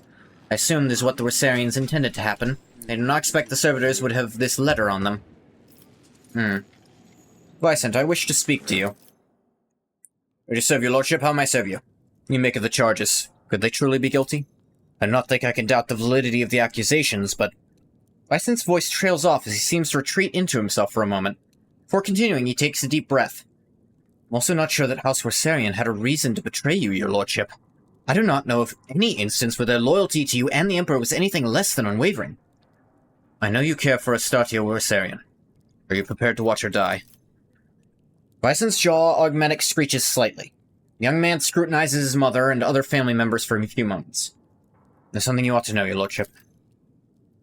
Today, I noticed one of my family members to be in an odd, uncharacteristic mood. Helen Gaprak is my paternal second cousin, once removed. May the Emperor save his soul. Usually reserved and self-possessed, today he was frantic and anxious, fidgeting with a small piece of paper and seemingly looking for someone to no avail. Small piece of paper. As if the note was planted intentionally, perhaps. Last saw him, he was headed to the entrance hall where the altars are. Perhaps you should talk to him. That will do, Vicent. I take my leave.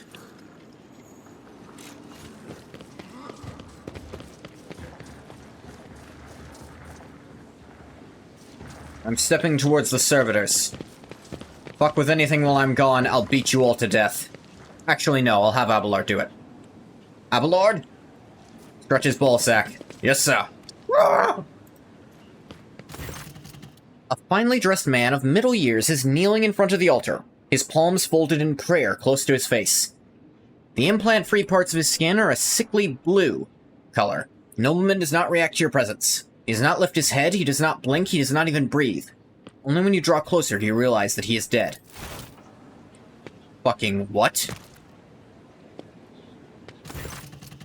Abelard looks at the man, his eyes grim. The colors of House Gaprak. I do not believe he decided to take his own life in such an extravagant way. As far as I know, there's a warden post here, but I do not see any wardens. The seneschal looks around. There is no one to ask about what happened here, with whom this man spoke before he died. I'd like to ask Urband where the palace guard suddenly disappeared to. Cavella quickly examines the body. This man was poisoned, a paralyzing toxin. The victim cannot scream, call for help, attract attention, or even breathe. A good tool for silent killing. I have made use of it in the past. Very low chance of this. Succeeded. No visible wounds on the body, but near the edge of the gold trim collar you notice a tiny pink shirt in his blue skin, likely a wound caused by a thin needle. Search his pockets.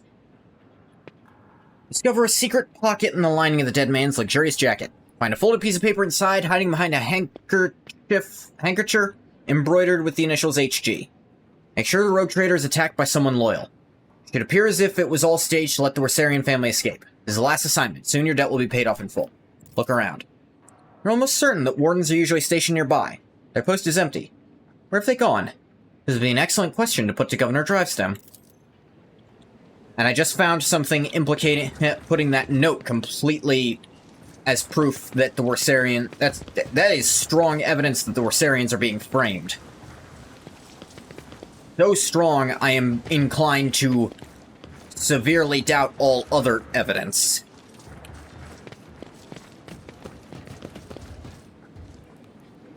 Talk to Drivestem last.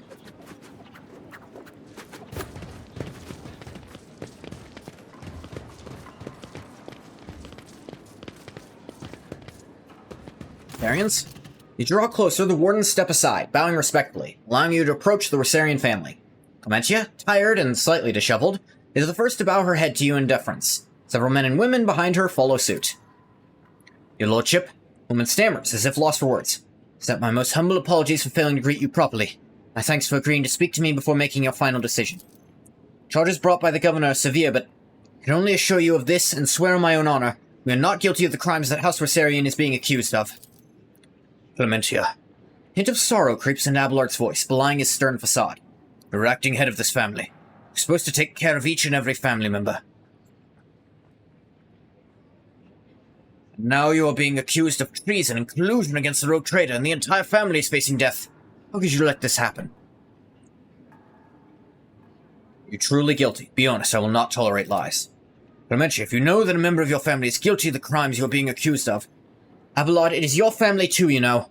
Woman's words burn with defiance. My apologies. I should not lose my composure. No member of House Werserian is involved in a conspiracy against his lordship. Honor and loyalty are not something we take lightly, and we know whom we serve. Doesn't make sense. Since I took over, I've only granted you more boons. It wouldn't even make sense for the non-faces of the nobles, unless they had very strong chaos ties to Voidveer. It doesn't make sense, but he's not even accusing them of that. Governor claims you forged documents in the Administratum. Fleet is the primary remit of House Werserian. It is our responsibility. Logistics and supply routes are another area of our responsibility. No direct influence on the inner workings of the Adeptus Administratum. First large-scale deliveries were cancelled after quantities of food were miscalculated by clerks in the Administratum. Then we were faced with incorrect weather data and a meager fuel budget. It was clear the cause of all these problems was the calculations performed in the Administratum, one way or another, but no matter how many times we asked, we could not ever obtain any clarification on the matter. Found this letter on one of the bodies of the heretics who planned the attack. What can you tell me about it? Alcamentia reads the letter. The Werserians behind her read it over her shoulder. Lordship, let us be frank. It'd be foolish of me to try and orchestrate something like this, knowing how many wardens are patrolling your palace. I would not have let myself or anyone in my family get involved in such a scheme. Yeah, it's just stupid, with only like 2 of them? The attackers were high-functioning servitors, ones that looked closer to ordinary humans. Know anything about them? Servitors? Is that so? Mentia crosses her arms and furrows her brow, deep in thought. I've encountered servitors that were indistinguishable from normal augmented humans, but only once. Accompanying several members of House Gaprak. I put that together. You're not guilty, who is? Who stands to gain from framing you? Anyone, really. Yeah, I figured. Other houses consider us unworthy of our position. Many would jump at the chance to get rid of us and gain control over what once was our domain. Plants, fleet, and logistics at the very least. Lady Theodora chose to grant noble status to House Werserian. The other houses, which have served in the expanse for millennia, did not welcome the decision. It has led to some difficulties. I want to find out what's going on here and who the real mastermind behind this is. Where should I start? Afraid I cannot be of much help. Are the representatives eavesdropping their retinue? Perhaps you'll hear something unusual. I've already found something very damning against... well, damning against the... thing. Sourbax. Before bowing, Sourback scrutinizes you with a bitter, judgmental look. Your lordship? Hetka Sourback, looking like a younger copy of his father, stands at a slight distance, close to his mother. An expensive yet understated dress serves to highlight the dazzling beauty of Macarius' wife, Regina Sourback. The members of House Sourback, led by Macarius, all bear a striking resemblance to one another. The slender builds and stern looks. They bow to you almost in unison.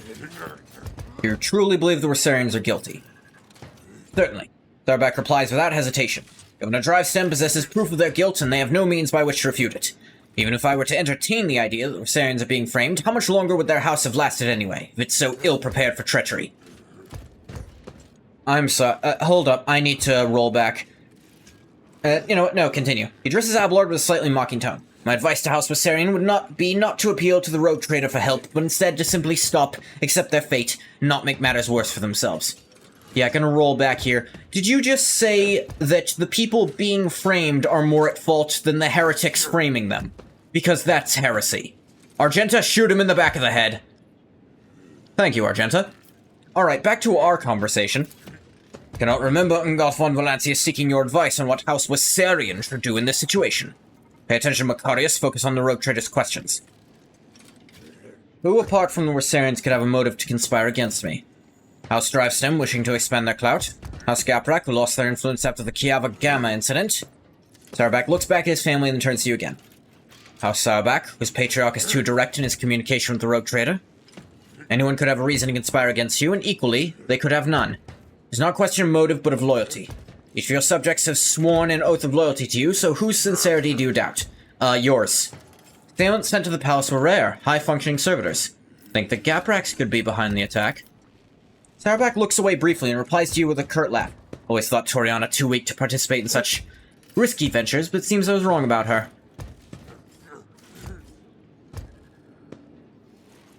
I discovered a dead body in my palace. A man of House Gaprak was killed while praying to the Emperor. He had this note on him.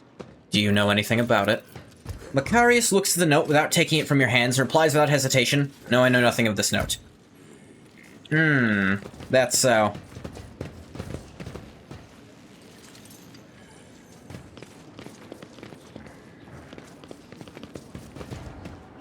Yeah. Drivestem, what I'm going with is, Drivestem is framing them. Sourback is 10,000% in on it, or if he's not in on it, he knows it's a frame job and he just doesn't care because he hates the Werserians. The Gapraks might be in on it because of not only the servitors, but actually, I saw the Gaprak who was definitely in on it. Now, Governor Drivestem is surrounded by his retinue, who are all dressed in expensive gowns and finery. Matching color scheme in their outfits and the striking physical resemblance among them suggests they all come from one family. Your Lordship, thank you for in this case, your undivided attention. What do you make of this letter I found in one of the assailants? Looks like another piece of evidence incriminating House Werserian. Perhaps they truly did intend to kill you, or at least cause a stir to help them escape custody during the confusion that followed. All of the assailants were high-functioning servitors. Such servitors are only employed by families close to the Adeptus Mechanicus. High-functioning servitors. Dresden ponders this, rubbing his chin with his thumb. Such servitors are indeed rare, and the Gapraks do have them in their service, but this could have been done intentionally with an eye to confusing you. Anyone with the desire and sufficient funds can hire them. Tell me more about your son, Drivestem. Thank you for your interest, your lordship, but I'm not worthy of it. Governor's son bows and stands still as he nervously stares down at the floor. Son, show due respect. Forgive him, your lordship. It's the first time he has had the honor of attracting the attention of the rogue trader. Tell me more about your job, Cornelius. What do you do? I manage the documents and records related to the economy of Dargonis. You probably know how scrupulous the workers of the Adeptus Administratum are. Pray the more detailed explanation of my duties would mirror the administrative processes of the Administratum. Too long and overly detailed. Cornelius tries to look you in the eye, but it's clearly hard for him to do so. How'd you manage to find the forged documents in the bureaucratic hell that is the Administratum? When compiling reports on last cycle's supply chain, I noticed inaccuracies and discrepancies in the figures. With the help of the other clerks, I managed to find several other documents. Cornelius stammers and swallows noisily. Comprehensive data analysis has shown the discrepancies were caused by intentional tampering with the data, thus leading to some logistical problems that were practically unsolvable. Father and I have managed to single out the Administratum clerks responsible for tampering with the data. Following a heated interrogation, they confessed that they were following the orders of someone from House Werserian. Everything was supposed to look as though they were the ones suffering losses from logistical and economic problems. Does House Werserian have access to the Adeptus Administratum? There's no conceivable way they could do all of this in a place where they do not hold any power. Before replying, the governor's son nervously adjusts his expensive frock coat. I think the right amount of money can open any door. Cornelius, what is the true reason for your nervousness?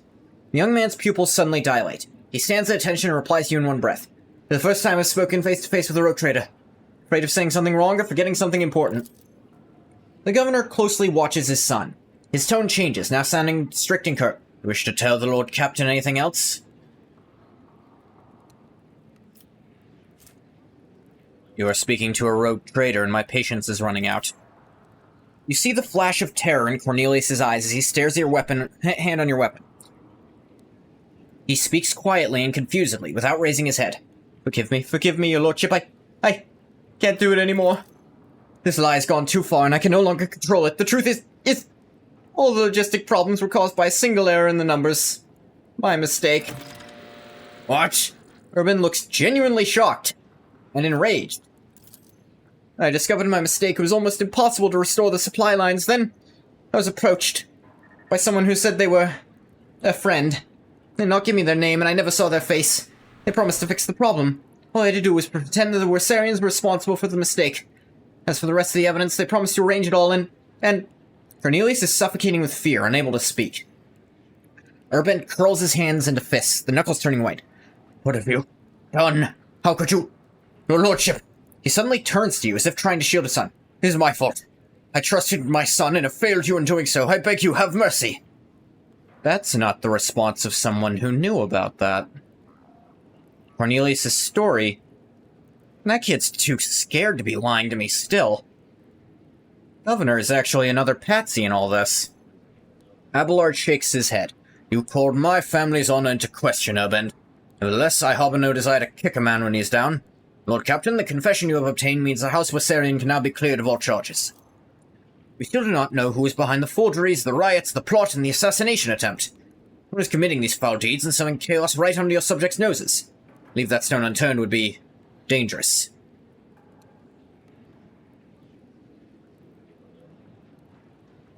Who is this friend that approached you, Cornelius? How'd the two of you communicate? By letter. Received a letter of the blue one day. It was unsigned, but the person writing already knew about my erroneous calculations. They offered to help me cover up my misdeed. In return, I would name the Werserians as the ones who had sabotaged the supply lines. All I had to do was gather together some documents and report they were listed in one of the letters. That keep my mouth shut. Urbend, your son has found the courage to admit his mistake. I will try and find some compassion for him in my heart. But, don't think he's gonna keep his job at the Administratum after this. Fucking of course not. Thank you, Your Lordship. As for your position, you'll be reassigned to a role requiring less responsibility. Yeah. See, yeah, he fucked up that bad. He admitted it before things got too bad.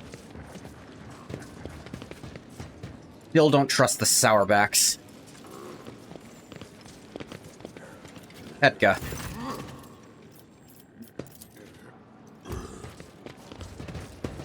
Gaprax. Lord and ladies, servitude dressed in the colors of hair. Yeah. Greetings, Your Lordship, and the Omnissiah grant you understanding. Yeah, I already talked to you guys. I discovered a dead body, a member of your house, right here in my palace. He died kneeling in prayer. Toriana covers her open mouth with her hand in surprise and, turning to her family, looks for someone among them. Halen. It can't be. Halen, was it? Tell me about him, Toriana. Halen is one of the lower-ranking members of House Gaprak. Despite his advanced age, he never held high office. He was forever striving to better his position, even beyond his abilities. Many members of my house struggled to cope with the misfortune that befell Kiavagama and our family. Some members cannot reconcile themselves to our new position. Halen was one of them. What could have happened to him? Her visor oculars are fixed on the floor, her fingers restlessly clenching in the fabric of her dress. Oriana, the time to keep silent is long gone. Future of the Von Valancius trade dynasty and your house are both at stake now. We lost Kiavagama. Truly devastating blow to every member of House Gaprak. I lost all hope for the future. My kin lost their sense of purpose. We needed time to recover and chart a new course for ourselves. We were and still are more than capable of doing that, but I will not deny it. The other houses have offered us their assistance for their own self-serving ends. Perhaps Halen decided to take them up on one of their offers behind my back. Seneschal bows ever so slightly and speaks quietly so only you can hear him. Lord Captain, the Gapraks, all or perhaps only some of them, are definitely involved, but I suspect they were not behind the plot against you. Halen Gaprak could be nothing more than a puppet in the hands of a daft puppet master. Must expose whoever that is if we are to prevent the pestilence of heresy from spreading any further. What do you suggest? Interrogate the heads of the Drivestem and Sourback houses. One of them has been pulling the strings here. Once we uncover new evidence, announce the guilty party will be publicly executed. Before you pronounce the verdict, just focusing on each house in your indictment speech, and I shall observe them. I've known those people far longer than you have. I know all their gestures, habits, and behavioral quirks. I'm sure I'll be able to determine which of them was responsible for the riots based on the behavior. Let's get one more look at the Sours.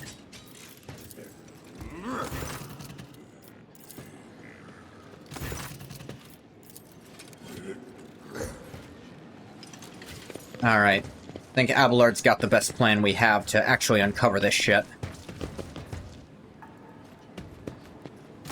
Governor? I found a dead body in my palace. A member of House Gaprak was slain in front of an altar. You know anything about it? A member of House Gaprak was killed in the palace. Governor's eyes bulged in surprise. No one noticed? How? Wardens posted every altar. There was no one near the deceased. Wardens left their post. You order them to do so. Emperor forbid, your lordship! Governor helplessly throws his hands up in the air as if to signify his powerlessness. Your negligence is stunning, Urbend. Assassination attempt followed by a mysterious death, and yet here you are, oblivious to everything. No traitor can justly accuse you of allowing a noble to be killed in the palace and of failing even to notice it. Maybe so, but it is for the rogue traitor to accuse me of negligence, not you. You're negligent. Oh, shit! Governor addresses you once more. Lordship, accept my deepest apologies for my imprudence. Nothing matters more to me than my honor. Send the servants to deal with all this immediately. Did you see Halen Gaprak today before I arrived? Halen? I've not seen him myself, perhaps. Governor turns around and asks his family. Have any of you seen him today? Nobles talk quietly among themselves. And then a middle-aged woman with a tall, extravagant hairstyle replies to you. I think my sister and I saw him sitting on the bench some distance away from the palace's entrance. He was accompanied by a gentleman, but forgive us, your lordship, we could not make out his face. Lead me to that place. Of course, consider it done. This bench. Lead me to this bench. God, you're going slow. This bench over here, you say? The Lord Gaprak conversing with someone here, your lordship. It is an honor to assist you. Argenta, recognize this bouquet. House Sourback usually serves this wine. Yeah. And I'm thinking Sourback is behind this shit. Let me give one more, see if that information will give me, Nope. Nothing more for the Sourbacks to say. They're keeping very tight-lipped. Smart of them, but I'm almost certain it's them now. Drivestem is too incompetent to have set this up.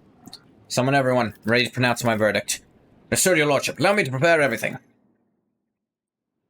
Many faces are watching you, each and every one awaiting the rogue trader's verdict with bated breath.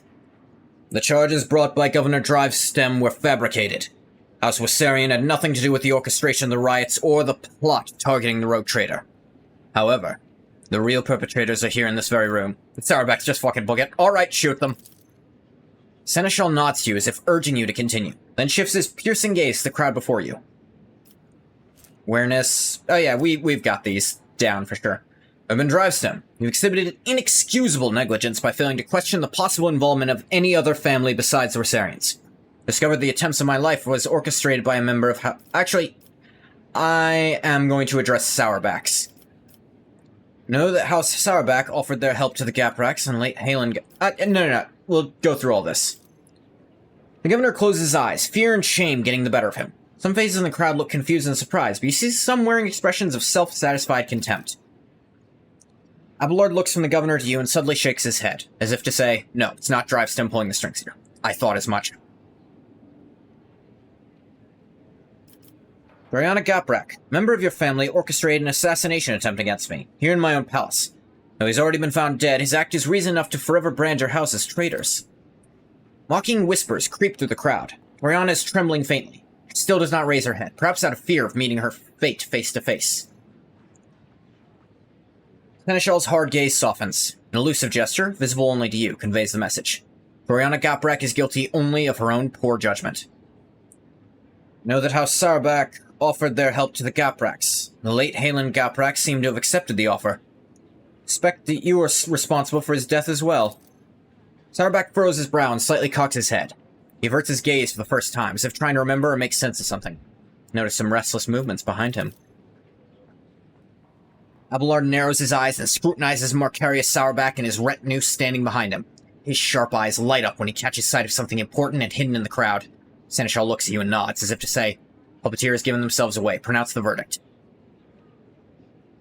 In the conspiracy against the rogue trader, I find the air in the room is frozen with a tense, almost electrified silence. All the nobles, some with fear and others with reverent anticipation, await your verdict. House Sourback guilty. Seneschal, you may take it from here.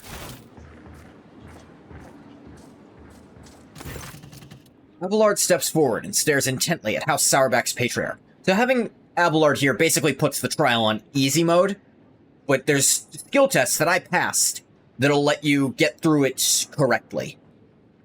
Marcarius, I must admit I've always admired your bluntness.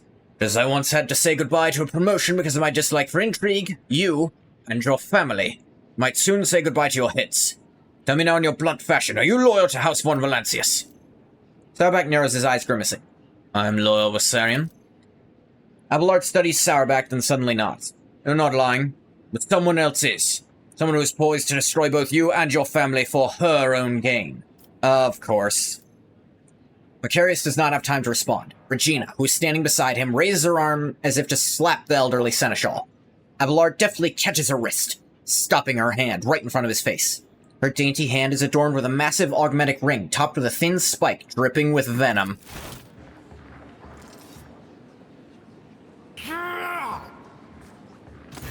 Dodge. Sourback shifts his confused gaze from his wife to Abelard, then back again. Stiff arrogance has vanished from his posture. Regina, you? Mother. Upon realizing what has happened, Hetka recoils from his mother. Macarius, your bluntness makes you an open book. When I talked about helping the Gapraks, you had no idea what I was referring to. Your wife, on the other hand. Her eyes started shifting like you would not believe. Regina Sauerback, you alone betrayed the rogue trader, jeopardizing the prosperity of the Von Valancius trade dynasty. You alone are responsible for your unmasking. Regina, why would you do this? Like the spike on a ring, Regina's words are dripping with poison and rage. Because Dargonis is serving an imposter. True heir, the Protectorate bears a different name. When Conrad appeared on Dargonis, he paid me a visit. It opened my eyes to the truth of the situation. Theodore was killed by one whom she had so unwarily taken under her wing. It's not technically untrue. Macarius is too narrow-minded to even consider opposing the rogue trader, even an illegitimate one. So I had to wait for the right moment. Disappearance of the Lord Captain could not have come at a better time.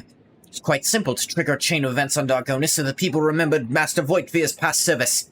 Seems many of your subjects do not actually consider you a worthy successor. Why the Werserians? Because when stripped of the Seneschal's protection, this house is the weakest one on all of Dargonis. They're also particularly disliked by the governor's family. Would have been easy to bury the Werserians under accusations of heresy. Who aided you? No way you managed all of this on your own.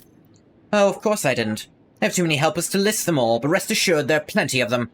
Just as there are plenty of people who follow Master Voigtvir. My death will not change anything. The true rogue trader will come and take his rightful place when the time is right. Why did you kill Halen Gaprak? Halen was a good agent, but he was also a coward. He came to me just before our formidable rogue trader arrived. He was ready to confess everything. I suggested that he plead for the Emperor's forgiveness first. He did grant him mercy, did he not? Abelard, the sentence has not yet been carried out. Finish this. The rogue trader condemn only the Ropperton apple or the entire barrel. I will not exterminate an entire noble line that is loyal to me just because of one traitor. In that case, Regina Sauerback shall be subjected to intense interrogation, followed by an execution. And I got a ring. Once per combat, fires a single liquefier shot. Ooh, fancy.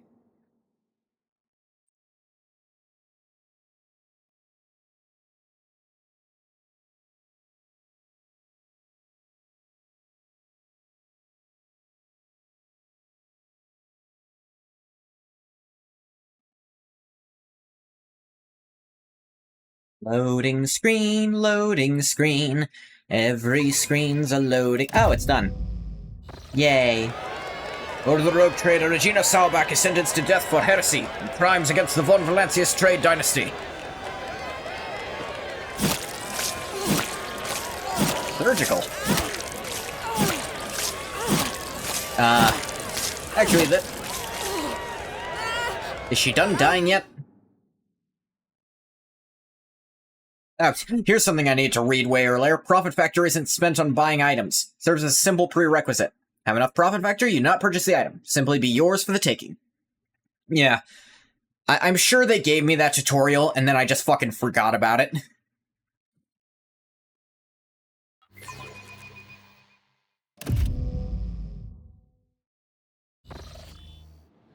The nobles disperse. Sated by the bloody performance, Abelard approaches you, his steps firm. Lord Captain, you have my thanks. The rogue trader should not waste time on the matters that his servants and trustees can resolve. In this case, your intervention was necessary. Not just for the sake of my family, but for your trade dynasty as well. Regina Sauerback. Evidently, Conrad's accomplices continue to plot against your protectorate. Fear we've not heard the last of such scoundrels. Thanks to you, Lord Captain, House Werserian is saved, although it came close to being wiped out as a result of scheming without and imprudence within. Abelard pauses for a moment, staring off into the distance. Sometimes I think about how much I could teach them.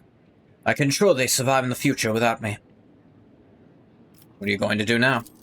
Need time to reflect upon what happened and the role I played in it.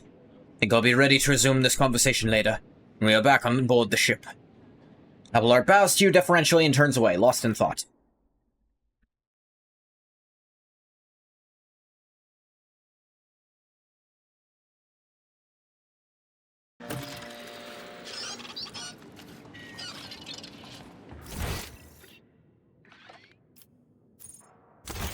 Alright. We're gonna go over to the high factotum, but we're not gonna do, the thing for... Is he downstairs? Where is he? Oh, there he is. That does not look like him. He's not fat enough. We're gonna stop right in front of him.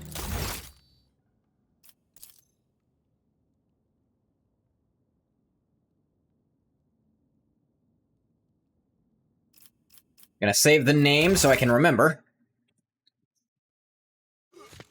And this is where we're going to call it. I'm gonna stop the recording for YouTube here. As always, thank you so much for coming if you came. If you didn't come, you don't get a thank you. Bye-bye, YouTube.